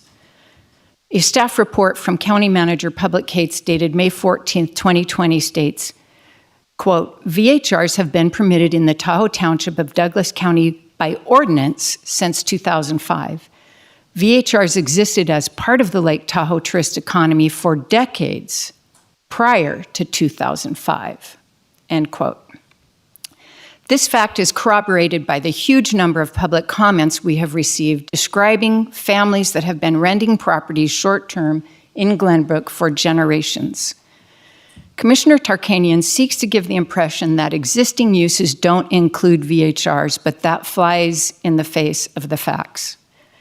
Because VHRs have existed for decades in Glenbrook, banning them would actually change the existing use significantly. This ordinance would not be returning these communities to a state that was recently disrupted by VHRs. In fact, banning VHRs would be disrupting the existing uses. The sixth whereas recital states homeowners who have had an ownership interest do not behave as typical tourists, requiring access to tourist accommodations, nor do they create a negative impact on the community. This recital is contrary to the whole premise of our VHR regulations and the code enforcement program, and it is contrary to the evidence that we have had today and other days that that program and those regulations are being implemented successfully.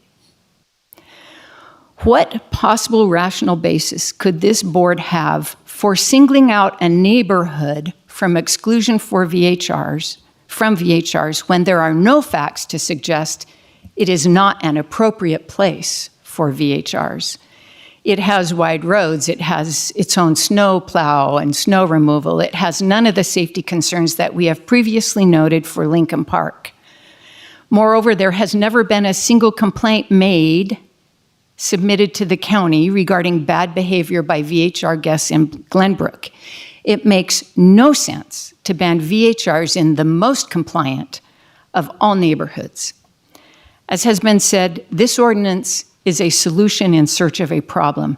The only distinguishing feature of this neighborhood is that it is the wealthiest neighborhood in our county, and among one of the wealthiest in America.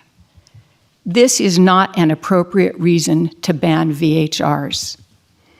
I very much appreciated this line in a letter that we got, I think, last night.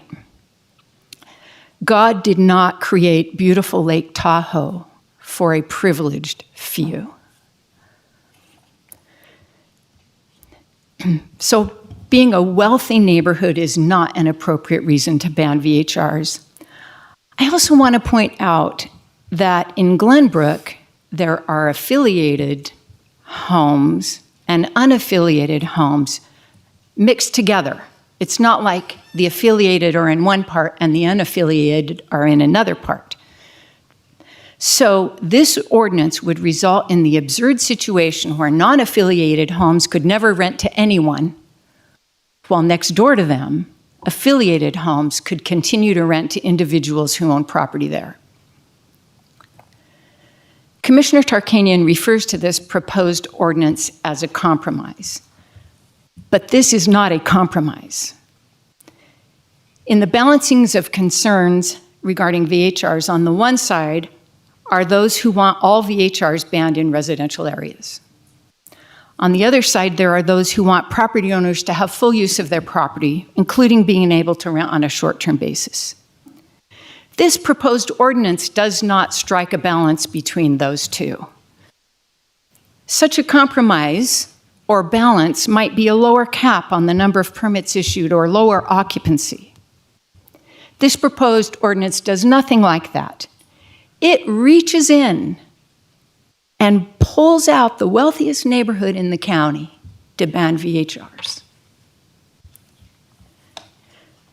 This county has spent several arduous years putting the VH ordinances in place, and if anyone doubts that, I refer you to pages 1316 to 1320 of the packet, which recount the careful foundation that has been laid through the hard work of the VHR Task Force, the VHR Advisory Board, the Planning Commission, this Board of County Commissioners, and countless hours of staff time and public input. This proposed ordinance blows apart that careful work that has been done and disrespects the dedicated efforts that have been made. I want to speak to the possibility of litigation. Some have said it's going to court anyway. We're tired of dealing with this. Let's just vote yes and let the courts decide it. But each of us commissioners has a duty to protect tax dollars. Knowingly setting up the county for litigation is failing that duty. Worse, that approach shifts the burden of creating good policy from those in the best position to do so with the responsibility to do so to a handful of concerned citizens who would then have to bear that burden. Finally, litigation will certainly not remove us from this conversation, as we'll still have to get updates, discuss settlements, etc. In closing, a few comments from my heart. We have two choices today. We can honor the excellent work that has been done by staying the course, building on the foundation that has been laid, and fine-tuning where we need to, based on facts, to accomplish the mission of the VHR task force by balancing the rights of property owners with the rights of neighbors as was and always has been the mission of the VHR Task Force / Advisory Board. Or we can bow to the backroom political dealings, political machinations, and legal threats of one wealthy, entitled bully who simply does not want the unwashed to step foot in his neighborhood. Commissioners, I appeal to your sense of honor. I know how passionately some of you believe VHRs should be banned in all residential neighborhoods. But this is not the way to do that. Commissioners, I appeal to your leadership responsibility. Let's honor the years of work that have been put into this ordinance. Let's continue a measured, thoughtful, careful approach, demonstrating the good sense that we want all of our county staff and advisory boards to use. I'll vote no. Commissioner Hill's a question. And first of all, I want to say something before we get started. I think we've already started, but. No, we're going to start. Okay, but please, no, go ahead. We're going to start is what I meant. But no, what I wanted to say is, this is a very passionate issue, and passion raises emotions, and emotions raise the way you handle things. In the last 2 meetings we've had on VHRs, Commissioner Hills and I have gotten very passionately involved. I'm not proud of the way I handled it. I left the meeting, both meetings, thinking I should have been. I could have handled it better, and I should have handled better, and I promise I'm going to handle better today. I don't agree with anything Commissioner Hills is saying, and I'll go through all that later, but she has good, passionate reasons why she believes that. Just like other people in this room have different opinions than what I'm going to have. I passionately believe in what I'm saying. And we as a board are to sit here and see who can get a majority of votes to go our way, and then we have to move on with that decision. I had one question for you, though. I didn't quite get. You started off by saying you read something from an ordinance, and I've had this ordinance up in front of me, and I'm trying to find it, where you said the ordinance, the VHR ordinance stated that the county was to look at the rights for people to rent their home on a short-term basis. Where's that at? That was in the mission of the VHR task force adopted by the Board of County Commissioners on January 24th, 2019. Okay, it's not in the ordinance. Right. Okay. So it's not a code. All right, so anyways, I have a lot I want to say, but I know there's going to be so many other people that are going to come up and make assertions that aren't true, and I want to reserve the right to do so, and I'm going to do so at that point.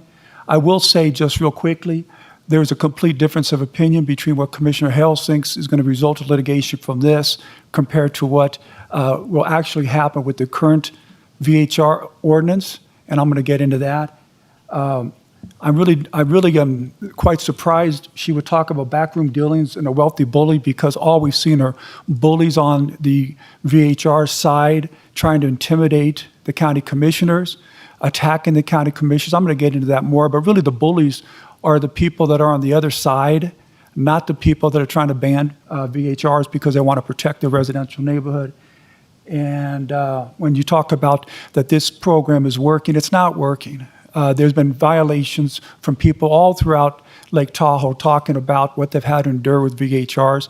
Those violations aren't right. They shouldn't continue. We've had a code enforcement in place for a long time. It hasn't changed. And there's a lot of violations that have occurred in Glenbrook, which we're going to get into also when I respond. And finally, Commissioner Hales keeps talking like this is only Glenbrook. It's not just Glenbrook. It's several neighborhoods that are in there. And all these neighborhoods have had similar problems, which I will get into also. Chairman Gardner, I'd like to turn this either back over to you or to the public comment, and then I'd like to reserve some time to respond. There's no need to reserve time for you to respond, because that's automatic when we bring it back to the board. All the commissioners will have an opportunity to respond.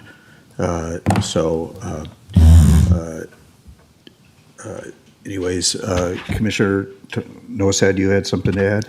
Yes. The financial impact part of this report is flawed, and I've pointed that out, in that the TOT, we only get 14% of the TOT, and that goes into the Parks and Rec. It doesn't go into the general fund. So, anyway, the one thing that always gets me going, this VHR thing started in 2005. We are now at 2023, long time, 18 years, and we are still modifying the existing code. The big part of the code that is missing is that enforcement. Now, you say you got code enforcement people, yeah, but they're not going to be able to do what a cop would do. And that brings the point up of unsubstantiated reports. People will complain, cop will go up there, look around, nothing going on, unsubstantiated. So that's the Achilles heel of VHR. If it can't be enforced, then it's not a law, it's not a code. So we should keep that in mind also. One of the things that I was really, really impassioned about was the fact that this is a residential area.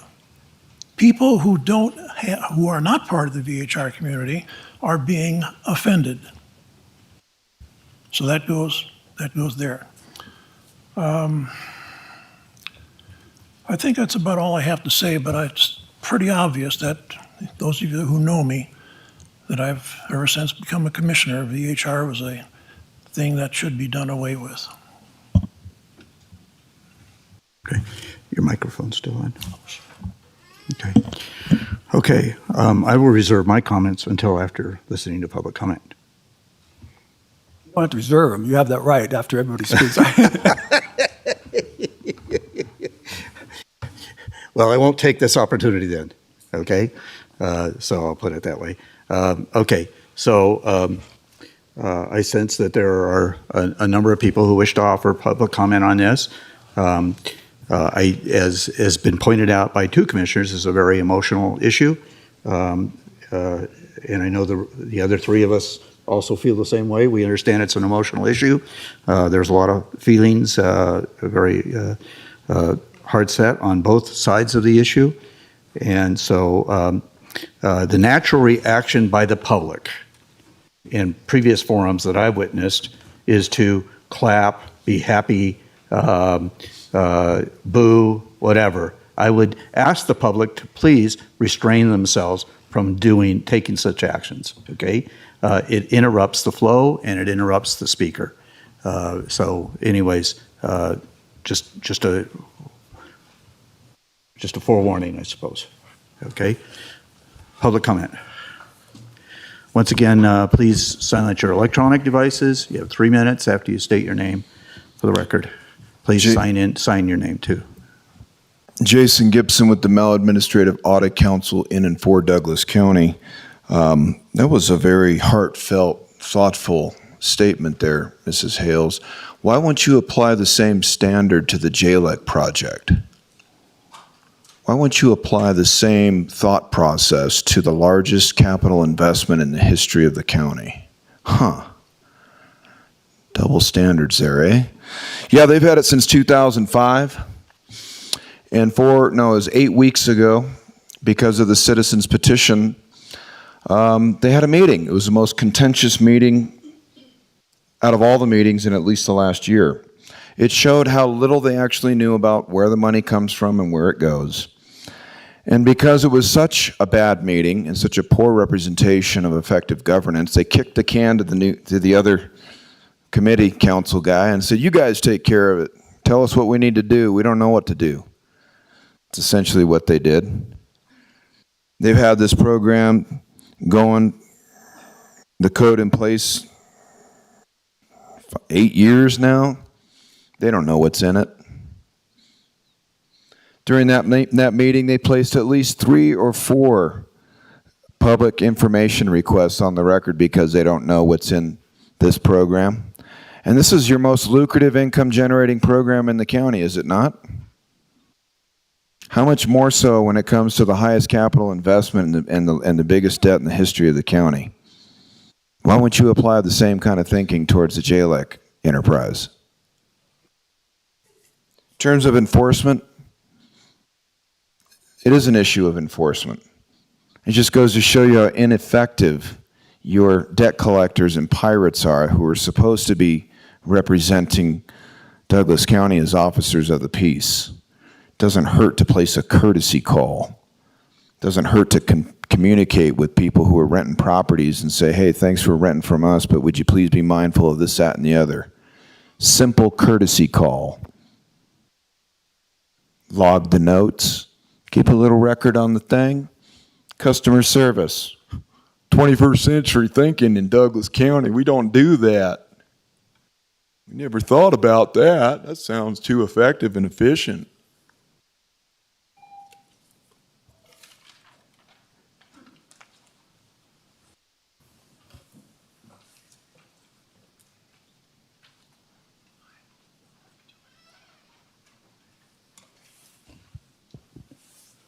Good afternoon, Commissioners. Chairman Gardner. Maureen Casey, for the record, speaking as Chair of the Planning Commission. At our December 12th meeting, the Planning Commission heard the staff report twice, public comment twice, and discussed at length the ordinance before you. The area north of Cave Rock, as demonstrated by facts provided in the staff report, shows there is no need to revoke permits in the targeted neighborhoods, as VHRs have no documented complaints to fire, sheriff, or code enforcement. The only complaints are anecdotal, and as the board knows, sound policy decisions cannot be based upon anecdotal evidence. Commission members believe the VHR ordinance, as it exists now, has only been in effect for a short period of time. Ideally, a full year will show if modifications are needed to make it more effective. They also support applying the same review to Cave Rock Cove and other neighborhoods along the old Lincoln Highway that the VHR board gave to the Lincoln Park community at the request of the BOCC. That is item 8 on your agenda. In conclusion, the Planning Commission sends a unanimous vote of denial of the ordinance amending Chapter 20.622 of the Douglas County Code by prohibiting or limiting vacation home rentals in residential communities north of Cave Rock State Park. Thank you. Good afternoon, Commissioners. Chairman Gardner. My name is Jeannie Kerner. I'm a 37-year resident of Douglas County, and I'm the Vice Chair of the Government Affairs Committee for Sierra Nevada Realtors. Sierra Nevada Realtors is opposed to the proposed edits to Douglas County Development Code Title 20, Section 20.622, to ban vacation home rentals north of Cave Rock.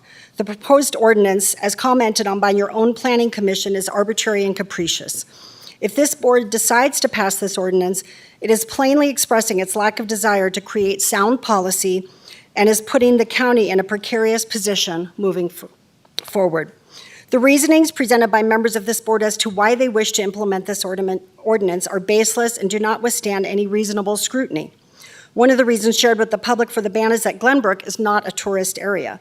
People do not visit Lake Tahoe exclusively to gamble or ski, as some commissioners have suggested, but to enjoy the lake itself. We are blessed to have an astonishing natural wonder in our community, but a select few are attempting to deprive others of accessing this gem. Secondly, the misnomer that there are party houses and rampant code violations in Glenbrook has been spread through various channels. Kevin Carr claims he manages these properties effectively, and this is supported by the program data that shows very few complaints have been filed in that area. Relying on false and misleading information is not how good policy is made. According to statements made in previous meetings by other individuals, passing this ordinance could potentially open the county to future litigation. The Planning Commission made it apparent that they believe this ordinance is arbitrary and capricious, and property owners in the area have already hired counsel to further look into the legality of this ordinance. Sierra Nevada Realtors do not wish to see this county and its citizens in a precarious situation because of misguided efforts of disingenuous individuals. It's not good policy to remove tourists from the Lake Tahoe area, whether public or private. Tourists seeking the Glenbrook area and surrounding areas are not looking for the hustle and bustle of the casino corridor. They're looking for quality, generational family time. They will find that enjoyment outside the county, such as Incline Village, if this arbitrary ban is passed. The public has also expressed its opinion on the ordinance with over 141 pages of emails that were submitted before this meeting, the majority of which are in opposition. Sierra Nevada Realtors has a mission to protect the private property rights of citizens. The private property owners in Douglas County have answered the question of these proposed changes with a resounding no. We are asking the commission not to pass this ordinance for the sake of good policy and the fiscal health of the county. We understand this is a contentious issue. However, it's not good policy. Thank you.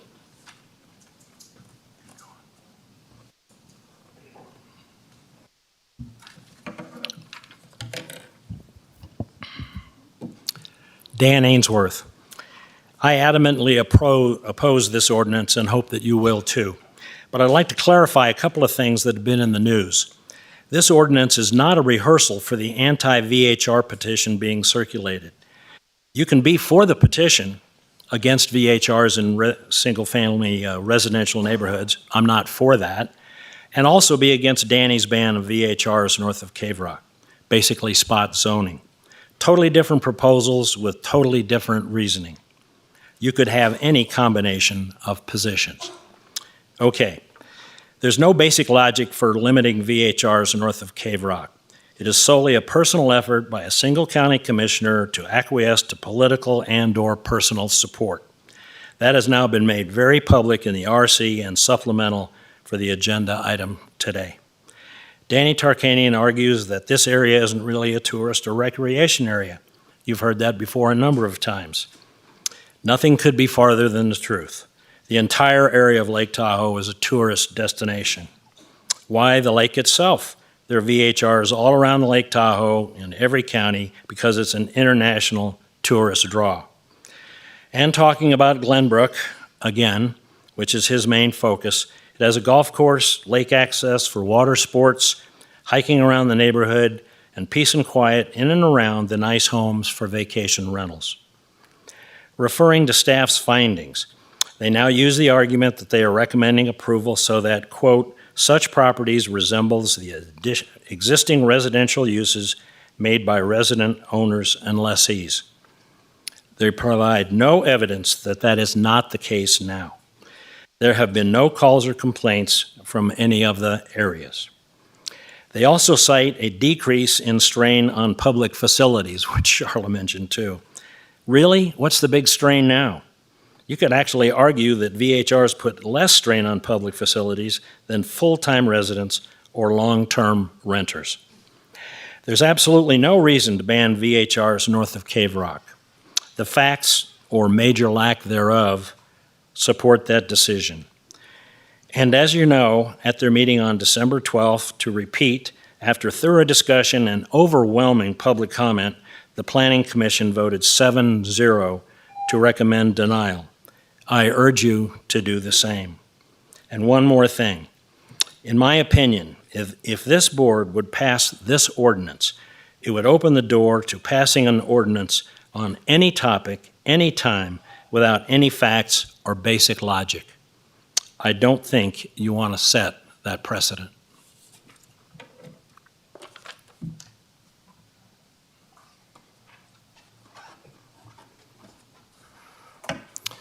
My name is Kevin Carr, and I'm a lifelong resident of Douglas County. I'm a small business owner that has a property management office inside the gates of Glenbrook. Unfortunately, my business and reputation have been under attack for the last couple of years. Since Commissioner Tarkanian was elected, he has been trying to ban rentals in Glenbrook. It feels like a demented game of whack-a-mole. First, it was ban rentals in gated communities. When that was rejected, at every meeting regarding VHRs, we heard, ban them in Glenbrook. Doesn't matter if we have issues with noise, parking, or garbage, ban them in Glenbrook. When this did not get any traction, Commissioner Tarkanian decided to become a community organizer and start a petition to ban almost all VHRs in the Tahoe Township. With this effort well underway, he started to use the petition drive as leverage to get his Glenbrook rental ban on the agenda, but now with another new twist, ban them north of Cave Rock. I guess the logic being that he would somehow end the petition initiative of all Tahoe Township as a compromise if he would just be given the north of Cave Rock ban. Amazingly, exactly what he wanted all along. I guess he better tell the petition committee it's time to go home. He just threw them under the bus. With the latest revelations about his personal motives coming to light, I would say his credibility on this issue has been shattered. So let's look at the merits of his proposal. First, he says the only difference between the lake and the valley are casinos and a ski resort. So that's where the VHRs should be located. Really? Has he forgotten about Lake Tahoe, a world-class destination? Second, he states that some property rights are a privilege. Sure, in China. I cannot believe a fellow Republican would be making the case for more government control in Douglas County. Isn't a 16-page rental ordinance enough? He doesn't even mention grandfathering existing permits or sunset clause for permit holders that have been following the rules. Just complete elimination. Third, he states that there should be a ban because VHRs don't match residential uses made by resident owners. Glenbrook rentals have matched the residential uses of the community for over 35 years. To now say they don't is kind of crazy. How can you say VHRs don't match the residential uses north of Cave Rock, but they suddenly do south of Cave Rock? It doesn't make any sense. The Planning Commission thought this logic so laughable, they voted 7-0 to oppose the ban. I think the words I heard most often were arbitrary and capricious. Before taking action, I hope you will consider the motivations of one commissioner who wants to form a members-only, no-rental zone. This new zone would definitely help increase the value of some powerful landowners' property, but at what cost? You would be putting Douglas County in legal jeopardy by attempting spot zoning. You would be taking away the ability of longtime Glenbrook families to rent their homes, and you would be taking away the ability of regular families to be able to stay in Glenbrook. Do you think this is fair? Is it really worth it? Glenbrook has been welcoming visitors since the late 1800s, and that welcoming spirit still exists today. Commissioner Tarkanian has mocked me for being around so long, but I am really proud that dozens of Glenbrook renters have become Glenbrook owners, and that I have played a small part in creating so many family memories for generations of Glenbrook visitors. Please think long and hard before rezoning a portion of Tahoe Township and killing this tradition. Thank you.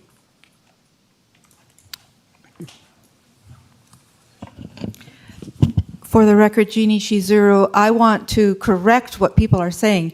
Commissioner Tarkanian is not the only person who has publicly came out in favor of this proposed ordinance. Commissioner Gardner has to me. I am opposed to item 7 because it arbitrarily discriminates against the other Tahoe Township residential neighborhoods. If item 7 is approved, the 13 new permits resulting from a ban north of Cave Rock will be issued to Tahoe neighborhoods such as Tahoe Village. The village has already been treated badly by the board's arbitrary decision to increase its neighborhood VHR density to 40%. I spoke to Chairman Gardner about his plans to possibly limit VHRs north of Cave Rock. His explanation is that he may have to take this action because the VHR Task Force Committee will not perform the board's directive to propose a fix to the neighborhood density problem. Of course, this is a gross misstatement of the VHR Task Force Committee's formal and public response to the board, namely, they needed objective guidelines to appropriately suggest changes to the DC VHR ordinance. Instead of properly responding to the VHR Task Force Committee's legitimate concern to accurately explain the specific problems the DC board has with the current VHR density policies, the DC board instead redirected its energy to proceed with item 7, which is an arbitrary and capricious move and patently a giveaway to certain fat cats in Glenbrook. Item 7 is conceivably unnecessary to address the density issues at all because there is currently a citizen-proposed VHR initiative in progress to remove all the VHRs in residential neighborhoods in Tahoe Township and to prohibit them from extending to the Douglas County Valley neighborhoods. I asked Chairman Gardner to sign the citizen-proposed VHR initiative petition, and his response was, of course not. His response was fascinating to me because he ran for the DC board in 2020 upon the promise of no special deals for special friends, and he personally circulated referendum petitions to give the voters of Douglas County the opportunity to vote on issues of concern to them. Chairman Gardner has turned his back on the platform that he ran upon. Now he isn't even remotely interested in giving these DC voters a voice, being an opportunity to vote on whether VHR should be kept or removed from their residential neighborhoods. One of his members said his changed attitude is because he's just become another politician. That says it all.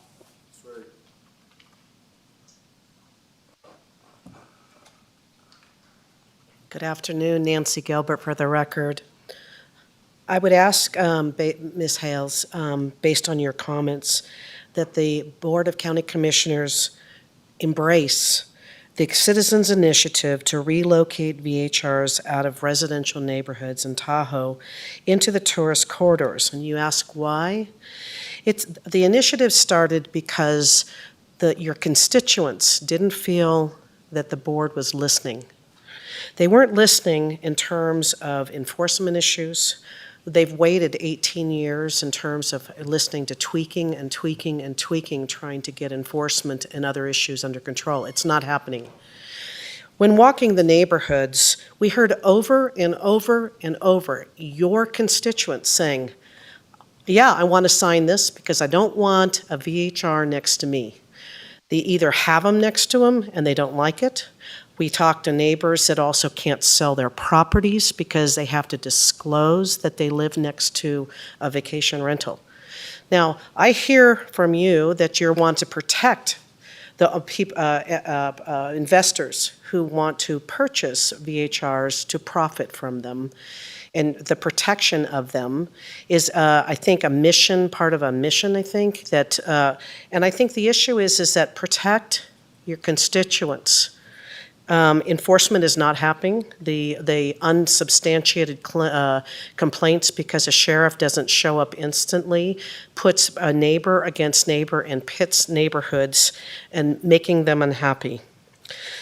I would ask also that you don't impose, for example, out-of-state investors' investment strategies of trying to produce income by vacation rentals that impact neighborhoods. Other people have vacation or strategies for investments where they go buy stocks and bonds that don't impact neighborhoods. Vacation rentals impact neighbors and neighborhoods. Now, I heard you talk about the fact, well, Glenbrook doesn't have narrow roads. Lincoln Park and other neighborhoods in Tahoe do. Lincoln Park, Elk Point, we have one access in and out and 8-foot and 9-foot roads. And there is no desire from this board of county commissioners to entertain or even look at the fact that it's dangerous to increase density by 50% right now by the VHRs that you already have authorized in Glenbrook, in Elk Point. No one has the right to operate a vacation rental to generate income. It's a permitted, licensed issue, and they don't have the right to it. So I'd ask for you to really seriously, down the road, when an initiative is presented to you, to embrace it, because the citizens want it out of Douglas County. Thank you.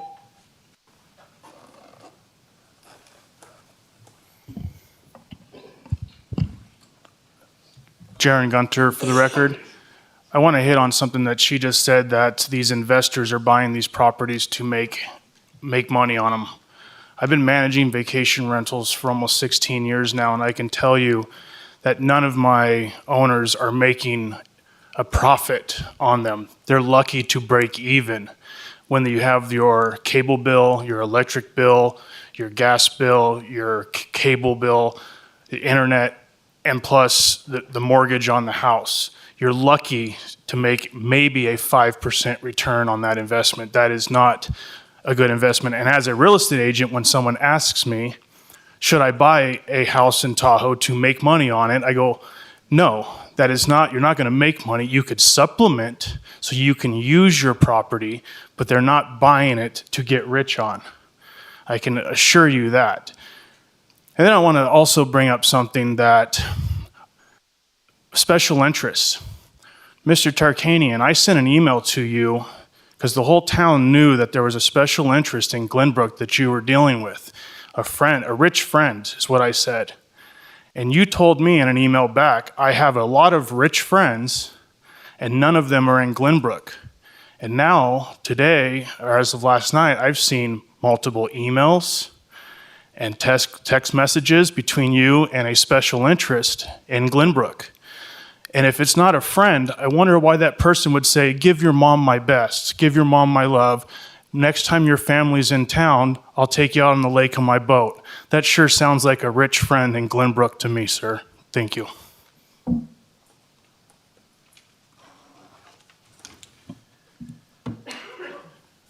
Good afternoon, Chad Smitkamp, 1440 Pittman Terrace. I'd first like to compliment you, Ms. Tales. Great description of what's going on and what needs to be addressed. The first thing I'd like to mention is that there is a public beach in our neighborhood, which is in Pittman Terrace. It's called Douglas Street, and it goes right down to the beach, and I believe that property is owned by Douglas County. There's also a public dock, which is Cave Rock Beach. That's like a minute away, maybe 2 minutes away if you're actually swimming to Cave Rock. Mr. Strelo has recently had told me that there is approximately 487 permits that are active, and out of those 587 permits, 580 are really in good standing. There's probably about 7 permits that are a problem. I'd like to point out some discrepancies in the staff report. The TOT amount paid by our property is closer to $50,000 per year and does not fall within the $7,000 average quoted in the staff report. One of the assumptions in the proposed ordinance is that our property is too far away from the casino area, but our guests are typically not frequenters of the casino, and the comment we hear the most is, we got to the house and didn't want to leave. If you use the furthest home away from the casinos as a gauge as to where vacation rentals should be, you would need to not only ban the 13 properties north of 13 properties, but also all of the properties north of Zephyr Cove, which would include Skyland as well. That would be 50 VHRs in total. However, our travel time distance is about 1 minute longer than the travel time from the Ridge Tahoe. And unlike the casinos, we are a complete recreation area, minus the casinos and the skiing, and our guests typically come to the lake and don't want or need the crowds. Our property was purchased in 2004 prior to the first rendition of an ordinance in 2005. I believe that makes us grandfathered with our rights. TRPA recognizes grandfathering, and I'd be surprised if you don't also. Under the current ordinance, we are grandfathered, and this proposed ordinance seems to think it can strip us of our right already procured through a non-existing, overthrown around legal theory of privilege in licensing. It doesn't exist. We've been under assault with constant changes and threats for termination of the program for about 3 years now, and this latest targeting of us and 12 others raises the question why. The preliminary staff report gives no factual data to support this ordinance. Approve this and your messaging that Douglas County is the most unique and powerful entity in the state by having the unprecedented authority to take away a license once given for no cause. Nowhere in the state, whether lawyers, doctors, contractors, beauticians, or even the DMV, can a license be taken away once granted without cause. Also, no other license in the state costs as much as this VHR license does. Thank you.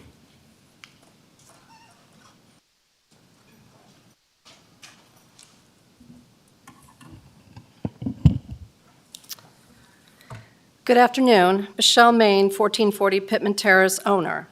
To ban or not to ban a few select neighborhoods and people, that is the question presented. It really is not a justifiable question to ask, but yet it has been proposed. The answer is simple, of course not. I would encourage those of you that know better, should know better, or by the vote do know better, do the right thing. Although some want to keep the East Shore and Pittman Terrace to themselves for all the wrong reasons, the right best action is where justice prevails over selective discrimination and misinformation. We may not be popular to a few depending on the moon phase, but we know facts from fiction. Our team has high standards and practice to facilitate the best experience for all. Prevention is our philosophy and desired practice. All guests sign a contract outlining rules for behavior to prioritize a seamless stay for all. When running a VHR, it is not whether a question, problem, or mistake arises, it is how we respond as a team and rise to the occasion. How we operate is transparent in our rating and our record. Don't be fooled by neighbors acting unneighborly, projecting negativity in the neighborhood. Neighbors have purchased knowing we were a VHR, some have enjoyed renting our house, and use lines of communication with us when they desire a particular resolution which we facilitate. Neighborly is our disposition. Despite residents, guests, and workers parking haphazardly on the street, use our driveway without permission, Neighbors identified trash finds its way to our property. Residents let unleashed dogs roam free in the neighborhood on our property into our house with no regard for poop patrol. A few of our guests have told us that they were harassed, blocked, yelled at, felt intimidated, stressed, and racially profiled while in our neighborhood. Our property has 140 reviews on Airbnb, a 4.97 star superhost, which is myself, an overall rating of 5.0, which means 98% of our reviews are 5-star.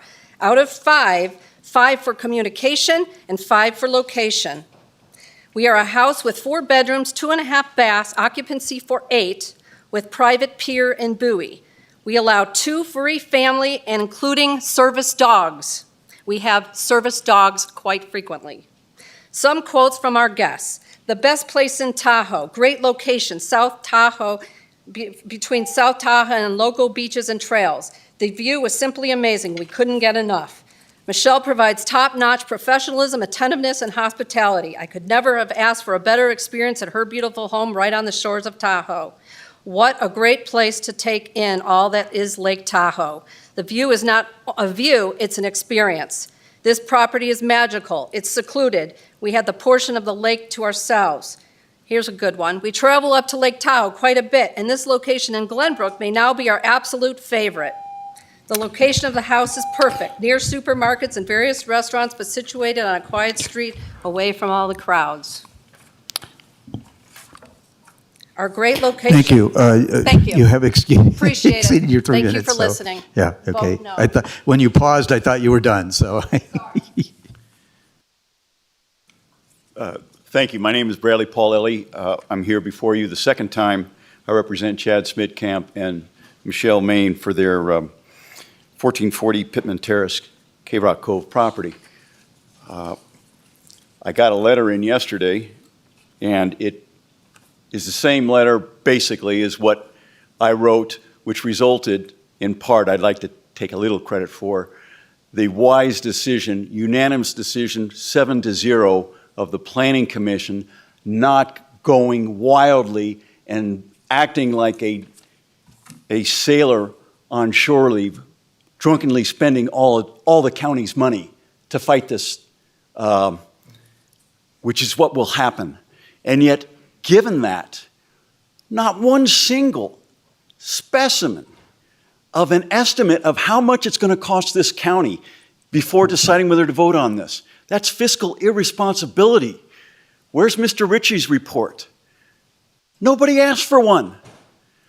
Don't you want to know how much it's going to cost for the taking issue and for the litigation costs? How many are you going to have to hire 1 or 2 more attorneys to defend this for the county? Do you have that in your budget? How are you going to do it? Secondly, arbitrary and capriciousness. Very clear under Nevada law. Third, and this is actually 2 because it's twice as important as the others. This is spot zoning. Mr. Tarkanian, the Tahoe Rim Trail is a public access area of the Glenbrook area. It's enjoyed by thousands a year. They actually built it on my property by mistake on Castle Rock Road. I said, don't worry about it, but they diverted it anyway. But I couldn't build on that property because of government regulation. The TRPA wouldn't let me build on my 12.5 acres. So I had to sell it. So I'm used to overregulation by the government, personally, and on behalf of clients. Are you going to, after this act, also ban the public's use of the Tahoe Rim Trail within the Glenbrook zip code area?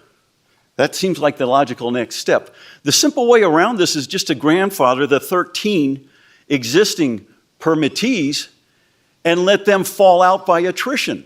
So when they sell it, when they sell their property, the new person doesn't get to have the permit. That's the way they deal with this. That's the way they dealt with this issue in the county of Oahu on Hawaii years ago. It's very well established precedent. You grandfathered those most effective to avoid lawsuits, to avoid paying compensation for taking, and to represent the interests of Nevada and allowing the free use of property. Thank you.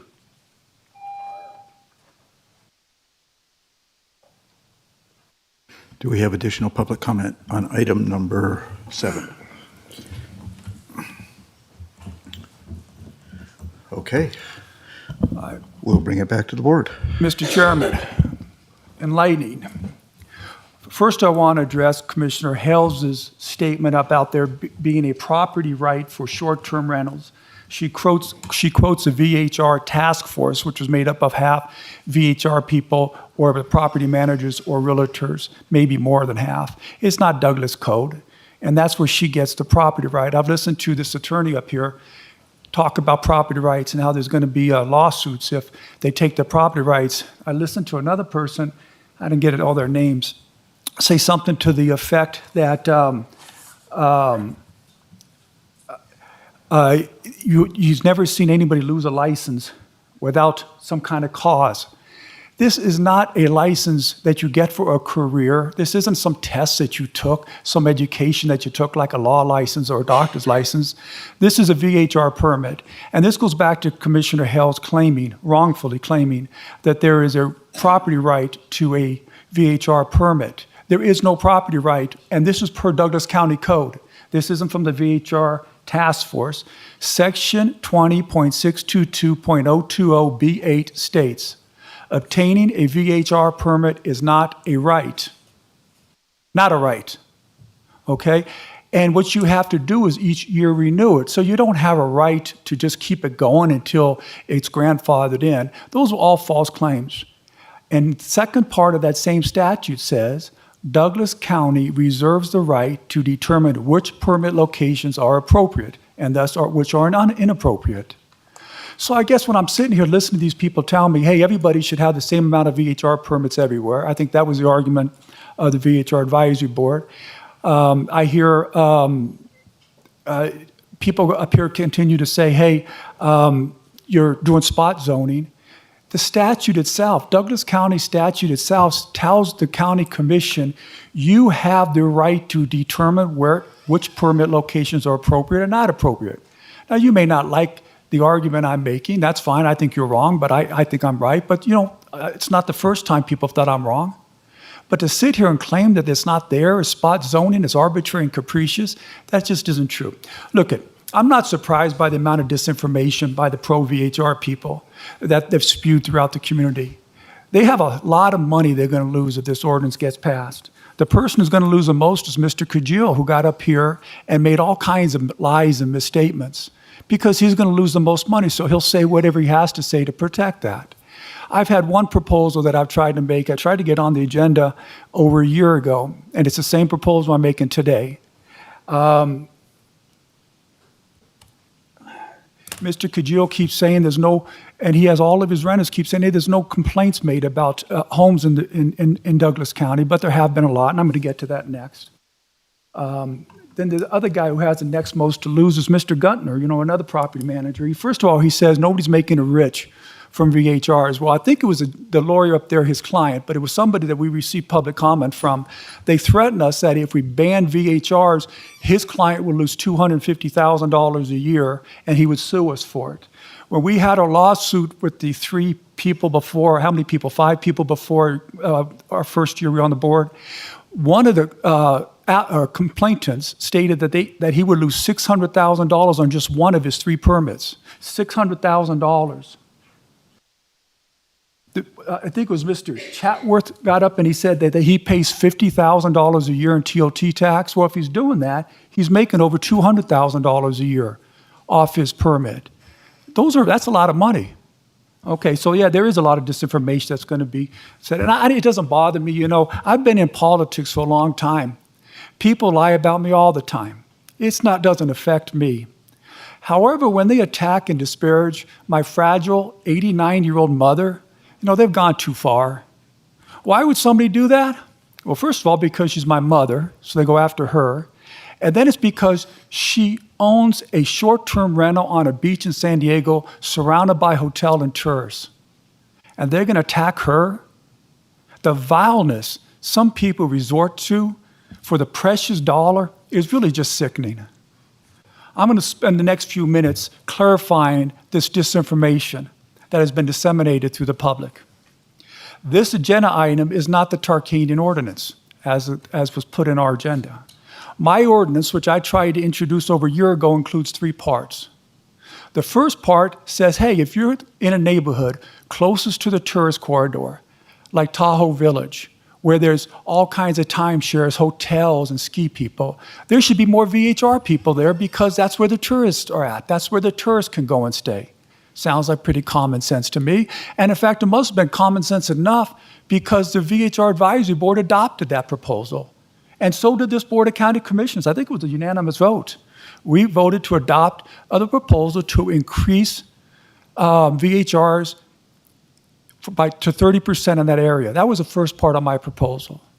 The second part of my proposal was to follow Ernie Strelow's analysis of the different communities that are further away from this, tourist attractions, but still around some public facilities that may be used by tourists, and determine which neighborhoods, based upon their makeup, how many VHRs you should have. That was my second proposal, part of my proposal. The third part of my proposal was to ban VHRs when you move far enough away from the tourist areas where there aren't many tourists out there. And you know, you're right, I don't think Commissioner Hales and maybe some others had read my statement that I submitted, which is on page 1350. But I stated, yeah, you can pick a spot place of where you start banning VHRs. You can say you can ban them all in Cave Rock and further out. I've had a lot of residents in Cave Rock contact me and say they think they should be banned too. You're going to lose a lot more VHRs that way. But you had to figure out a place that made common sense. Well, north of Cave Rock, there's few, if any, public beaches, few, if any, docks, few, if any, public golf courses, few, if any, public restaurants, few, if any, people that go out there except VHR people. So I thought that was a pretty darn good idea to do it there, and so we did. That was my third part of my proposal. All 3 parts is my proposal. But what happened is, in our last meeting at the lake, I requested that the second and third parts of my proposal be put on the agenda within 30 days as provided by our norms and procedures. After I made that request, Commissioner Hales, I said demanded, she says requested, tomato, doesn't matter. Commissioner Hales requested to separate the 2 parts and hear the second part first, which is Ernie's part. Her request was granted by the county manager, and we heard that, and that part was pushed back to the VHR Advisory Board. I'm not saying this was done intentionally, I don't know, but by allowing the third part of my proposal to be heard separately, it allows the pro-VHR people to falsely claim my proposal only helps a few wealthy people. It eliminates the advocacy of the majority of residents in Lake Tahoe who want VHRs banned or substantially reduced in residential neighborhoods. Now, this is exactly what my entire proposal does. It leaves a vast majority of VHRs where there is the most tourism, which to me is the most common sense thing you can have. Secondly, there is no lost revenue to the county by this proposal. The first part of my proposal adds more VHRs in the high tourism area than the 13 VHRs eliminated north of Cave Rock. I talked about property rights already, but I'll say it again. The pro-VHR people, you heard it today and you heard it from Commissioner Hales, claim they have a property right to a VHR, but the Douglas County Code specifically states it does not. I've already read it, I don't need to go through it again. The thing that you guys keep saying the most is that my proposal is arbitrary and capricious or spot zoning. It's far from that. It's a common sense, logical alternative based upon the specific legal requirements as set forth in Douglas County's VHR code. It spells it out very completely if you took the time to read it on page 1350 of the agenda package.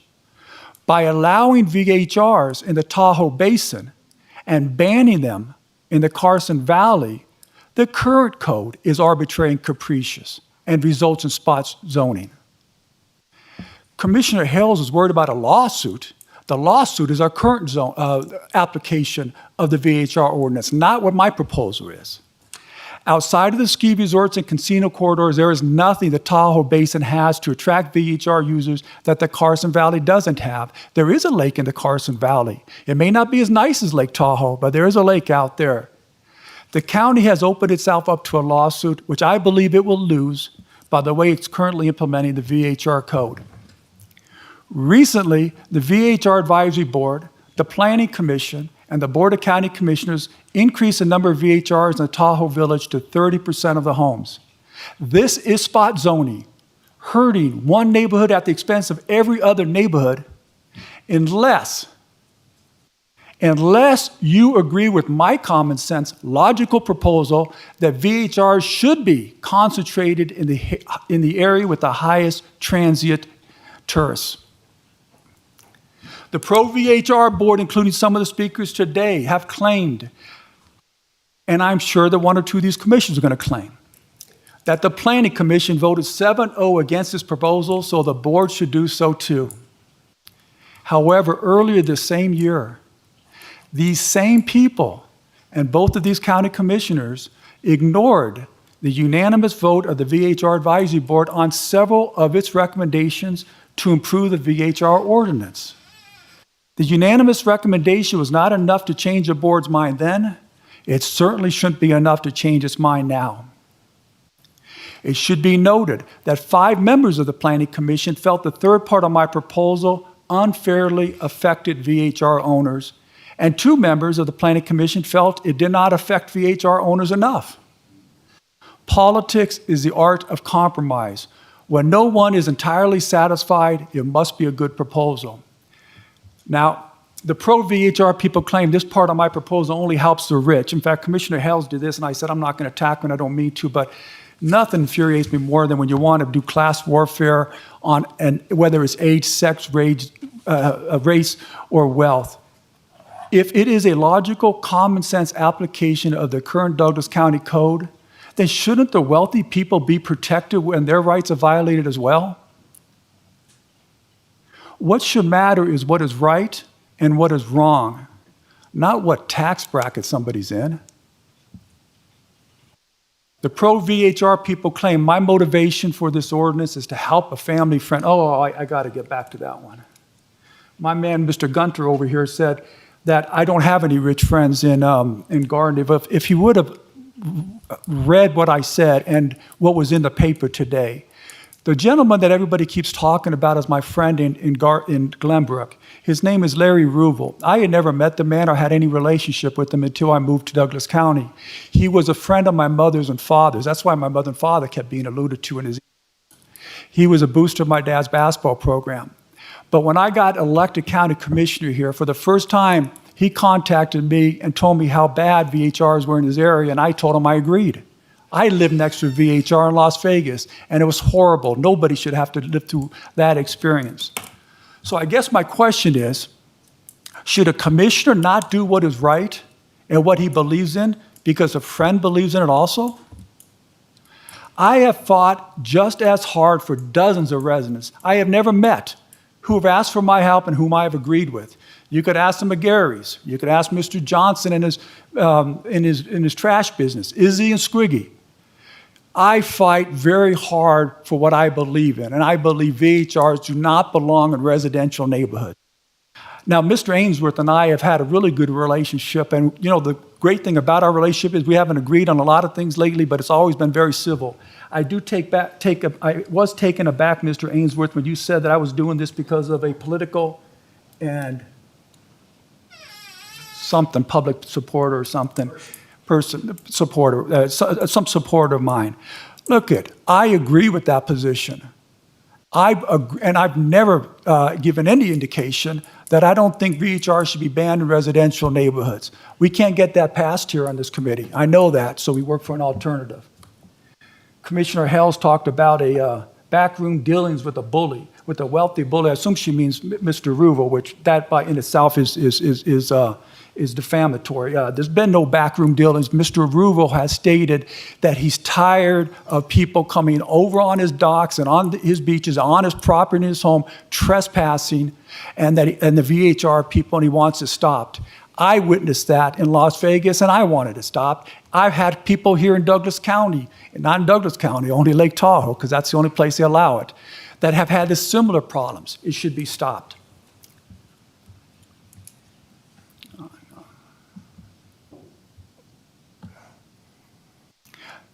I will argue just as passionately in our next agenda item for reducing or eliminating VHRs in Lincoln Park, as I have over the past 3 years. I don't know anyone personally in Lincoln Park, but I'm going to fight just as hard for them as I'm fighting for this agenda because it's right. I have also tried to reach compromises. When we talk about compromise, Commissioner Hales may think this isn't a compromise. I disagree with her. I have fought for compromises in many of our hotly contested matters where I've given up stuff that I believed in. I was hoping other people would do the same. We could talk about the Shabbat Synagogue, for example, the one in Lake Tahoe. We could talk about the McGarrys. The best way to solve problems with a multifaceted board is to compromise and everybody give and take a little bit. My motivation and effort is no difference if there is a friend involved, if there isn't a friend involved. And I've heard so many speakers, and Commissioner Hales, continually say Glenbrook, like that's the only thing that we're talking about. We're talking about all the areas north of Glenbrook. And those areas have had the same complaints that we've had in Glenbrook and other areas. When I was running for office, when I was campaigning for commissioner, a resident in Logan Creek called me and complained about the problems he was encountering with the one VHR in Logan Park. He was a neighbor. I can't remember his name now, nor do I think he'd want me to give it out. I promised him when I campaigned for county commissioner that if I won, I would do what I can to get that VHR moved from there and terminated. And I keep my promises. I didn't know him beforehand. We've heard a lot of people talk about this misinformation about that if they don't have a VHR permit, they can't rent their home and they can't make their mortgage payments. This proposal does not prevent homeowners from renting their homes and earning income to pay their expenses. They can rent their homes for 30 days or more. The people who rent for this long have a connection to the neighbors and the community and are much more respectful. This is the one that's the most laughable of all the arguments we've had on this. Mr. Kajil and his clients and all those people. There are not one documented violation in Lake Tahoe. No one's ever complained. That is not true. We've got 9 emails that have come in the past week or 10 days from people that lived in Glenbrook. 8 of them said they sent in and documented violations. One of them I discussed with Mrs. Strelo, I guess was 2 years ago. I have another person who sent them in, and she posted all 3 of her violations that she sent in. Plus, we hear over and over again how people have made claims of violations and then never reported on the code enforcement. Maybe you guys don't say that they're a violation, you can't prove it. But there's all kinds of violations that are being done. To say otherwise is a complete lie and a travesty. In fact, the one person who filed 3 reports, or there's 2 different people. 2 of the people said, one said they went to the police, the sheriff's department and complained, and the other one said they went to code enforcement with the 3 violations, and there's a record of those. I'm not done yet. There's no proof the VHR is outside the Glenbrook Homeowners Association or only rented to family and friends, as Mr. Kajil keeps saying. The only people claiming it this way are the ones that are going to lose a lot of money if they're banned. The vast majority of homes in Glenbrook are in an HOA, which can allow rentals, VHR rentals to its members. These members can rent homes to their family and friends. The vast majority of them can rent. So all these people talking about how they can't go and rent a home and vacation in Glenbrook if we ban them from these 6 homes or 7 homes in Glenbrook, they can if they're friends or family of the people in the homeowners association, which are the vast majority of VHRs there. Ricky Ray, he's not here. I was hoping he was going to be here. He is the poster boy of this disinformation. I believe he's your client, right, Mr. Kajil? You don't have to answer, but I believe he is. He's a poster boy of this disinformation.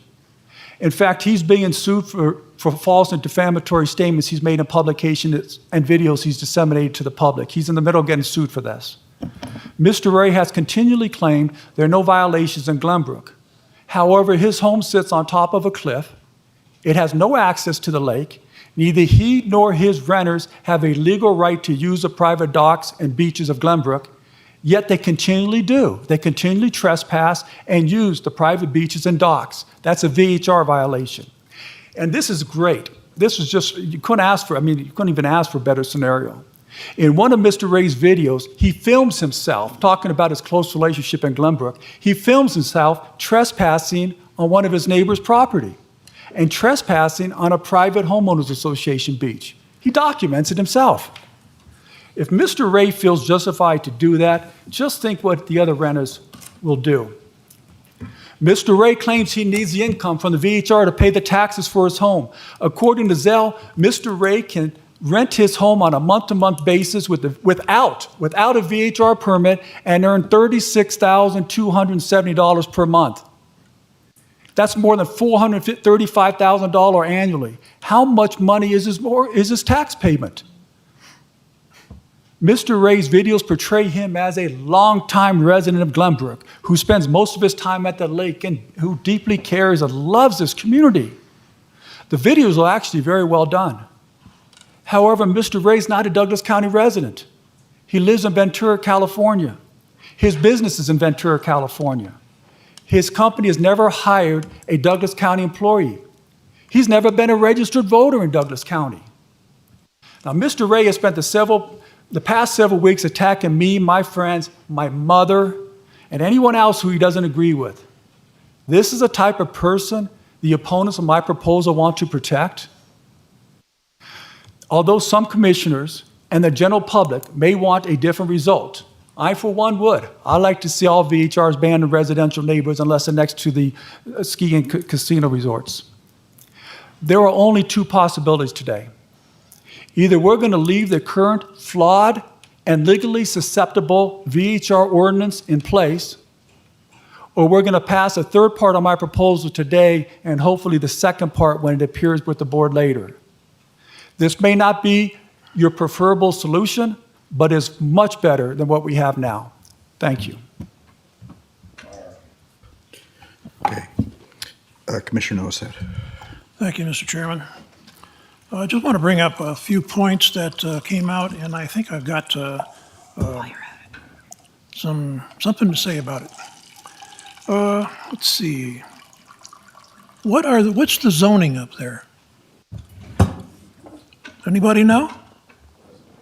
Single-family residential. Now, they mentioned spot zoning. By sheer virtue of the fact that we authorize a commercial property or commercial enterprise to be on private property, that's wrong. We should take lessons from Measure T in California, when everybody was crying about us losing money, TOT, et cetera. Measure T banned all VHRs, not all of them. And they expected the downfall of that area. Well, hogwash. Exactly the opposite happened. Hotel reservations went up, TOT went up within the next 4 years. All right. It's the zoning, single-family residential. Early on in my term, there was an issue going on in a court, and the judge agreed that a VHR is a commercial enterprise. Now, if a judge says that, Another point, if you want to invest in property here, it's not the county's job to make sure you make a sane investment. That's your problem. If you can't make that work for you, I have no sympathy for you. Okay. Okay, spot zoning, that's all I have to say. Thank you. Commissioner Hales, you had your light on. Thank you. The fundamental problem with Commissioner Tarkanian's approach is the county does not have an interest in moving tourists out of certain areas. That drawing that line is arbitrary and capricious because there's no factual basis to treat Glenbrook differently than Skyland Park. To remove VHRs from Glenbrook and not any other neighborhood there. Because the county has never said it cares how far away a home is in order to be a VHR. And I agree with Commissioner Tarkanian that there's no property right to a VHR. So the county can make appropriate restrictions on VHRs. The key is appropriate. There has to be some kind of reason. The county has to have some kind of interest for that restriction to be appropriate. If there's no good reason, then it's not appropriate. And here, I see no good reason. Commissioner Tarkanian's referred to complaints, but I don't believe there's been any formal complaints filed with the county from VHRs in Glenbrook. Is that right, Mr. Strelo? Ernie Strelo, for the record, that's correct. Mr. Strelo, you got the same email with the three copies, I'm sorry, didn't you? but this is my time Okay, to talk. sorry. We'll go back. I'll speak after you get done then. So there may be some letters that refer to matters in the distant past or refer to anecdotes, and they may have come out recently, but unless they are looked at, they're not really good evidence in our record. On the other hand, we have a lot of evidence that there's been many, many VHRs without any problem. Mr. Carr has given us that information, and Mr. Strelo. So unless there's an appropriate county interest in banning VHRs in Glenbrook, then we are out of line to do so, and we are at legal risk.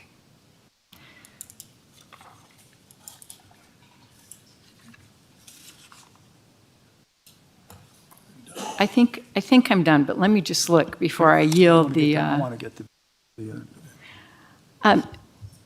Mr. Tarkanian, have you received any financial contributions from Mr. Ruvo's relatives? No, Do you know? not that I know of. Do you know who Michael Falcone is? No. I find that hard to believe.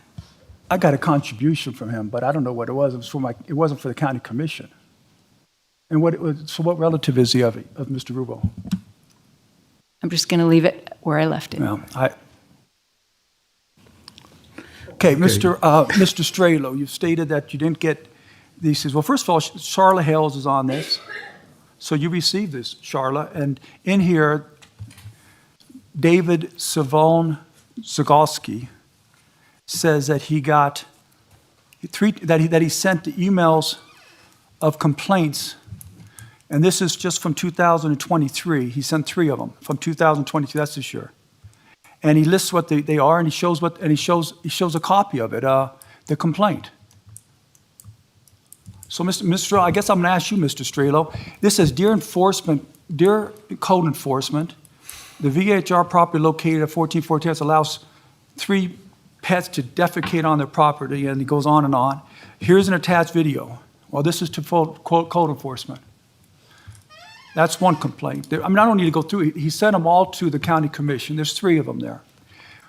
Mr. Strelo and I don't know which one of these individuals it was, discussed the dogs barking, and that he called the sheriff's department, and Mr. Strelo said, well, it was 2 years ago, and it may not have happened before. So, again, you're aware of it. You may not say that you have a record of that one, but there should be a record of the other 3. Ernie Strelo, for the record, you're kind of all over the place. So you talked about Glenbrook. This is K-Rock Cove we're talking about now. So Pittman Terrace, that's Maria and Dave and the 1440 homeowner that's here in the audience. I did go there on Thursday because I found out about this last week. And I went out there and I talked to them. I spent an hour and a half with them. And it was about dogs defecating on each other's property. They have cross complaints with each other. And there's a myriad of other issues that they have on that street that's a private road or not a private road, or egress or not egresses. And so we have complaints. We talked to them about calling the sheriff's department because it's criminal trespassing if what they say is true. But that's all we know about at this point. That's all I knew about. And I found out about it last week. And we were talking about Cave Rock Cove, not Glenbrook. You're talking about Glenbrook. I'm talking about all the areas north of You're talking Cave- about Cave Glenbrook. Rock. That's what you asked.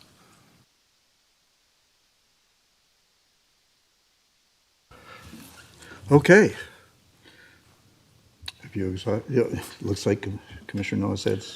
With Right back respect, with respect to complaints, there's a card in the county offices that says, "Got a complaint? Call this number." Some people have not been able to make contact with anybody on that number, and they do call during business hours. So Ms. Hales alluded to no evidence. So you don't have any evidence. If you call a cop to go out there and he didn't see anything, he calls it unfounded. So that's not a complaint. Am I right? Ernie Strelo for the record. So we have, when a sheriff is dispatched out to a home that's a VHR, they are required to do a police report, unfounded or not, and we do get a copy of that. So if it's unfounded by the sheriff, then it would be recorded as unfounded by us. That is correct. If it conversely is given to us and that they're in the deputy's opinion and with their body cam, that there was notice of a potential violation, we investigate it and go farther, go to the next step. How many code enforcement officers do we have now? I have 4 code enforcement officers, one that sits at Dorla Court as of 2 weeks ago. So you actually have 3 enforcements. I have 4 code enforcement officers. One dedicated. I to have court. one up in Tahoe, and I have one that does investigations on illegal or potentially illegal VHRs here. Okay, so how many code enforcements do we have that are beating the beat, walking the beat, or so to speak? Walking the beat. No, I mean, they're devoted to doing just that, not coming up to the. I have 2 code enforcement officers dedicated to Tahoe, to VHRs, and I have 2 sheriff that are dedicated to Tahoe, to the VHR program. And of course, those sheriffs, if they have something that happens before the complaint for a VHR comes in, he goes to that complaint. I'm In sorry. other words, he's dispatched by dispatch, the cop is. So if he's got a choice between doing a VHR thing or doing something else that he's been dispatched to do, he's going to go do the dispatch. He's not going to do the VHR. I guess what, if I want to, trying to fill this in, he has to make the determination of which dispatch issue is more important, I suppose. I don't know that that's the right word, but which takes precedence, I guess. A VHR violation, potential violation, reported one, or a criminal activity taking place in the Tahoe Township where he's assigned. How does he make those determinations? Is that correct? Correct. Okay. Ernie Strelo for the record. So they have priority codes, 1, 2, and 3. So if there's a priority 1 call versus a priority 3 call for a VHR, they'll probably go to the priority 1 call first. Okay, so you got three code enforcement officers. How many VHRs do we have? 587 There's 587 VHRs. to spread across 3 code enforcement officers. I have 2 code enforcement officers, and I have 2 sheriff. So I have 4. I would suggest that the sheriff's office is probably a little more busy than the VHR code folks. Okay. It's just the fact of the priorities. That's what I'm questioning now. Right. Commissioner Hales, you had. Just for the record, I want to ask Doug Ritchie if courts have found that VHRs are a commercial enterprise inappropriate in single-family residence areas. Chairman, if I may. Doug Ritchie with the Douglas County District Attorney's Office. Yes, courts have found that commercial commercial activities can occur in residentially zoned neighborhoods, if I'm understanding your question. It's, So VHRs are allowable in single-family zoned residences. yes, They are not banned as commercial. that's correct. They can be banned for other reasons. That's correct. The Board of County Commissioners has the ability to enact land use regulations, which provides the parameters for what kind of commercial activity is allowed in a residential neighborhood. For example, even a long-term lease rental of a home is still commercial activity. It's long-term. Everybody, nobody ever thinks of it really as a commercial activity. But when you're a landlord, you're renting your house long-term, it's still a commercial activity. Other examples are like if you're a hairdresser in your home, that's allowed. And this, again, I'm sorry if I'm getting more detailed, but commercial activity happens all the time in residential areas. But does other commercial activities have as much impact as a VHR? Sounds like it looks like our Community Development Director has something to share with us. Thank you, Chairman Gardner. Tom Delaire for the record. I'd like to take an opportunity to answer Commissioner Hales' question. And in NAC 477283, we've been doing a lot of research with this ordinance over a long time, the last couple months. And this is a modification to the actual International Fire Code. It's section 1 of that chapter that I read, item V. In there, it's in section 915 1.1 occupancies, and is deleted and replaced with occupancies including without limitation residential group R3 occupancies used for transit occupancy of less than 30 days. And so the NAC has changed the section of the International Fire Code to read that the occupancies of a residential group R3 can be used for transit occupancies less than 30 days. For those of us who don't know, what is NAC? It's adding that specifically to the fire code. And it's the Nevada Administrative Code, and it is adopted by the state fire marshal. The legislature puts it together, right, if that's accurate, AJ, and changes those laws based on what the state fire marshal has to say. I'm ready with a motion. I haven't spoken yet. I thought you might say that. So, okay. So I too have taken a lot of thought in process in this and decided that it was time that I write things down so that I didn't forget them and would try to keep a track of mind. First of all, I'd like to say that I respect the process of public comment. And we are told as commissioners, new commissioners, that we should wait until we've heard all public comment in order to express our views on particular issues. And I have done that, painfully so, but I've done that for the last several years.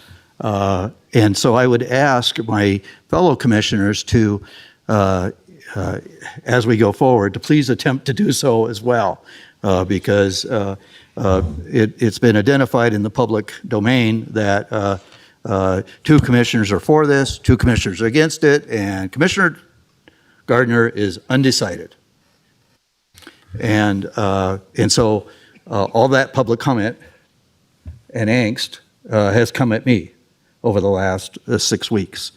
I can tell you that the issue has consumed a tremendous amount of my thoughts over the last several weeks as I anticipated this item coming before us, and and I've lost a lot of sleep over it. My doctor increased my blood pressure medicine yesterday So those are true facts, okay? The Record Courier just this last week, or just on Wednesday, said that Commissioner Gardner has flipped on this issue. I can attest to the fact that I have. At least a dozen times in the last 2 weeks, 3 weeks. I've gone back and forth. What is right? What is wrong? I try to, in my deliberations, I try to employ a lot of common sense. I still haven't graduated from the School of Hard Knocks. And I don't have an education beyond high school and maybe a few credits in junior college, but nothing to really write home about, okay? So I guess it's easily determined that based on their previous comments, both today and the past, where most commissioners feel in passage or failure of this proposed amendment to our VHR code. How did we get here? Let's talk about that just for a minute, okay? How did we get here? Commissioner Tarkanian did request this item on a board agenda, as I remember, back in around June or July of 2022. When I was chair at that time, and he suggested that the density of vacation home rentals above Cave Rock State Park be reduced and perhaps prohibited, and has consistently accused me over the last couple of years of using my discretion as the chair of suppressing his ability to bring this item forward. Actually, just 1 year. True? Just 1 year. Oh, it's just, okay, it's only 1 year? It feels like 2. Okay, so yes. Okay, fine. As I knew that the Vacation Home Advisory Board was working through changes to the code, I asked them to be patient and let the VHR Advisory Board pursue the density issue and let it go through the process. That was a request of mine. And I thought that the program manager was working on that as well, and I think he was. So when we conducted our meeting in Lake Tahoe in October of 22, I expected it to be brought forward at that time. Now, at that time, if you recall, Commissioner Noasad proposed that we eliminate vacation home entirely, and that failed. And so then we went on to the second item on that agenda and listened to the VHR Advisory Board's recommendations, and I think Mr. Stralo's recommendations. And so I expected during that deliberation that perhaps maybe Commissioner Tarkanian would express this idea and ask for it to be brought forward. But however, that didn't happen at that time. So when we met again in April of 23, this last April, as a VHR board, once again, I was expecting that process to once again come forward, and it did not. So I was expecting a requested change that would take place prior to our approval of the changes to this code in June. It did not, and I asked the VHR board to once again review staff's recommendations, which are right here, right? Your recommendations in regards to density. Okay, so this is not a new issue. It's not a new issue. Unfortunately, again, that did not take place. That is why it is now before the board. And so, and we had a meeting this last October, again, at the lake, and I suggested and one of the purposes was to address the neighborhood study that Mr. Stralo put together. So I can tell you this, I can certainly appreciate and understand Mr. Tarkanian's frustration at the amount of time that it has taken for this to come before this board. I was expecting it before now. And so that kind of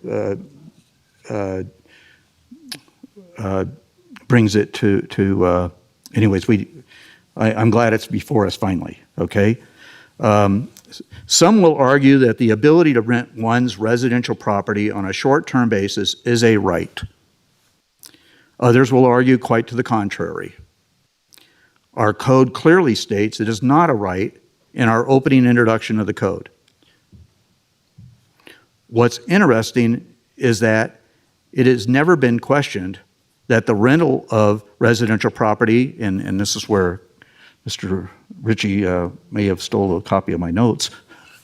What's interesting is that it has never been questioned that the rental of residential property on a long-term basis could also be deemed a commercial use, as it is done for monetary profit. We have owners of long-term rental properties in the audience today, and certainly they're not doing it on a benevolent basis. And nobody has ever questioned also other home-based businesses, such as home-based tax services, home-based attorney's offices, Amway, home beauty salons, daycare centers, to just name a few examples. And recently we had a thing before the Planning Commission to expand a daycare center in a residential neighborhood. Okay, and they passed that. I would also suggest that those who participate in long-term rentals are being hypocritical. So,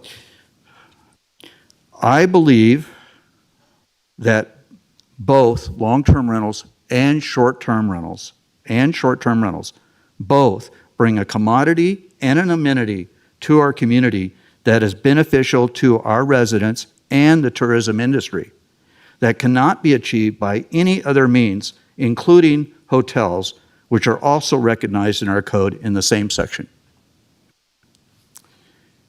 If that were the case, you would expect our 5 hotels in the Tahoe Township would see vacation home rentals as a threat to their businesses. And yet, just the opposite is the case. Just the opposite is the case. They support long-term rentals and short-term rentals. And they support the continuance of the program. Families who wish to live in our community but are not in a financial position to purchase are afforded the long-term rental process. That's good. And families who wish to enjoy the tourism activities without staying in multiple rooms at a hotel are afforded that opportunity as well through this program and by this ordinance. As such, and it's important to point out, as such, not only what Mr. Dallaire said, but as such, Nevada revised statutes itself in chapters 116, 340, and 268 allow for transient occupancy commercial use of units within planned communities, AKA vacation home rentals. Nevada revised statutes recognizes that. So how do we balance both?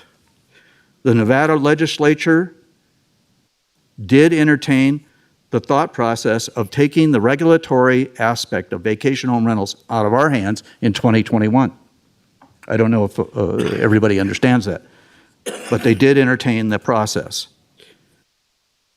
And mandating them with bills both in the state Senate and in Assembly. At that time, we lobbied hard with the assistance of then County Manager Patrick Cates during that session to allow us, Douglas County, to self-determine how best to manage the program, and both bills were subsequently not heard by those bodies. I am convinced that should a total ban be implemented within our county, the state legislature will resurrect those bills in some form in the 2025 session. Perhaps also removing our ability to finance the enforcement of our program through the permitting process rather than the use of general funds. This process I prefer. I don't want to take general funds to administrate that program. We are doing so now through the permitting fees. The current cost of regulating the program is nearly $1 million, which I believe would like to see made available to other services within the county rather than regulation. I've said it before and I'll say it again. Nobody is ever going to be totally satisfied with our ordinance, including myself. I believe we must work to strike a balance to ensure the peaceful quality of life of our residents and our visitors, and that has been my goal from day one of working on this ordinance. I want an ordinance where nobody knows it even exists. You don't know whether or not there's a vacation home rental next door to you because there's no disturbances. It's just like any other.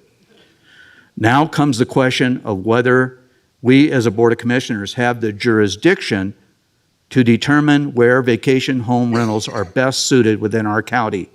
And we have, to this point in time, determined that the program is best suited within the Tahoe Township. Once again, I emphasize the term to this point in time. We are using this ordinance to determine that it's best used in the Tahoe Township. However, I took the opportunity yesterday on my trip to Tahoe for lunch with the sheriff's deputies to clock the amount of miles between the valley floor and the Tahoe courthouse, and took the opportunity to clock the time and miles from that facility and the areas north of Cave Rock. And guess what? They're identical almost. They are almost identical. So while we say, and we're using this code to say that we can't have vacation home rentals on the valley floor, it's the same amount of distance from the Tahoe Summit and the casinos to the valley floor as it is north of Cave Rock. Same distance. I mean, okay, maybe a half a mile. But they're pretty miles. They're pretty miles. Okay? So, do we have that jurisdiction? Do we have that jurisdiction? Code says we do. Is it legal? I don't know. That is not to say that at a future date that it would be determined also by this board that they should be allowed in the East Fork Township. We have chosen not to do so. The task force, as I recall, indicated there should be. And as I read the current petition being circulated, if passed, believe it or not, it would actually allow more vacation home rentals on the valley floor than the Tahoe Township, which doesn't make any sense to me whatsoever. Whether or not the use of personal residential properties can be used for transient lodging is provided for, as I said earlier, in Nevada revised statutes. And that aspect is not before us today by Commissioner Tarkanian's proposal, but rather where is it appropriate for them to exist. And our code says that we, as a Board of Commissioners, reserve the authorization, reserve the right to determine where they exist within our county. I have gotten a tremendous amount of emails encouraging my vote on both sides of the issue. It hasn't been singular. I personally believe that a restriction of no non-HOA affiliated vacation home rentals within a year above Cave Rock State Park is more than likely arbitrary and capricious. Yet I'm not an attorney. I can't make that decision. And that the only person that can make a decision on that is a judge. Perhaps both of these ideas need to be tested. So I can tell you, no matter how I vote today, and I haven't heard the motion yet, but no matter how I vote today, I can tell you that at least two commissioners are not going to be happy with me, and many members of the public are not going to be happy with me. There's a lot of emotion wrapped up into this, and there's been a lot of accusations that are thrown about by a number of members of this board, and I just choose not to address those accusations. I can certainly understand, after going through all of this, why the Vacation Home Advisory Board, and she had to leave earlier, but Chairman Mickey Hempler I can certainly understand why they didn't want to tackle this issue. because it's a real conundrum. But I do appreciate the work that they've done, and I don't want to diminish that process. I appreciate the work the Planning Commission has done in attempting to keep us from a lawsuit. I just don't see that happening. And our current code is actually a process of spot zoning, as Commissioner Tarkanian has pointed out, because we say that neighborhoods will be limited to 15%, that's spot zoning. Neighborhoods would be limited to 40% in Tahoe Summit, that's spot zoning. So do we have the right to say a neighborhood should have a zero density? That's something that needs to be determined in my mind.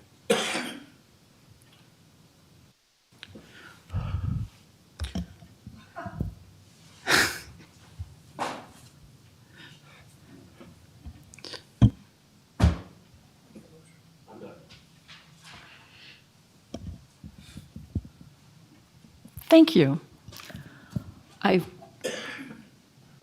At the risk of repeating myself, the distinction between Carson Valley and the lake is not about distance. It's about a lot of other factors that don't exist between the tourist high-density area and Glenbrook. Therefore, I would move that this board find that the required findings cannot be met and that we do not adopt ordinance 2023-1627 as presented based on the evidence in the record and public comment.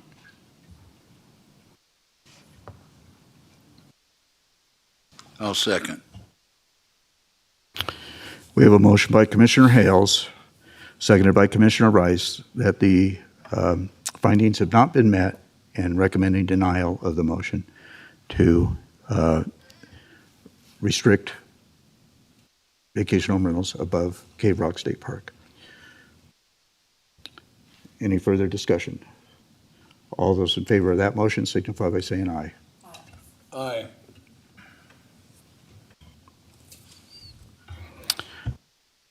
Those against signify by saying aye. No. I also vote no. So I'm going to make a motion. Am I on the right one? Just a second. Okay. I'm going to make a motion that the board move to adopt ordinance 2023-1627 as presented, based upon the information presented, the staff report, and public comment. Motion by Commissioner Tarkanian, seconded by Commissioner Noasad to, I'm sorry, what, I missed that, to approve the, I need to I was go just back reading to the my- language from the recommended motion. Okay. It says, I move to adopt ordinance 2023-1627 as presented, based upon the information presented, the staff report, and public comment. Okay, and that was seconded by Commissioner Noasad. All those, I would like to offer an amendment. But first, a question. Can I offer an amendment and then not vote on the main motion? Okay. I would offer an amendment to make the effective date of the ordinance July 1st, 2025.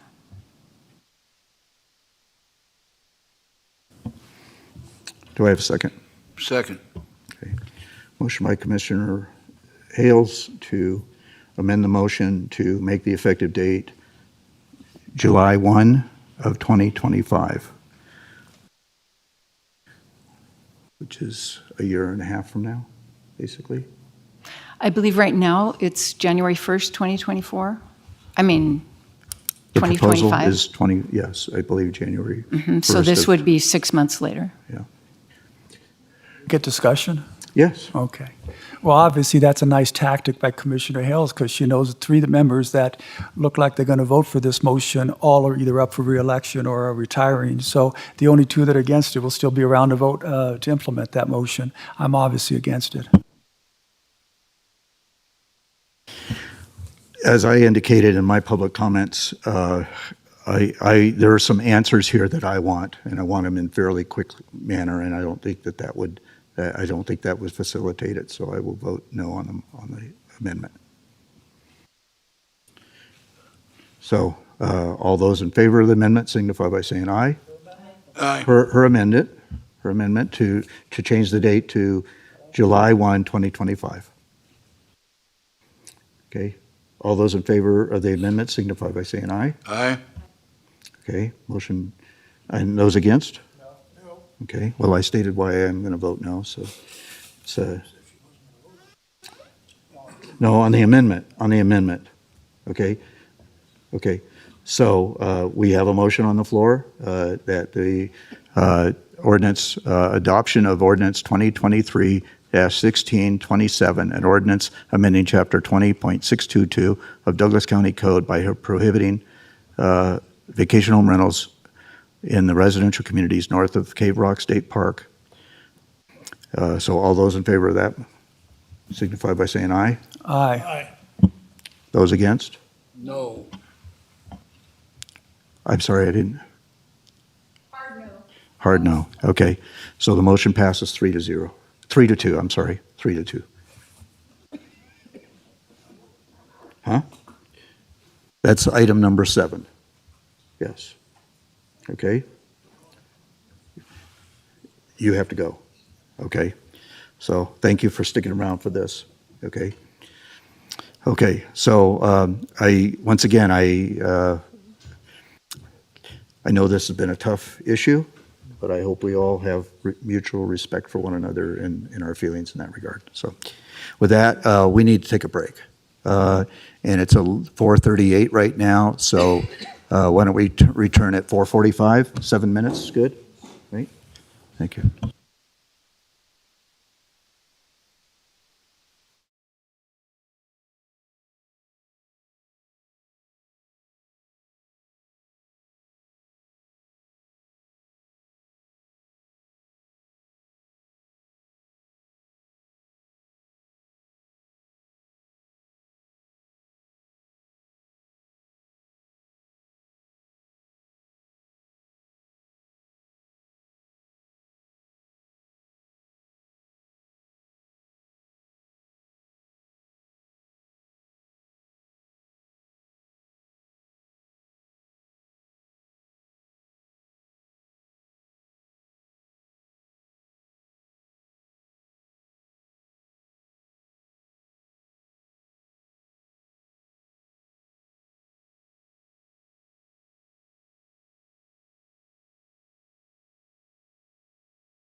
Okay, it's 4:47, so we're 2 minutes past the reconvene time, but I know that Mr. Ritchie needed to use the facilities as well.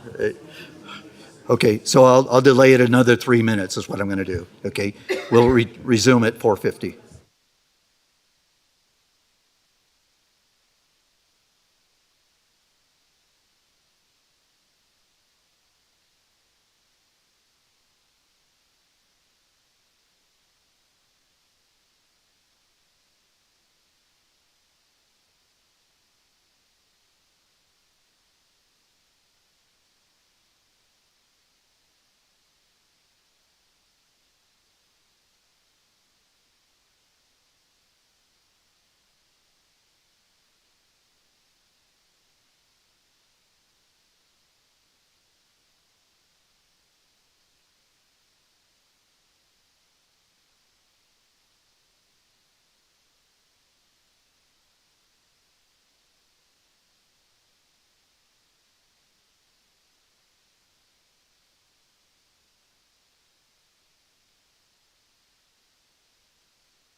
Okay, it's 4:50. I'd like to get this back in session so we can dispense with the rest of our agenda today.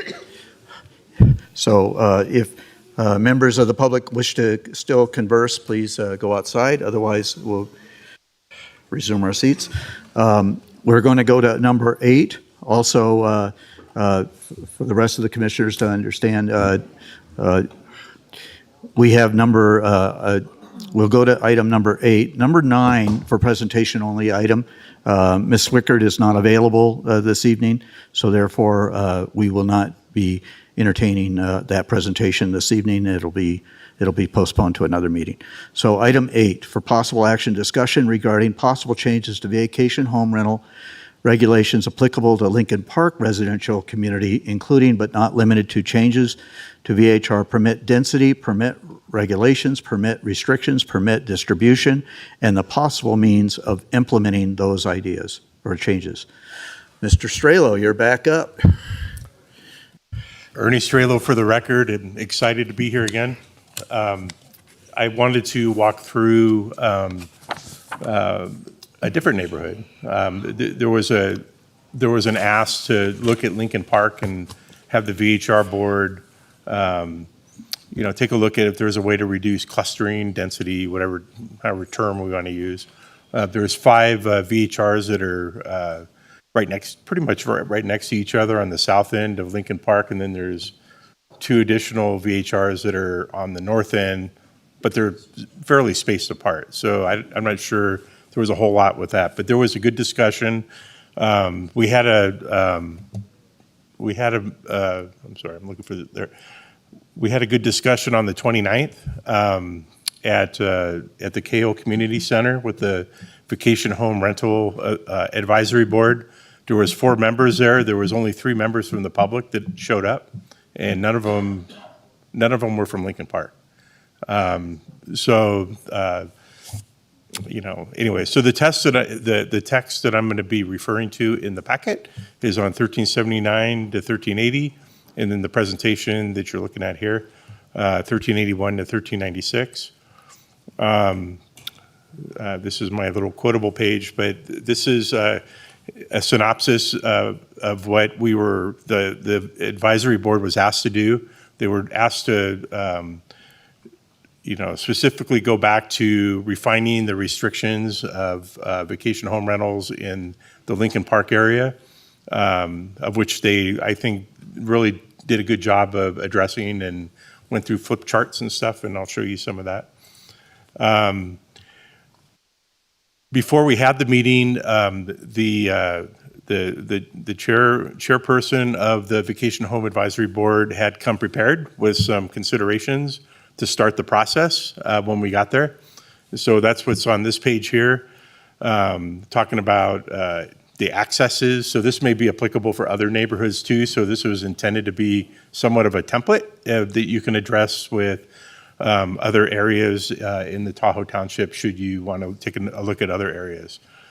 So you can see here the accesses in and out. As you know, the farther away you get from state line, the worse the turn lanes get, depending on that part of the road. And I think it's Presbyterian Curve is one of the 10 most dangerous curves in the country, is what the fire department told me. So, there's some areas over there that they're quite hairy, quote unquote, to make turns and get out of. This specific neighborhood had, as we've talked about in the past, narrow lanes. As you get into them, I think I joked last year that if I drove my truck down there during the winter, I would take mirrors off my truck. They're very thin lanes to drive in. There is not really street parking in these particular areas to speak of. Emergency vehicles have a challenge getting in and out and so forth. So you can kind of read kind of the detail that's in here. Here's an example of some of the roads, and this was provided by Ms. Hempler. She got some pictures in her time up there of pictures in the area, so you can see on the left picture what the snow looks like. Well, last winter it was bad everywhere, but there's an example of, you can see this is actually a walking area or road, and then you can see on the right, cars has just come off, flying off the freeway into obstacles in that area. So, Mr. Strelo, back to that other, so that's not actually a road there on the left? No. Okay. I thought maybe it was a before and after type of picture. Well, so. It might be a road. It might be a tree that fell down on a road. Yeah, I don't know. It's hard to tell with all the snow. Yeah. It might be the same road. I don't know. It is the same road, you're saying? It could be. It would be, if she was here, I can ask her. But yeah, this is some of the accidents. This is looks like another angle of the accident. And here's trying to get across a road on Highway 50. If you want to go to a shop or something, you have to. The cars are going through there. And then this is the truck. I think this is this truck here. This is what it looked like after it got nailed. This is the area itself. So Lincoln Park is this area here on the west side of Highway 50. And to understand this area, there is 5 VHRs right clustered in the bottom here on the south end.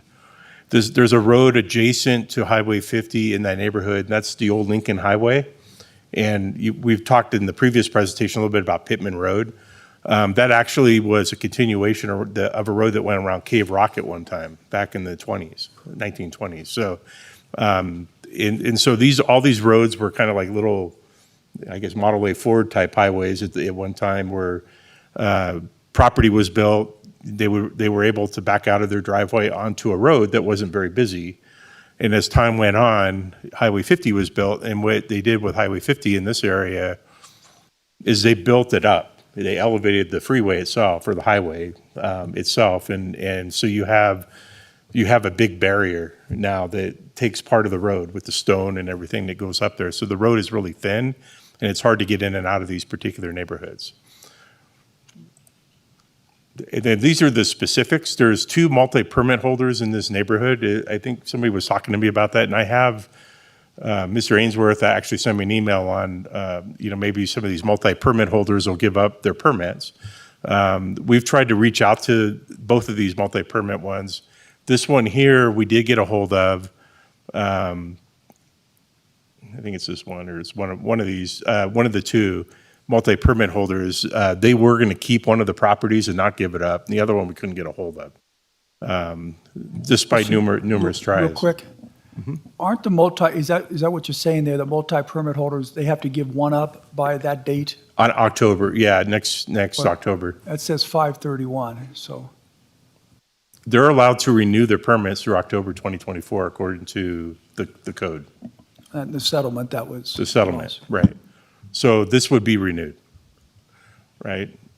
But what I was hoping is that they would tell me, I want to keep my house on Tramway, or, whatever. So one of them, this big lot here, we haven't been able to get a hold of this person, but we've been able to get a hold of another person that had this one here. So, Mr. Strelo, I need to piggyback on top of what Commissioner Tarkanian pointed out here on 1264 Lincoln Park Place, multi-permit holder.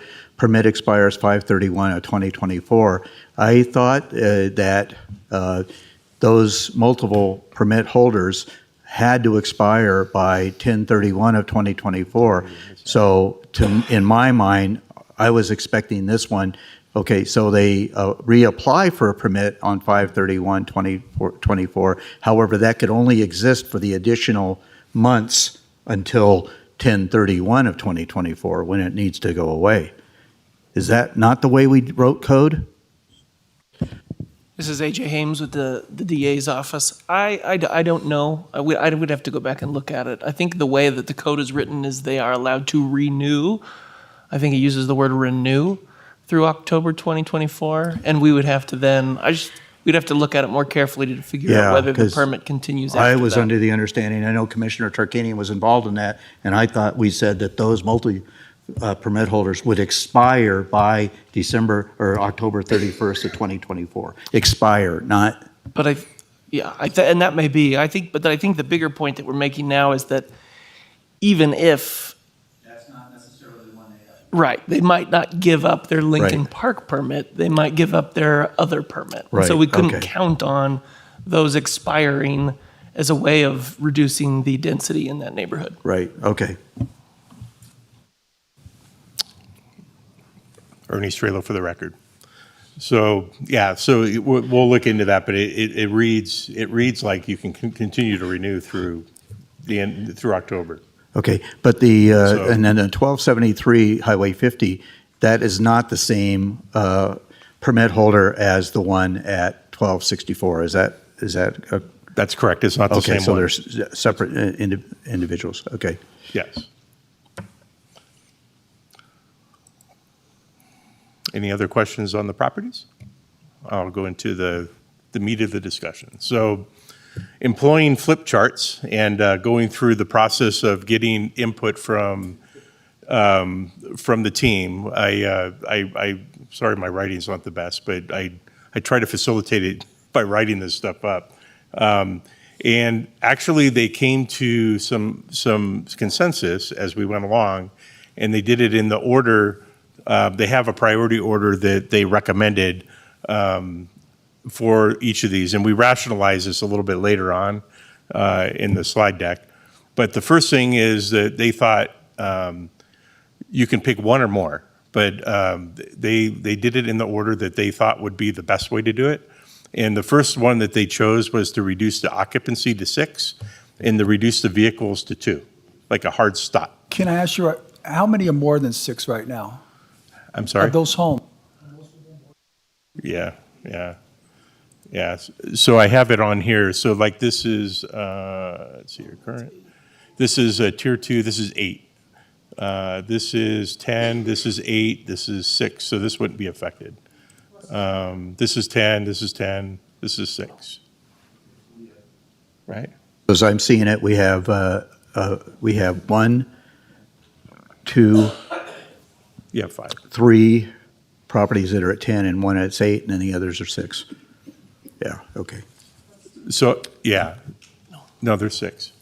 So I don't know if there's like so we approve vehicles separately. So the vehicles are either 1 or 2.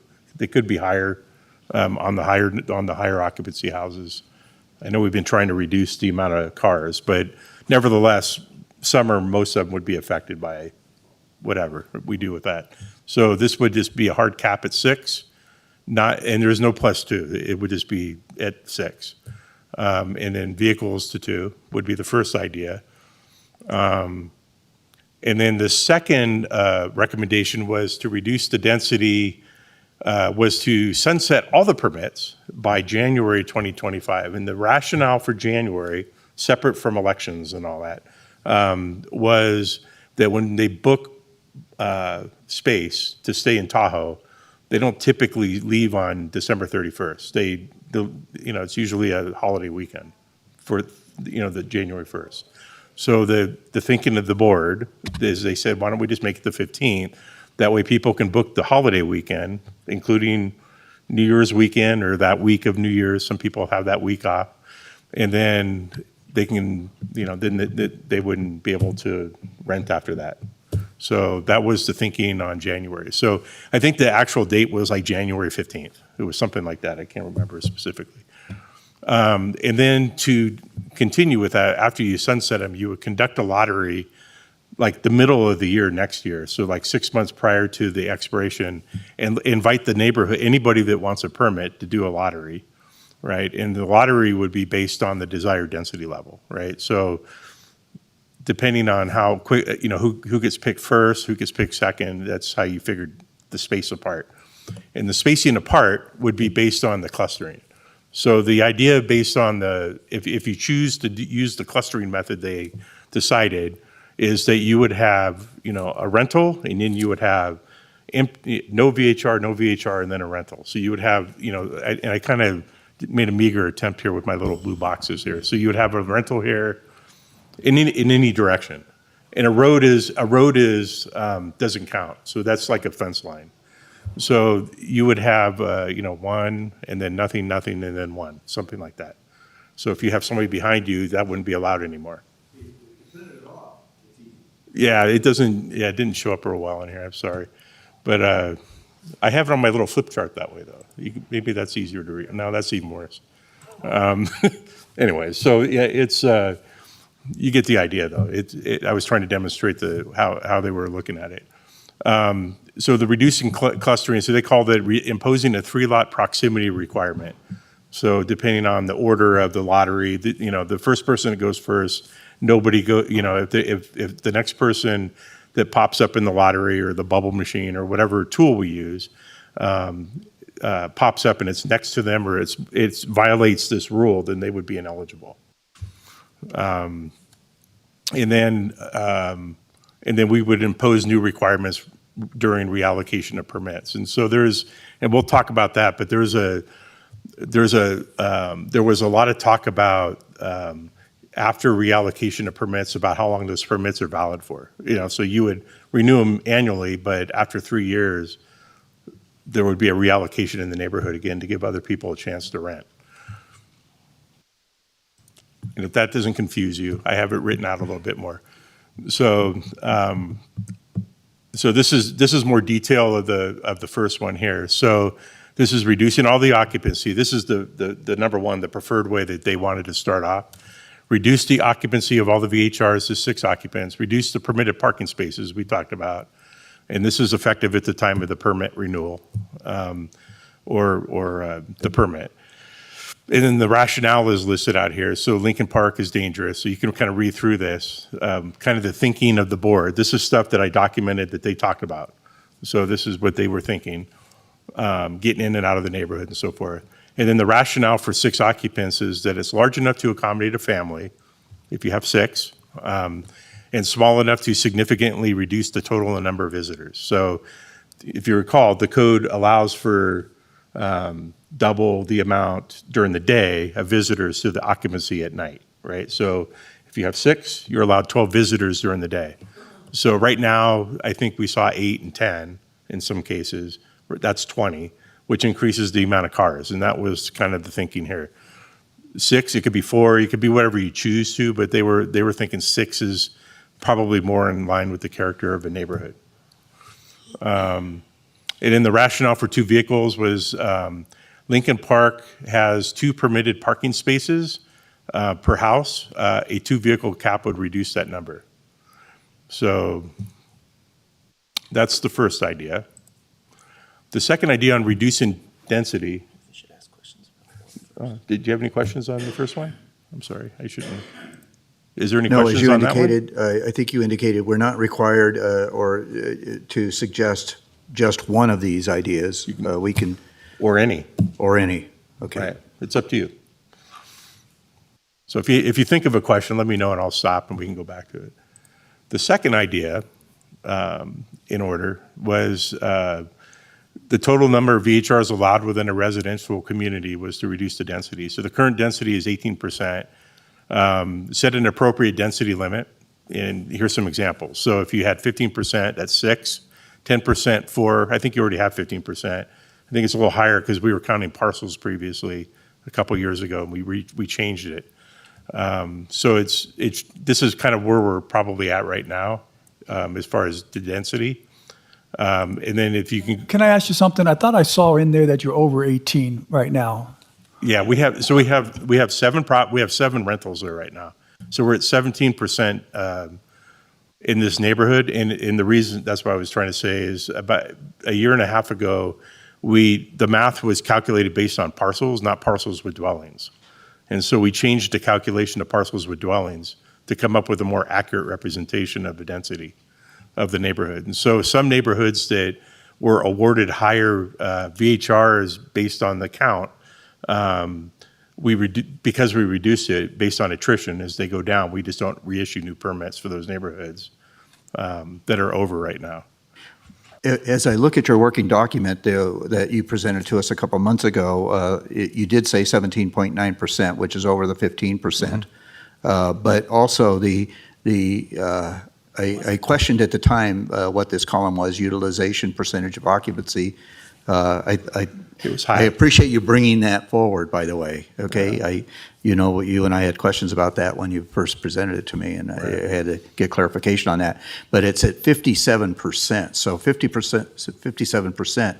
So, not only are we over the 15%, but we're also very, very high in regards to utilization, almost the highest in the entire Tahoe Township. Ernie Strelo for the record. Again, to clarify that, I think Commissioner Tarkanian and I talked a little bit about this a couple days ago. HDL doesn't differentiate between days of the week, and so I think that actually the density is higher in that because it just counts 90 days per quarter, right? And people don't necessarily vacation on a Tuesday and a Wednesday in a lot of cases unless they're up there for a week or 2 weeks. A lot of them come for the weekend, so the density probably is higher on a weekend. Right, so just think about that. But you're right; it's 50. It was one of the highest in the whole basin. Yeah. So anyway, so this is this. Well, it is a very desirable area. Let's admit that. So right.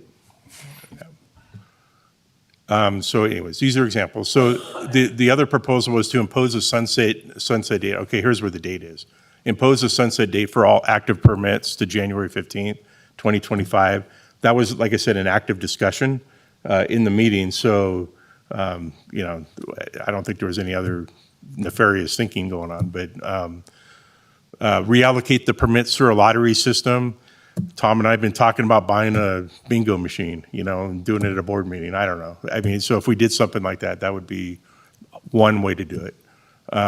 Owners are chosen through a lottery system held prior to the sunset date, so we have continuity, for those that do get to keep a permit or get a new permit.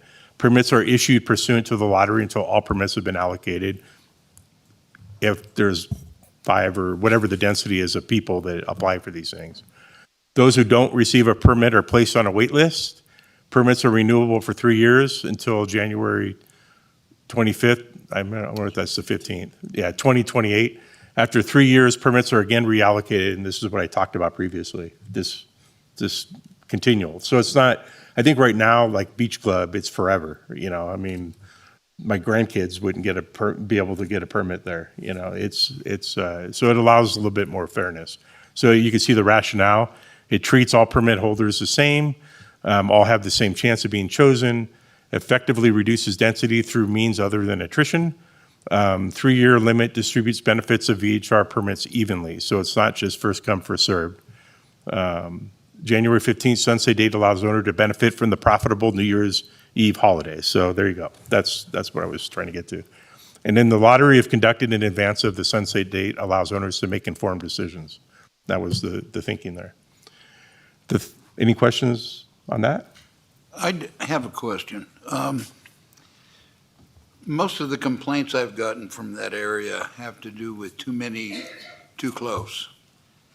If we do it by lottery, what's to preclude the cluster down here staying and having the two up there have to get rid of their permit, and you still have the cluster problem? But if you recall, we talked a little bit over here. Is it on the next slide? Oh, there you go. So let's talk about the clustering slide.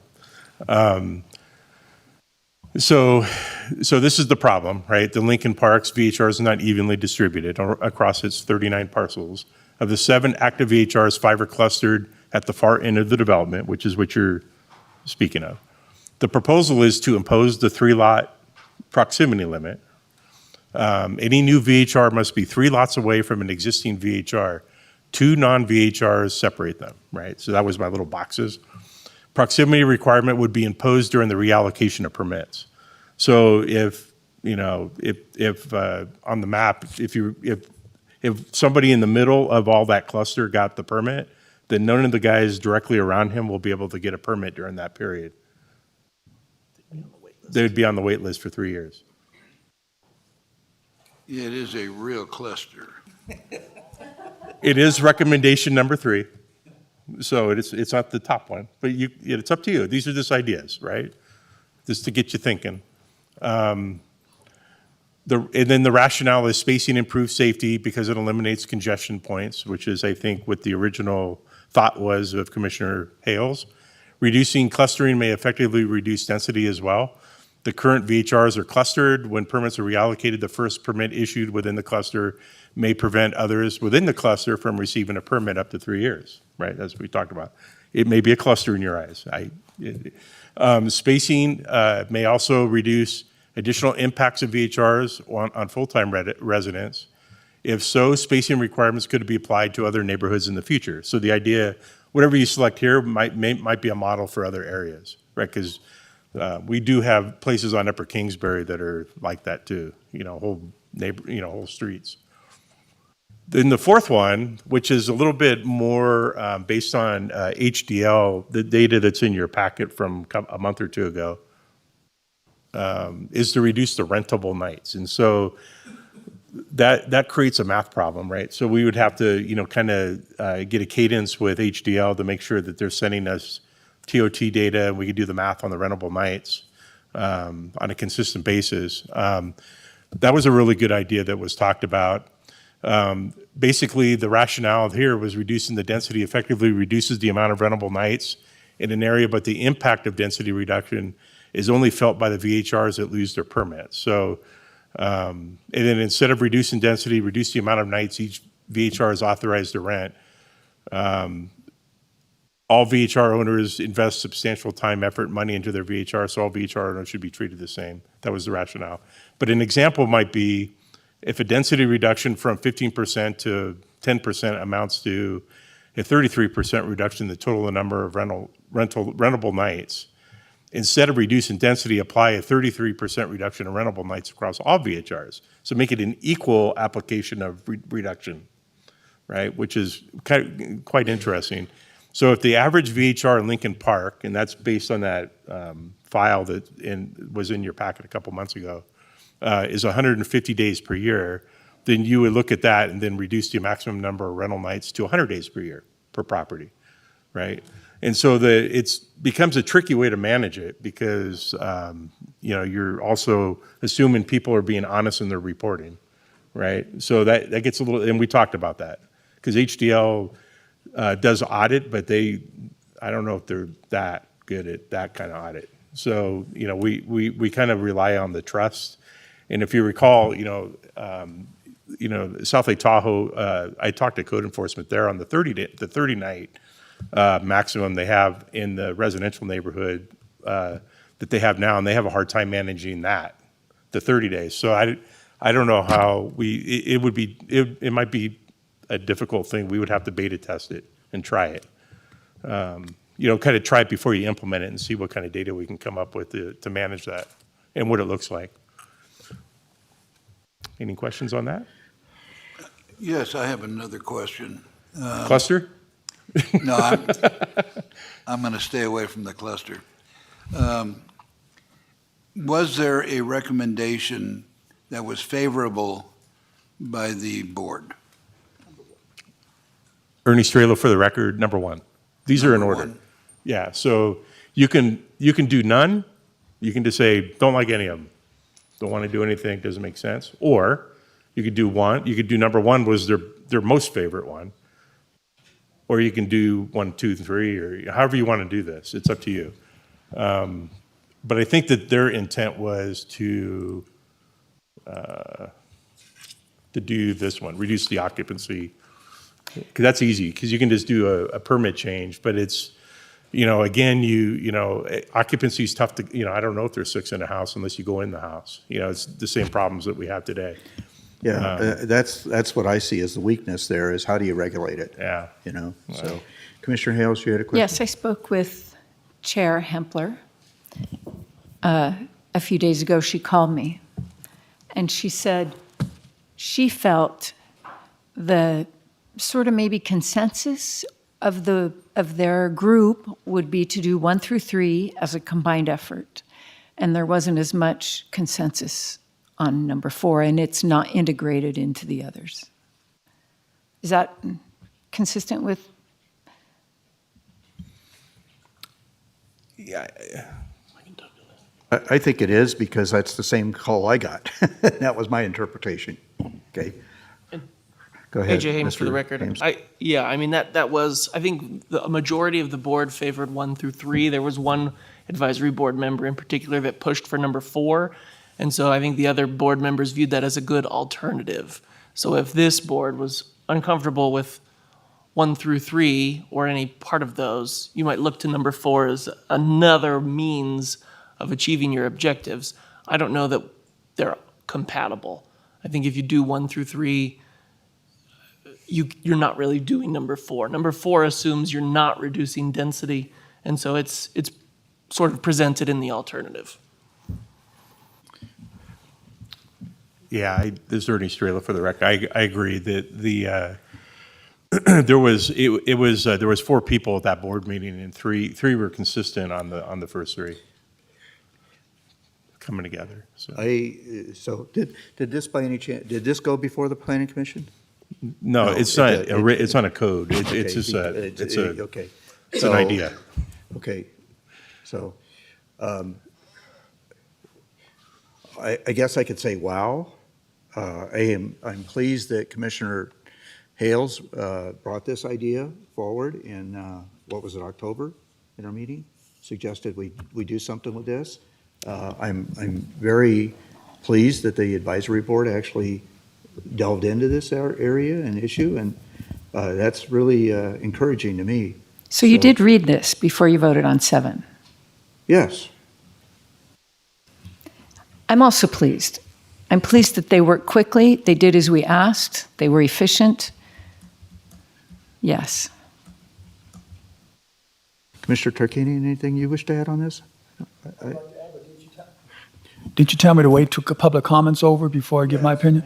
So I was going to wait till that. If you had any questions, Oh, no. What kind of cake you going to have, Ernie? If we had known that, we could have baked one, right? Okay. If there's no further questions or comments or observations by the board, we will go then to public comment on this.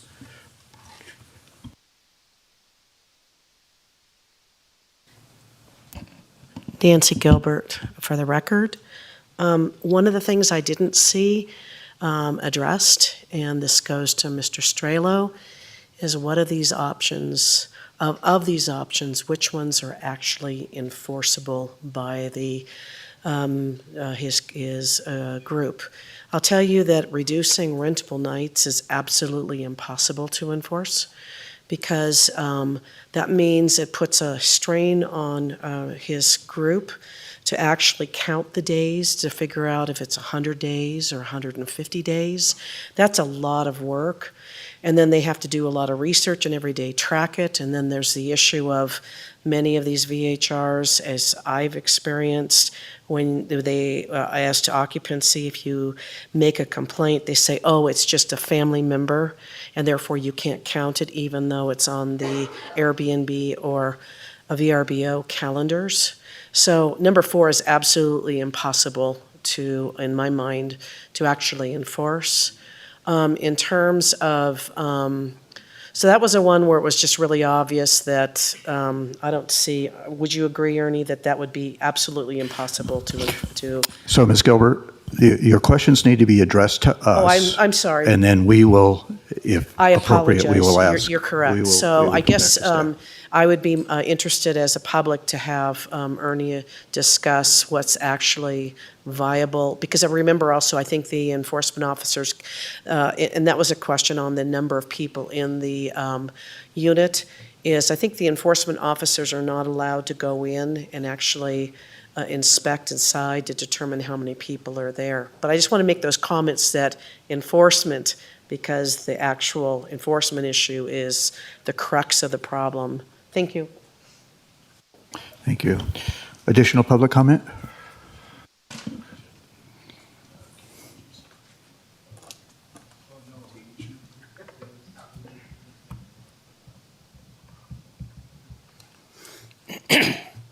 Chad Gherkin. Chairman Gardner and Commissioners, thank you for your time, effort, and understanding in addressing the multifaceted issues of VHRs in Lincoln Park. Thank you for those of you who have visited our little enclave at the lake and walked our narrow roads. Thank you to the advisory board and Ms. Hempler, who have continued to diligently navigate, provide insight, and guide the VHR program. Thank you to Mr. Strelo and staff for your continued efforts. The area of Lincoln Park, as defined by the VHR mapping boundary, is approximately 8 acres. Lincoln Park is very small and very dense and is one of the oldest platted subdivisions in the state of Nevada. The neighborhood has direct access off the highway. The access is sloping with approaches that are downhill in both directions. The average speed along the stretch of highway is approximately 60 miles an hour. Some refer to Lincoln Park as a death trap. A member of the advisory board states Uber drivers fear the access in tight confines, and rightly so. We do not have a secondary access, turn lane, or acceleration lane. Our road widths range from approximately 8 to 12 feet, and there are no turnarounds. Emergency access is of utmost concern, and the fire danger is real. At any given time, up to 58 renters are permitted in the neighborhood, along with 26 vehicles. We residents are continually outnumbered by a ratio of 4 to 1. My family has witnessed a slow decline and deterioration of Lincoln Park as a community with a proliferation of short-term rentals. As the number of rentals has increased, the number of families residing in the neighborhood has decreased. We are now the lone family left in Lincoln Park. I think my 9-year-old daughter has appropriately identified Lincoln Park as no longer existing as a neighborhood, but as a, in her words, rental hood. It is clear that you understand the need for further regulation in Lincoln Park. I commend the efforts made by Mickey Hempler and the VHR Advisory Board. I agree that occupancy, day and night, should be limited to 4 to 6 with no more than 2 cars. There should also be proximity requirements, though I would suggest there be a minimum of 3 or 4 properties between rentals, not the suggested 2. In regards to overall density, Mr. Strelo's analysis has continually suggested 5%. I think this analysis is well supported and objective. I disagree that the notion of long-term rentals could produce negative outcomes. Long-term rentals and long-term renters would be an absolute net positive to Lincoln Park and our greater community. We should have families, or we have had families in these homes before. I, along with my family, thank you for your efforts in listening, understanding, and acting to achieve the best possible outcome for our community. Thank you for working through the process to achieve positive outcomes. Thank you, Merry Christmas, and Happy Holidays. Could you say your name again? I missed it when you first got up. Chad Gherkin, second Gherkin today, Relationship? sister. Thank you.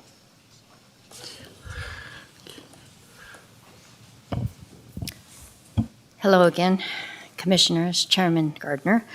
Maureen Casey for the record, speaking as an individual. I'm familiar with this neighborhood and very familiar with the VHR program.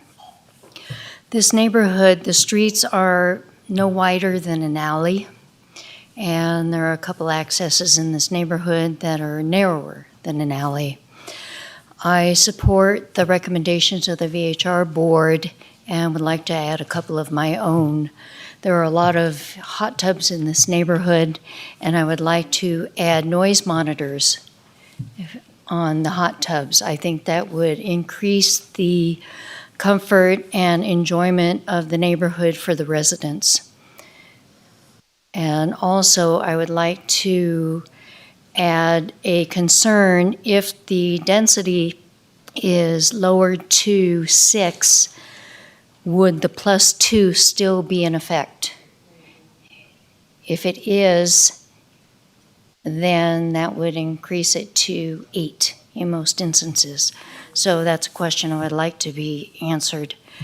And as the previous speaker said, Merry Christmas, and let's all hope for a more peaceful New Year. Thank you. Thank you. Jason Gibson, it's about keeping the peace, and I think a lot of this is a result of maladministration, and it's a common theme, and we'll bring it up again, because to spend $1 million trying to keep the peace when you've only got 4 agents, and 2 of those agents sit all day long just looking for ads and looking for probable cause for violation. The other 2 are located in the valley here, so no wonder people are angry, because rather than hire 2 agents who live at the lake, we send them from the valley, and by the time they get up there, the incident's over. Law enforcement ain't gonna follow up on it. You don't have any witnesses, they don't have any evidence, nothing ever gets done. And it's another example of this bloated, oversized government that, rather than decentralize and talk to folks like us, like myself, in creating a courtesy call program or some kind of alternative that builds better rapport with the people renting the units and those who are coming into an experience, a vacation of sort, saying, hey, thanks for coming to Lake Tahoe. We appreciate you being here. Just want to remind you of a few things about this vacation rental system that we got going. It has everything to do with your merits or your integrity or lack of integrity. We'd like to keep the program, but yada, yada, yada. I mean, there's really simple, alternative, cost-efficient ways of achieving everybody's objective, but rather than do that, law enforcement knows that as long as the people are fighting and as long as there's problems, that they'll always have a big salary and a bloated criminal enterprise to count on. So in terms of these property rights and everything, and the fact that your government is impotent in providing any kind of real solutions, they make more money with the problems than they do the solutions, just opt out, folks. Create a PMA, private membership association, create a church, correct your status. It's governed by consent. If you don't consent to what they're doing, check out of it, turn on, tune out. Get a hold of somebody like me at 775-309-1262. We'll give you the real information you need to equalize the kind of shady government that's being practiced every day. So that's what we got to say. additional public comment on item number 8? Almost lost track of where we were. Okay, sensing no additional public comment, there was, we'll bring it back to the board. There was a couple of questions that were raised by members of the public. Let's get over the real quick one is the noise monitors. I believe you reserve the right to enforce noise monitors or impose noise monitors. Am I not? Ernie Strelo for the record. Yeah, and we've been starting to require that on the re-permitting process. So as these guys go through the permits, we're asking them to start adding noise monitors on the tier 2s. Okay, so that's already in code. Mm-hmm. Yeah, okay. And then the other question is, which ones do you feel are enforceable?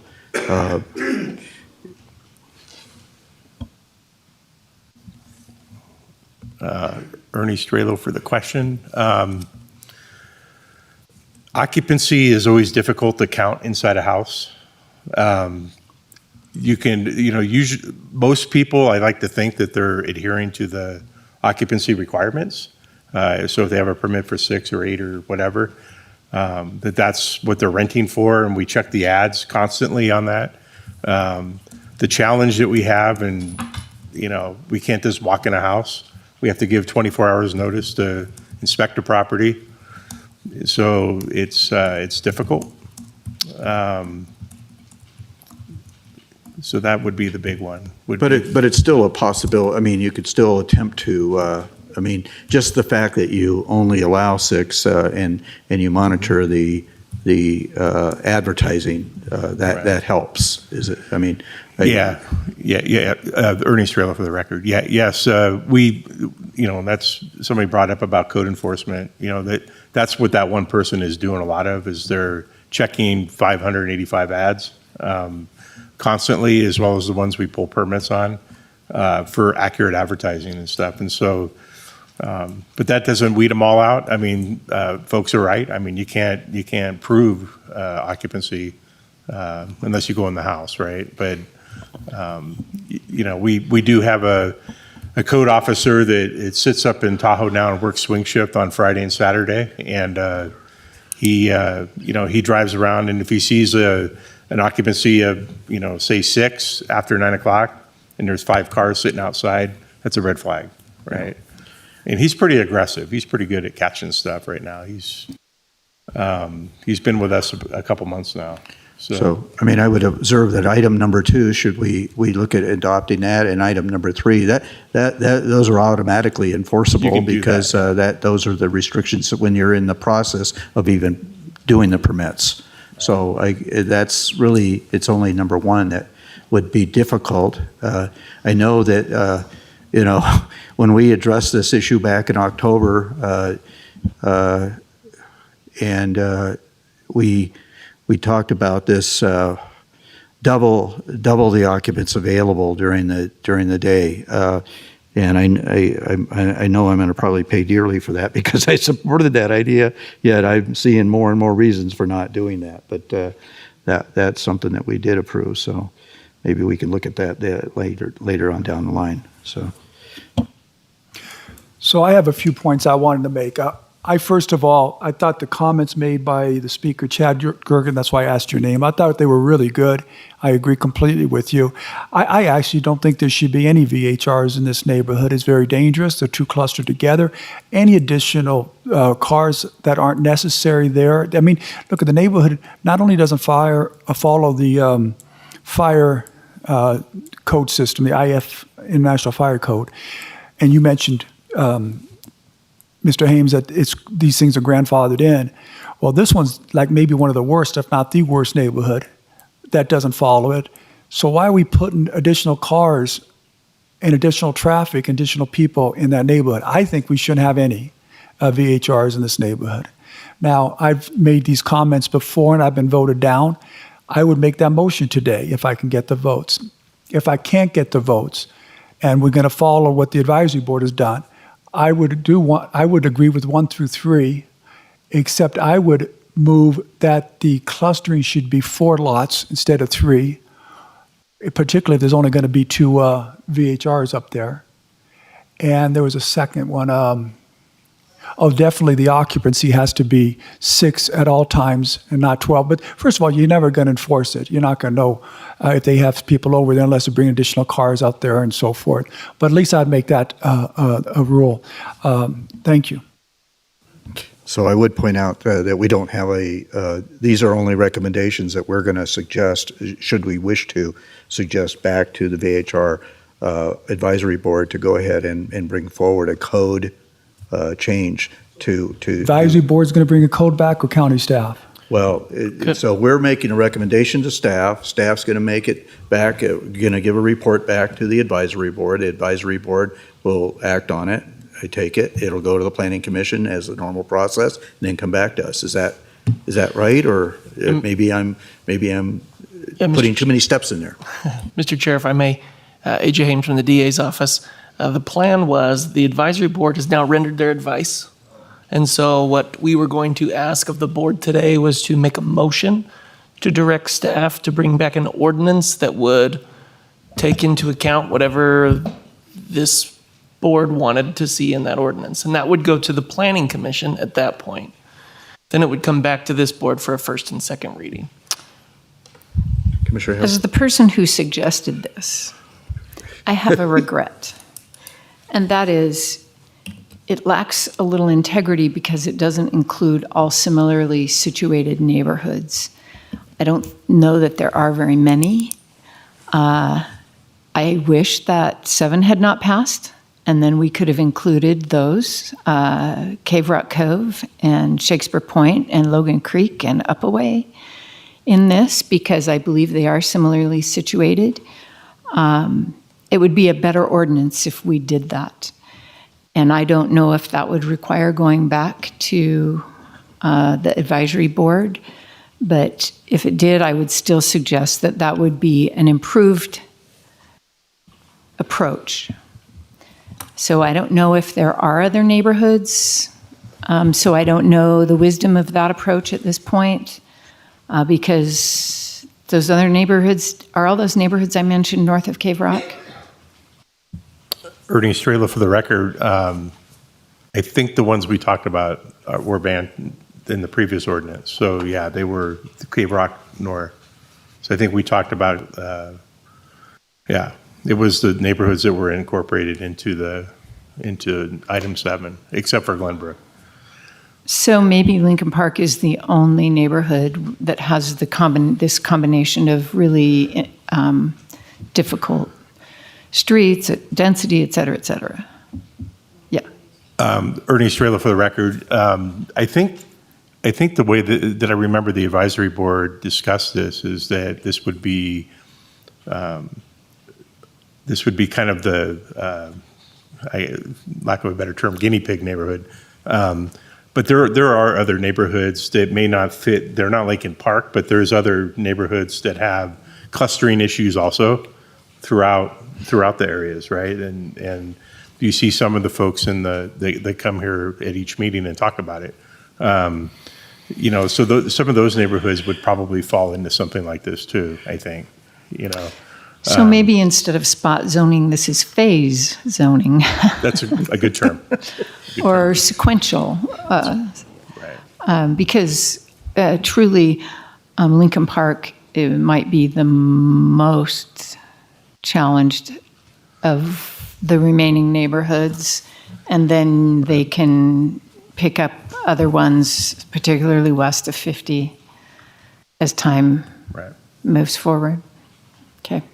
So, Mr. Stradle, I'm aware, and I think you provided to the board your analysis of all these different neighborhoods. In fact, it was so thorough that you went through the size of the roads, the parking, and all these things, and you made a recommendation. Some of them had a certain range around it.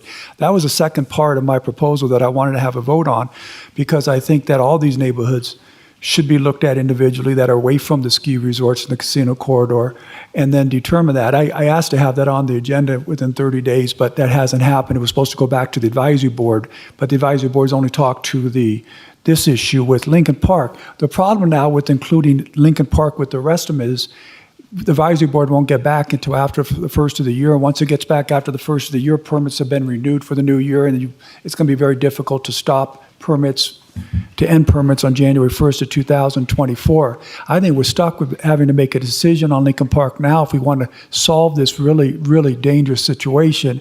But then we should get back to voting on your analysis. Heck, it's been out there now for a year now, and we should have a vote on it. And if the majority of the board agrees with what you propose, then it's going to be passed. If they don't, then they give the reasons why. May I? Mr. Strela, with this idea of removing clustering and other ideas, would your recommendations change?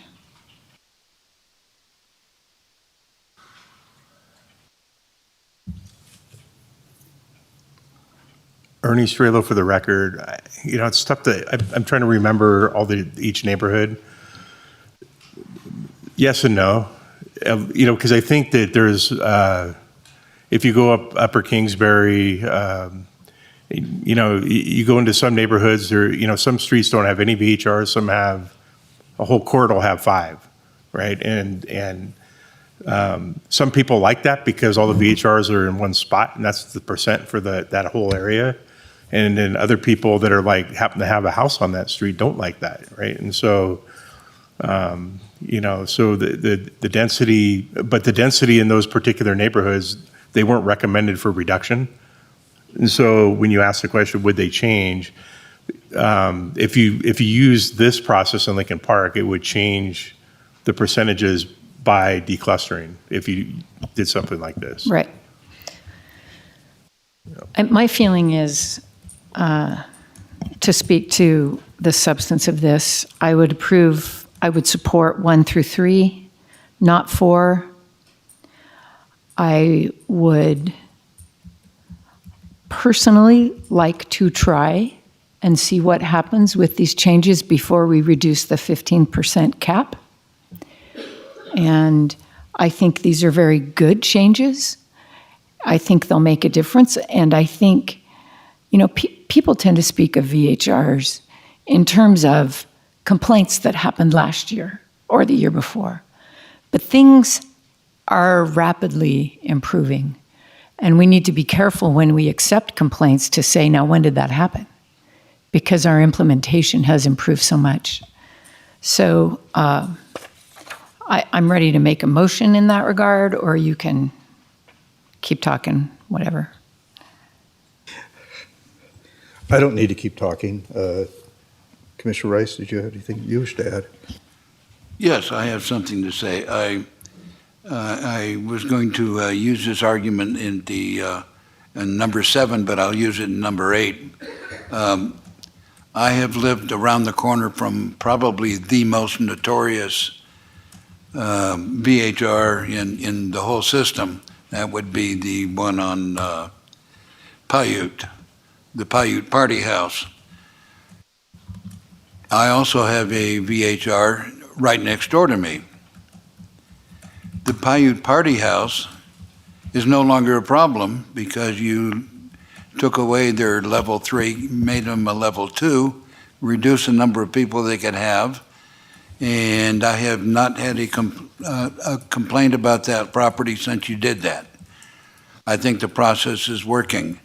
The house next to me that is also a VHR, I've never had a complaint about that from the get-go. They've never made too much noise. They've never had people parking in my driveway. And I am very pleased with the owner and the way that he is handling his business. So I think the process is working. I concur that in this particular case, we're dealing with an area that is unique. Lincoln Highway was built for Model A Fords, as it were, and even the going around Cave Rock was an adventure back in the day. And this road cannot handle two-way traffic, and it's amazing that they can even get a fire engine down there. The roads are so narrow. So I concur with 1, 2, and 3, and I think that by taking the 3 of them and making it 1, that would resolve many of the problems down there, at least give us some breathing room so we can take a look and make sure that the problems have been resolved. Thank you. And I join Commissioner Hales and Commissioner Rice on those thought processes. The VHR Advisory Board has been working tirelessly for a long time. And I was hoping that perhaps we could let this ordinance rest for a while, so to speak. But I see the immediate need for doing this, so I concur with Commissioner Hale's thought process of having staff come back with an ordinance that would incorporate this for this area and let it play out for a year and let's see what happens before we perhaps expand this concept to other perhaps neighborhoods. Can I get a clarification? Because it seems Commissioner Rice is saying that he would agree with number 2, reducing the density, but Commissioner Hales has said she wants to keep the 50% density. What are you asking for? I think Commissioner Hales expressed concurrence with 1, 2, and 3, somehow incorporating it all as one, if I'm not mistaken, and I think Commissioner Rice concurred with that, and then I did as well. So there are other parts to number 2 besides reducing the percentage. It's sunsetting the permits instead of allowing them to just play out until the house sells or someone doesn't get their permit. And Chairman, if I may. And reallocating permits. So those are the parts that I agree. And now it's 15%, so that wouldn't change, except that we're over 15%. So that would change. And so, does that explain? I'm sorry. Are you guys? Yeah, we're above 17. We're above 15% now. So I think this process would cause that percentage to come down. Let's see where it lands. Sooner than just waiting for it by attrition. Yeah, where it lands once we impose the proximity requirement and impose the other things, we may be down to the 5% or somewhere in that neighborhood. So, I would like to say to Mr. Gerken, I wish we could return families. I fear that even if we banned all VHRs, we wouldn't be able to return families. I think that's the reality. okay. A step at a time. Hopefully this step will help, and then we'll monitor and we'll adjust. Okay. Okay. Commissioner Turkanian, did you have anything else to share? I just wanted to clarify that I was thinking that the advisory board had recommended a 5% density. You guys, this motion is going to be a 15% density. I just need a clarification because I'm not voting for 15. I'm not voting for 10. All I guess I'm suggesting is that may take care of itself as we impose the other restrictions here. Chairman, if I may. Mr. Habes. The board, we would ask that in the motion you specify the density that you want to go with. If you go with 15, you would effectively get rid of at least one VHR permit, probably more with the clustering. But by choosing to stay at 15, you would actually, through the lottery process, lose a permit. Now, if you wanted to go with a 10% density, you would lose 3 permits. So, Mr. Haynes, though, if you lost more than one because of clustering, then that one could go somewhere else. It could, yeah. Yes. If you stuck with 15, initially you might lose current permit holders, but you could pick up new permit holders elsewhere until you got to that 6 VHR threshold. So if you want to do less VHRs, you do 10%, that would be 4, or 5%, which was the original staff recommendation, that would be just 2 VHRs for the entire neighborhood. Okay, what's your thoughts, Commissioner Hales? To me, I think these other reductions, coupled, meaning 6 occupancy, 2 vehicles, and the declustering, and the fact that this is going to happen in January, a year from now, I think those are going to be, and couple that with the improved implementation we have of the regulations, I think there's going to be significant improvements in the number of problems we see. And I would rather, I would try this, monitor complaints, and see if we need to do more later. I mean, the fact that you can only advertise for 6, I think that's meaningful. And the fact that they're not going to be clustered down on that one end anymore, these are meaningful changes. And I would like to try these before, I for sure won't vote for 5%. That's 2 houses in this neighborhood. That's really nothing. Can I ask you for clarification on the occupants? Is that for daytime or just nighttime? Ernie Strelo for the, oh, I'm sorry. Oh, I like the rule that we have right now. I believe that it supports multiple families, like siblings who want to take their families, and they get 2 homes, but they want to get together for dinner. I think we should allow that. That wouldn't, should we do that, that would not increase the number of vehicles that were still allowed. It'd still only be allowed 2 vehicles, right? That's right, and there are ways to do that. Okay, okay, okay. So what you're saying is that you would be in favor of a motion that also, as Mr. Hames has explained, we should ask for a reduction in density down to one of those 3 levels, 5, 10, 15. And what you're recommending is 10%. Is that right? No, I'm recommending 15 because I think all the other measures are going to eliminate the vast majority of the problems. I like the 10% because if you just go down to 15, you're only eliminating 1. That's I don't know that that's going to get us there.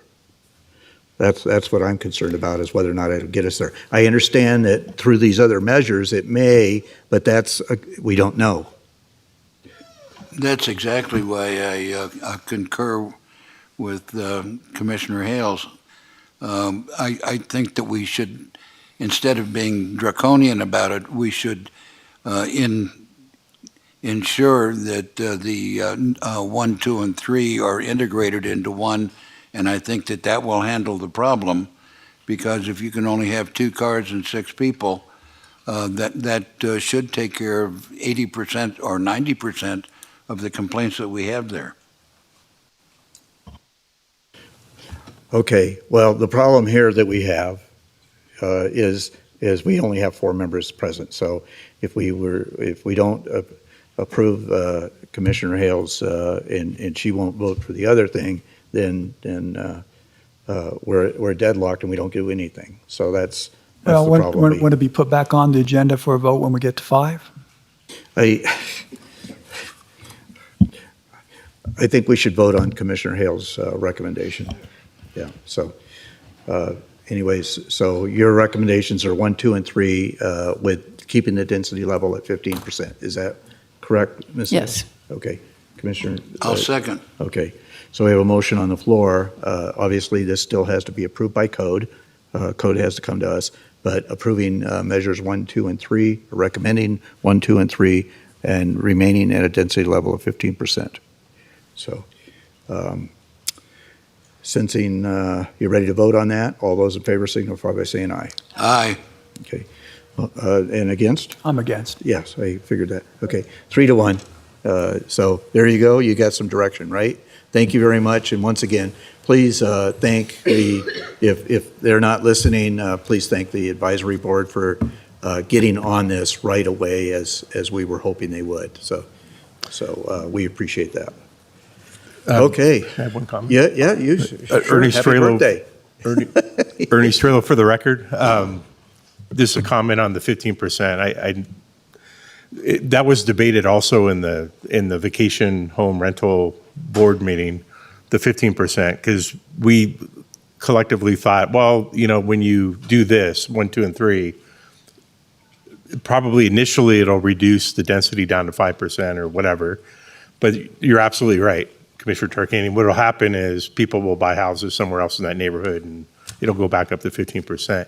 Something to consider. I mean, we're talking about neighborhoods and density and stuff. I would presume between now and sometime in the future, in the near future, we would be talking about density too, right? So, we could talk, I think we talked about a little bit earlier about looking at the study that we did again previously on the density of the neighborhoods. And so that particular neighborhood, what we did want we recommended at a lower level at that time. So that may come up in a future discussion, so that we may hit that anyways. At least my observation is, Mr. Strelo, is that even if it drops and then does go back up, because of the clustering aspect of it, it will be spread out over the entire neighborhood versus clustered in one area. So, okay, let's see where it goes. There's one piece of the VHRs that we haven't talked about, but I think passed this board, and that is measures of success, metrics, so that we can assess how well the program's doing. So I think that's probably still coming to us sometime. But in any event, I would hope that the residents of Lincoln Park, and really everywhere, would continue to submit formal complaints, because that's a metric that we look at and that we care about.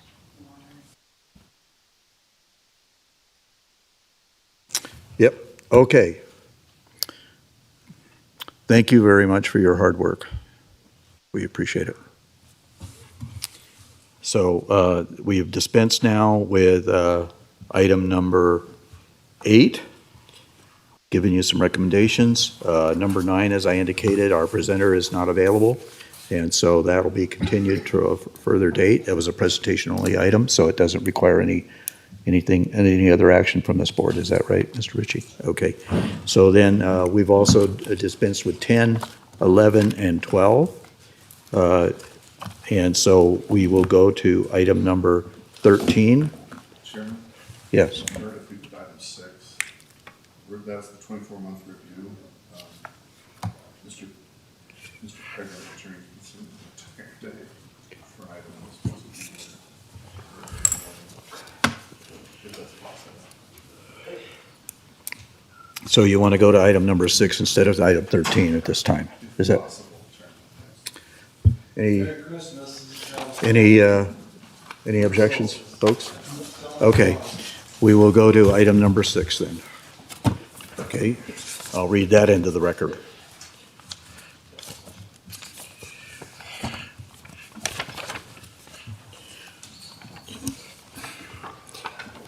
It's going to be a 5-minute presentation, right, Mr. Dallaire?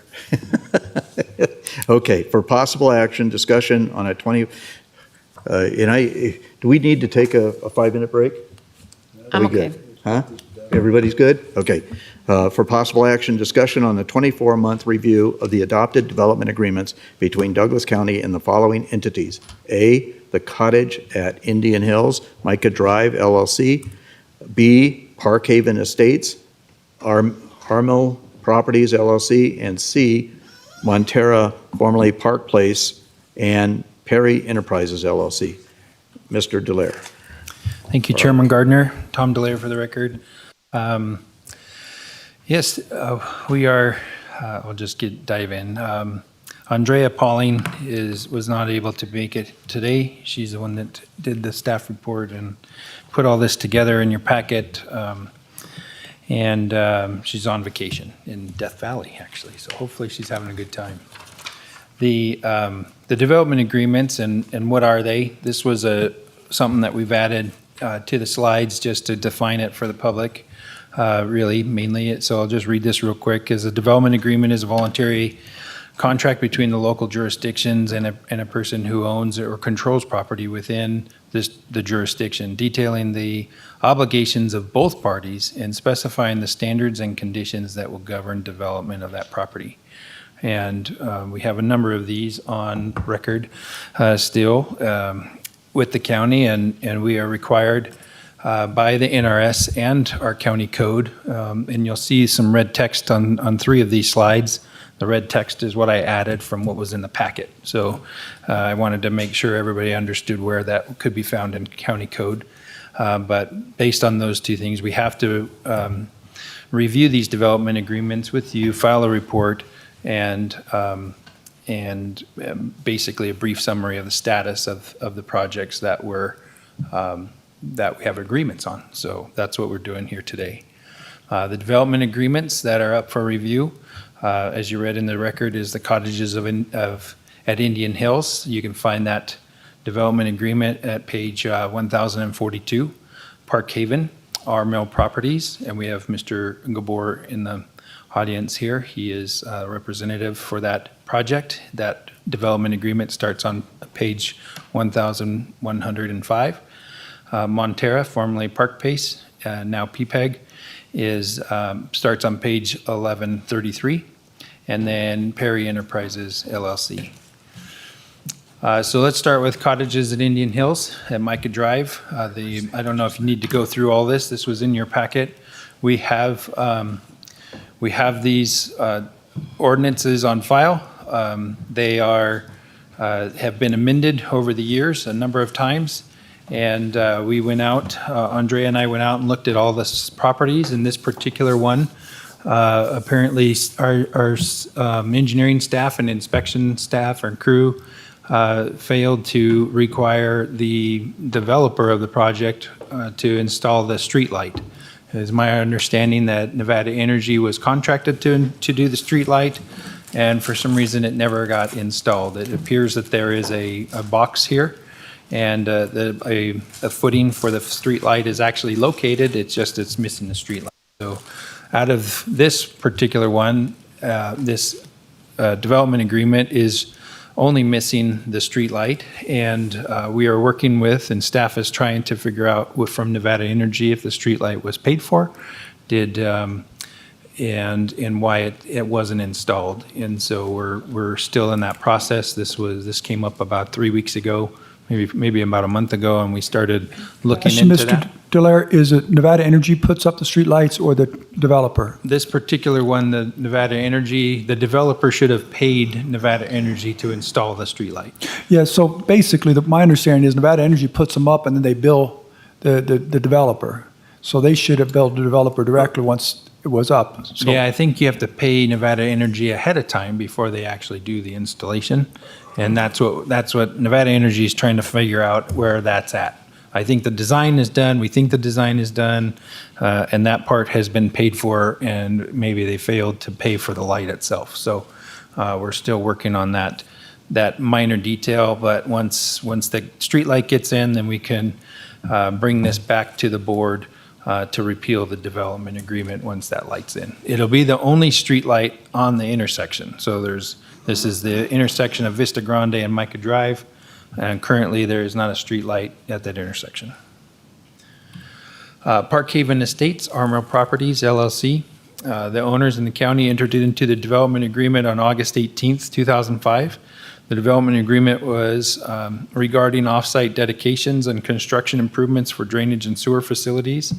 Litigation ensued between the applicant and the county when modifications to the subdivision were subsequently denied in 2006. The resolution of the dispute in the form of a settlement agreement and mutual release was reached between the applicant and the county in 2007. In March 2011, county staff contacted the owner regarding initiating the CLOMAR as required by the settlement agreement, and that the next step would be for the owner to complete the work under the site improvement permit and then submit the letter of map revision, or the LOMAR, to FEMA. In 2018, the property owner brought forward and received approval on the tentative subdivision map for 2 public drainage and access parcels and 25 residential lots to be constructed in a single phase. A final subdivision map needed to be presented by October 2022. We didn't get that final map as an application, and we didn't get an extension application either. As of October 2022, and even today we don't have. I think that Mr. Gabor tried to submit his final map, or wanted to submit his final map, but the tentative parcel map had expired. So we're running into this problem where the tentative map, previously approved, expired. He took a little bit longer, I believe, to do the improvements, and he can explain it in his words, but took a little bit longer to do the work out there on the site. This is off of Stephanie, north of Stephanie, and the extension of Santa Barbara, the sewer line up Santa Barbara, if you guys recall this coming forward at the time before he started building. But this development is constructed today. He has everything, all the streets are paved. The parcels have not yet been created, and I believe the only portion of the utilities that have been accepted is along Santa Barbara Street, which actually serves maybe one house along there. And so you can see here that the streets are in, all the drainage improvements are done, and now we need to final this project. I think he's got some stop signs that he needs to add out there, and then we also need a Clomar application from him.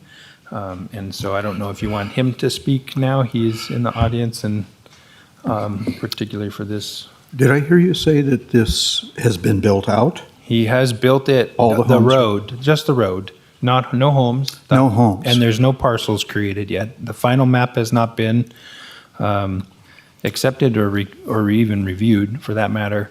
It was just based on the tentative map. The developer has two options. They can post a security and file a final map, or they can build the improvements and then file the final map. The problem is in the meantime, all this construction was going on.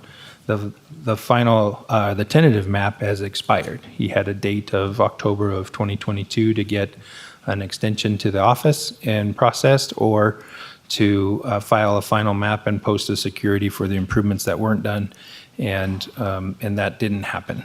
So we're in a situation now where we have improvements on the ground, and the tentative map has expired. Okay. Mr. Lawyer, though, this was initially approved back in 2005, is that right? The development agreement?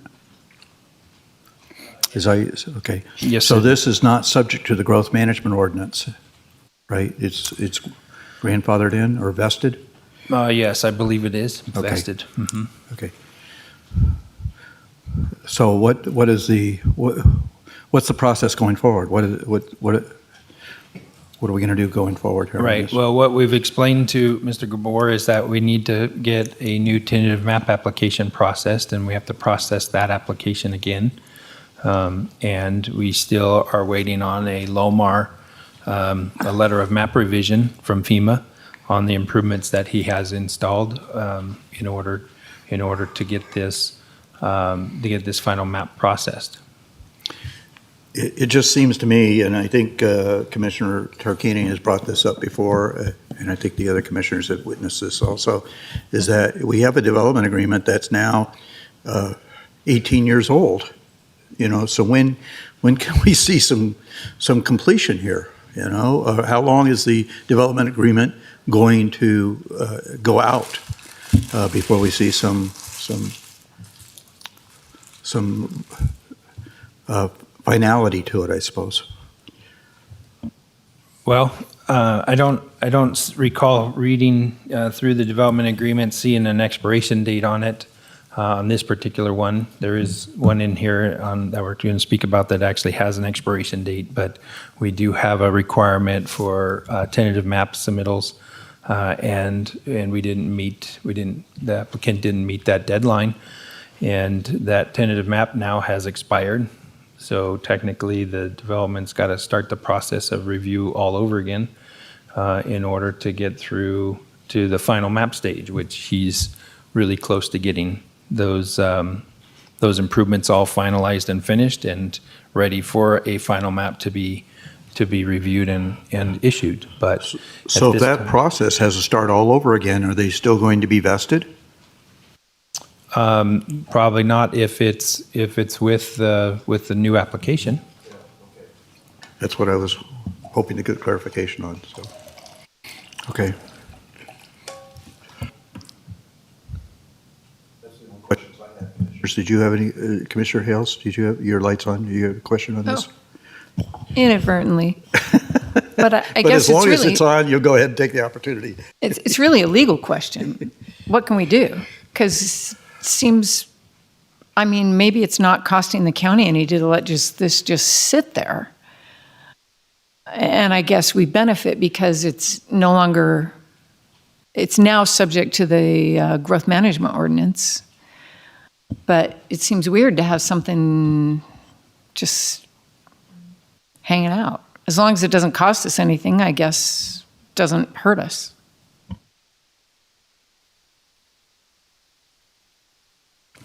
Okay. But you're not recommending any action on this one? Okay. No, I didn't know if the applicant, or if you wanted to have the applicant speak on their behalf of that development or not. Okay. Sure. If he wants to address this, the applicant's here, right? Okay.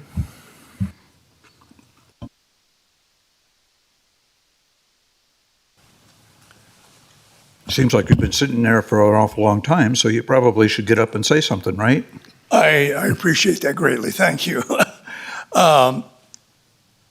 This is a long project, and it's one of the longest ones I've ever done in all my life. So there is a few things I'd like to correct. Yesterday, the final map was filed with the county. We are not subject to the CLOMAR because we're no longer in the X-plane. So we waited a long time to get that CLOMAR because we had, under the original flood map, a section of the property was in the floodplain. With the revision of the floodplain, which occurred, I believe it's 5 or 6 years ago, all property, the entire development is out of the floodplain, so we're no longer subject to the CLOMAR. The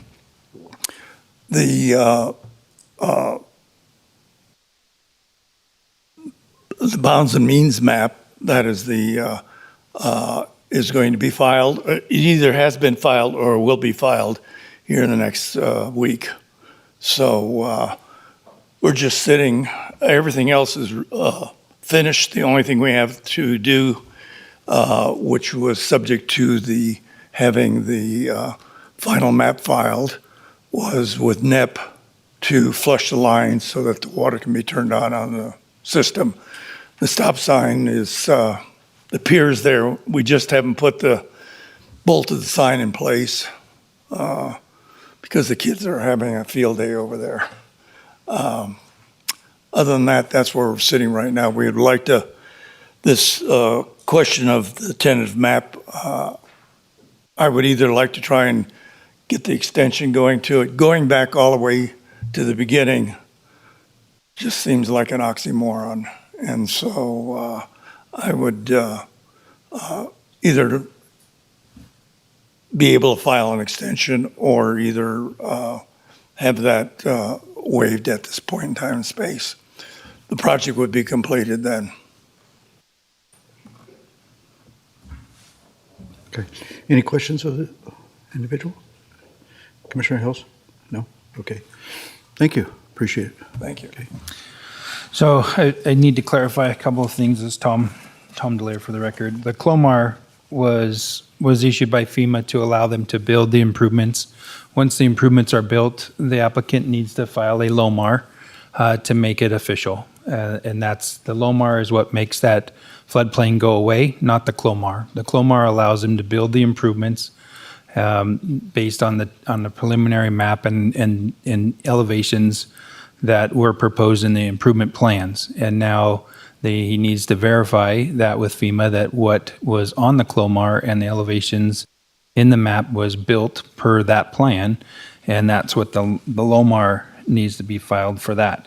The final map is we can't take, I'll have to ask staff and see if it's actually been in. I haven't heard yet.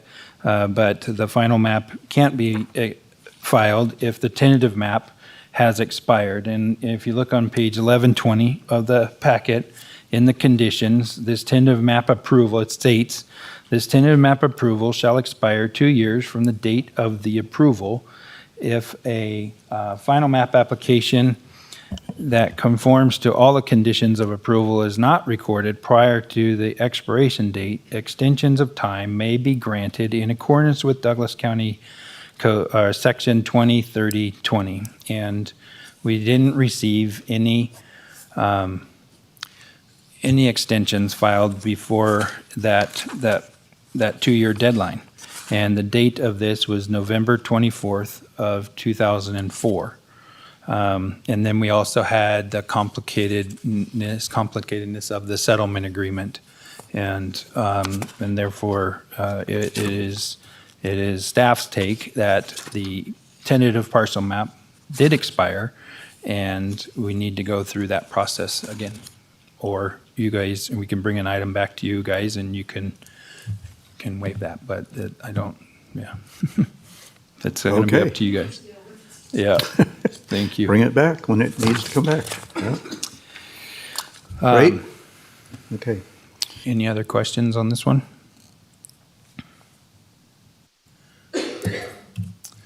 Montera, formerly Park Place, it's PPEG LLC. The owners and the county entered into a development agreement on July 20th, 2006. Phase 1 was completed and recorded on August 24th, 2005, creating 118 lots. The board approved amendments to the development agreement on July 8th for the first amendment, the second amendment on December 3rd, 2009. And that amended the timing of the dedication of land and improvements to Moeller Parkway and Hayborn Road, and the phasing plan development schedule and the plan development. In December 6, 2012, the board approved the third amendment between Vista Sierra LLC and the new owner of, which was the new owner of Phase 2 at the time. Douglas County amending the development schedule and obligations with regard to the timing and completion of Moeller Parkway extensions as 2-lane urban collector by August 31st, 2019. Hayborn Road as an urban 2-lane collector no later than August 31st, 2017. The next phase of the final map 2A was required to be recorded by August 31st, 2015. The phase map was not recorded, and therefore the tentative subdivision map in Phase 2 has expired. November 17th, 2022, this development agreement came to the board, and we determined that there was lack of compliance that was discussed. The board gave direction to Douglas County staff and the district attorney's office to work with the developer and their attorney to discuss plans for this development and timelines to complete it. It sounds like we have a representative from PPEG here, and I don't know if Doug wants to add to this, at this point, but I can turn the time over to him. Chairman, if I may. Doug Ritchie with the Douglas County District Attorney's Office. County staff and the District Attorney's Office has been working with PPEG and its council. As part of the county's Moeller project, we've requested some additional right-of-way, which PPEG is agreeable to provide. It's one of those things, we're so close. We just need to tie up a few things. One of the things that's delayed the project moving forward is the conditional letter map revision, the CLOMAR.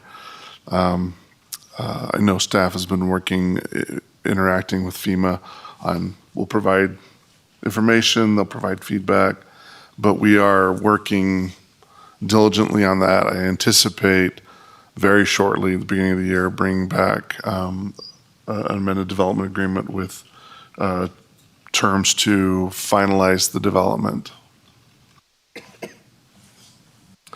Mr. Sev Carlson is here on behalf of the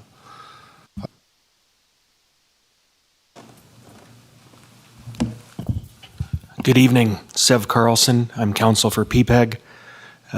Just to echo Mr. Ritchie's comments, we've been working with Mr. Ritchie and county staff for basically the last year in parallel with that CLOMAR process. So without the CLOMAR, there's no ability for either the county or PPEG to build those roads. But I think we're awfully close in terms of finalizing details on an amended development agreement and tying that bow to present to the commission, hopefully in the near future. Well, that sounds great, because last time we had this before us, there was a dispute over who was going to pay for the roads, is that correct? And has that been resolved now? The resolution, the road will be paid for in one form or another, right? So I don't want to disclose details of that until we're presenting it to the commission in whole. Okay. Any questions? Any other questions? Okay. Thank you very much. Appreciate you hanging around like you have. Thank you. Have a good evening and happy holidays. Yeah.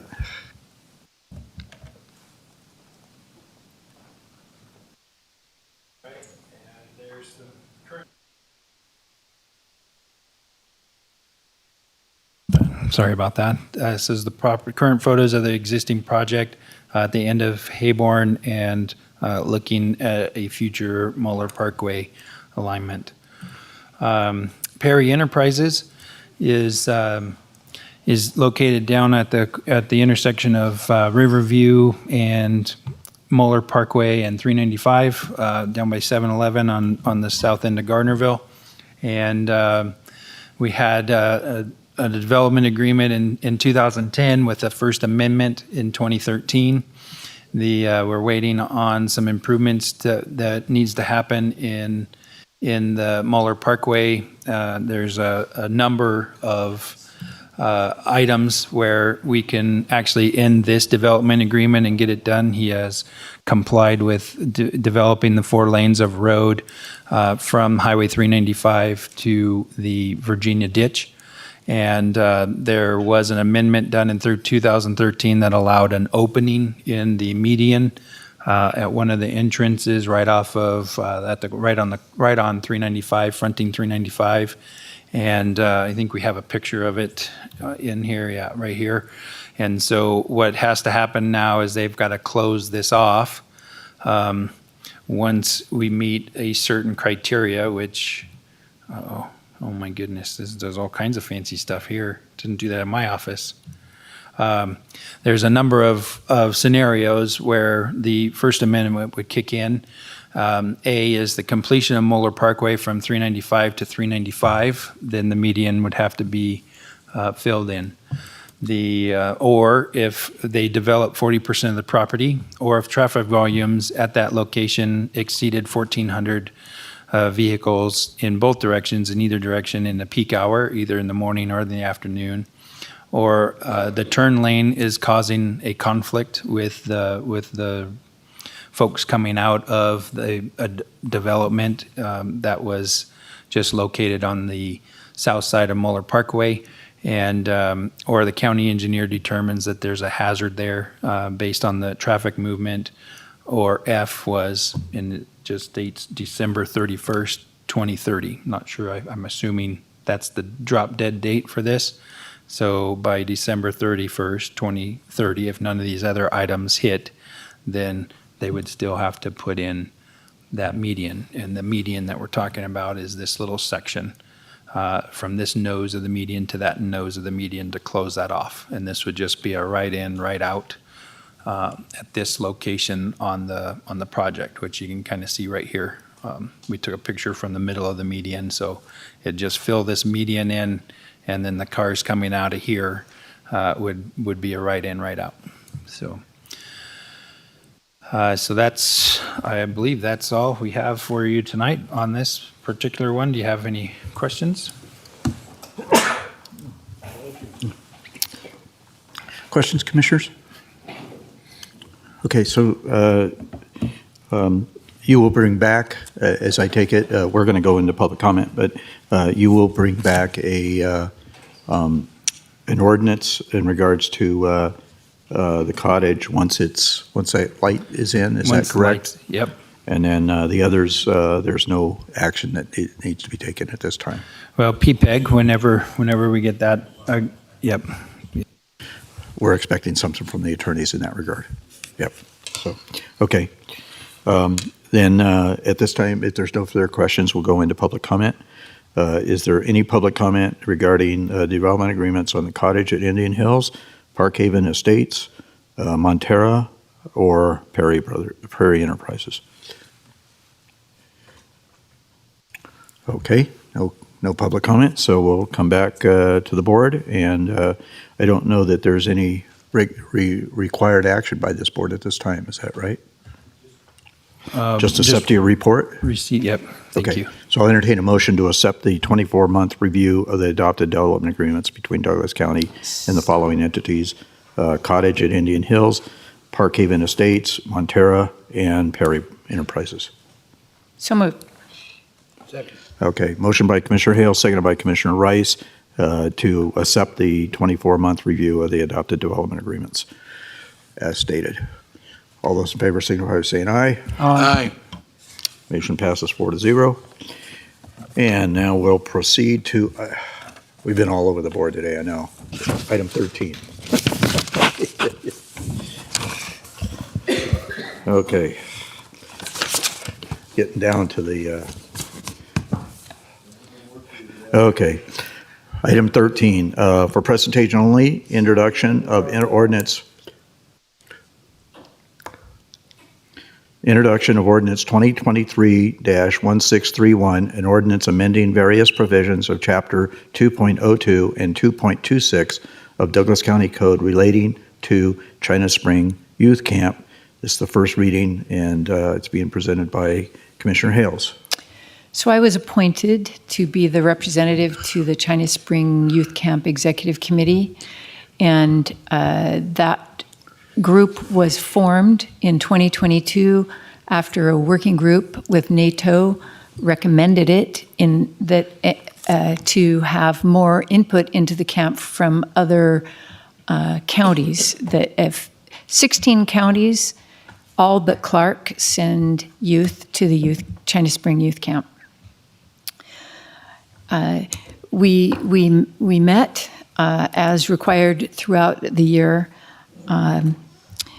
It became apparent that perhaps the management that was in place, the format for the governance of the camp might not be best practice. And that format was the judge would previously work directly with the director, and then the director would direct camp. And then that got changed to the executive committee. In an effort to, somewhere along the lines, the judge brought up concerns that there were separation of power issues, because me, as a representative of the legislative branch, sat on an executive committee that oversaw an entity that was a branch of the judicial department. And since the working group had wanted more representation on that, in that line of governance, it seemed best to then look at a different framework that didn't include keeping the line of governance through the judicial branch. So what is before you is a first reading of an ordinance that would change that framework to be under the governance of the county manager. And the advantages of this are that the HR department can use best employment practices in hiring and in managing and in training, and the county manager can use best practices in governance, in oversight, and in direction. And what would happen is the executive committee will be dissolved, but the advisory board will continue on, and there would be a member of this Board of Commissioners on the advisory board, and there would be appointees from the Ninth Judicial District Court, and that could be a judge. Also, Sheriff Coverly would sit on the advisory board. So there'd be plenty of input on that advisory board to the county manager, and thus then also to the director of the camp through whatever governance structure the county manager puts in place.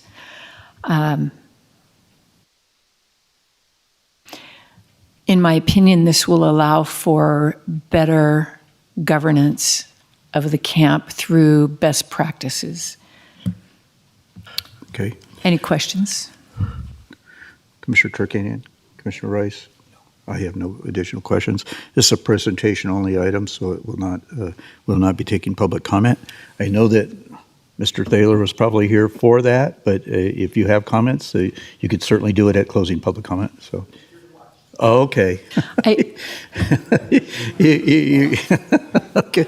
By You way look of- pretty lonely back there. Okay. By way of additional update, I will say that the director of the camp, Wendy Garrison, resigned as of December 8th. And we were very, very fortunate to be able to engage Steve Thaler as a consultant. He has been a longtime director of the camp, engaged with the camp, and has been very, very successful in his efforts with the camp. And we are blessed to have a steady, experienced hand out there pitching in during this period of transition. Thank you, Commissioner Hales, and I appreciate you bringing this forward. I think you've been very well suited for this particular assignment by the board, and we appreciate your involvement in this and bringing this forward. So we'll look forward to that in January, right? I think. Yep. Okay. We're now down to item number 14 for presentation only: announcements, reports, updates from county commission members, including updates on the various boards and or commissions that they may be a member of or a liaison to, or meetings, functions they have attended, and any request by a commissioner for discussion of a future agenda item. We can start down at the end if you don't mind. Okay. You're kind of exhausted. Commissioner Rice?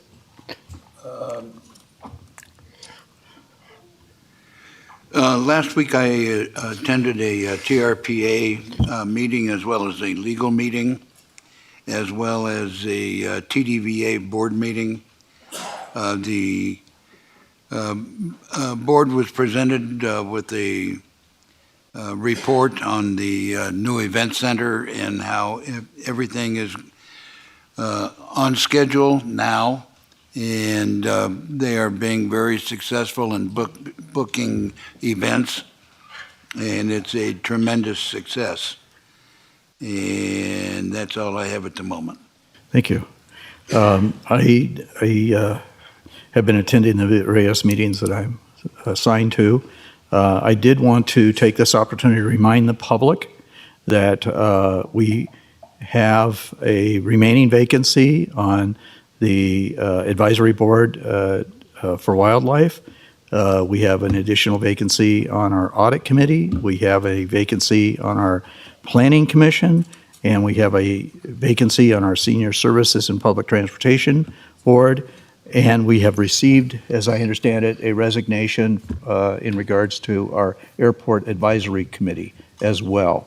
So the website, county website, is open for the public to go onto that website and make applications for those vacancies, and we will be filling those in January. That's all I have, and I know that County Manager Jennifer Davidson also had an update that she wanted to articulate. Thank you, Mr. Chairman, members of the Commission. Jennifer Davidson, County Manager for the record.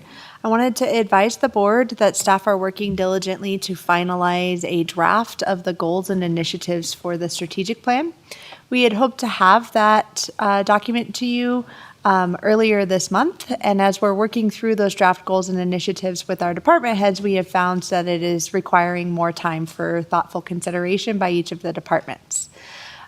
We did work with a consultant to get those pretty close to finalized this week, but we didn't want to introduce them before the holidays because we didn't want it to get lost in the sauce of all the merriment, right?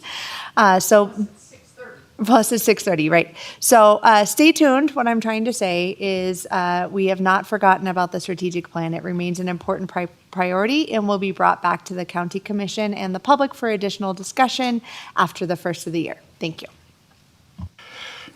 Okay.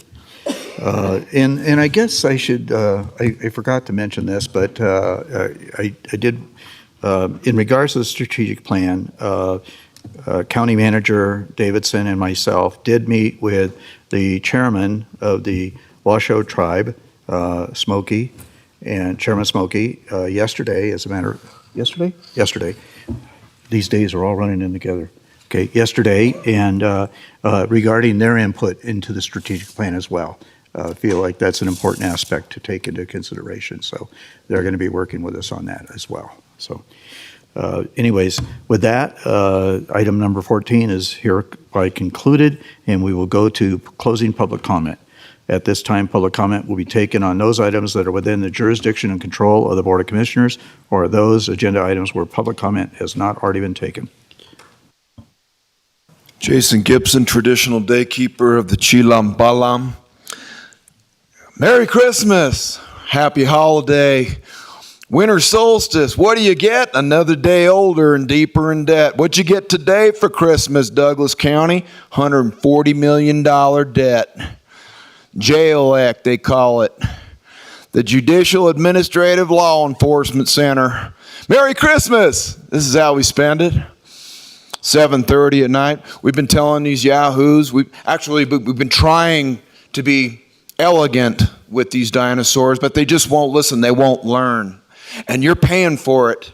And they'll be out of here when the damage is done. Vegas is going north. Commissioner California is going to disappear. They think they can get away from the watchful eye. But tomorrow, Walt Noasad, that's his wingman there. It's Wesley Rice and his wife on the line with that election felony. They're going to be arraigned in front of the Attorney General tomorrow. And he's going to have Mark Gardner following right behind him, because when they get their citizens' arrest warrants and they get their subpoenas and they get their evidence of their maladministrative patterns and tendencies and behaviors and practices, it's going to be game over. Action item 9 regarding the ARPA funds.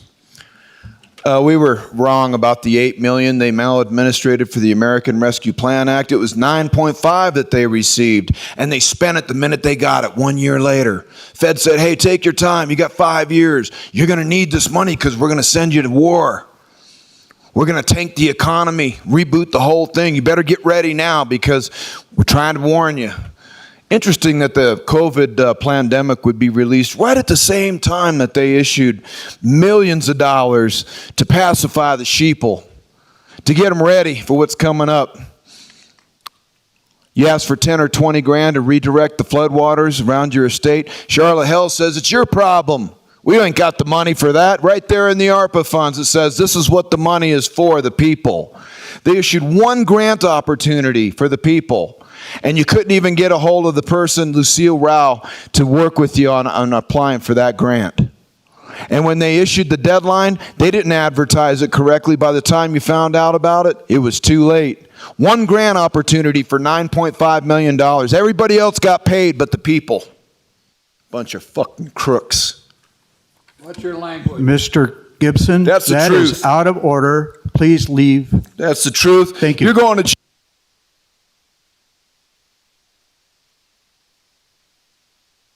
Thank you. Merry Christmas, everybody. With that, the meeting is hereby adjourned.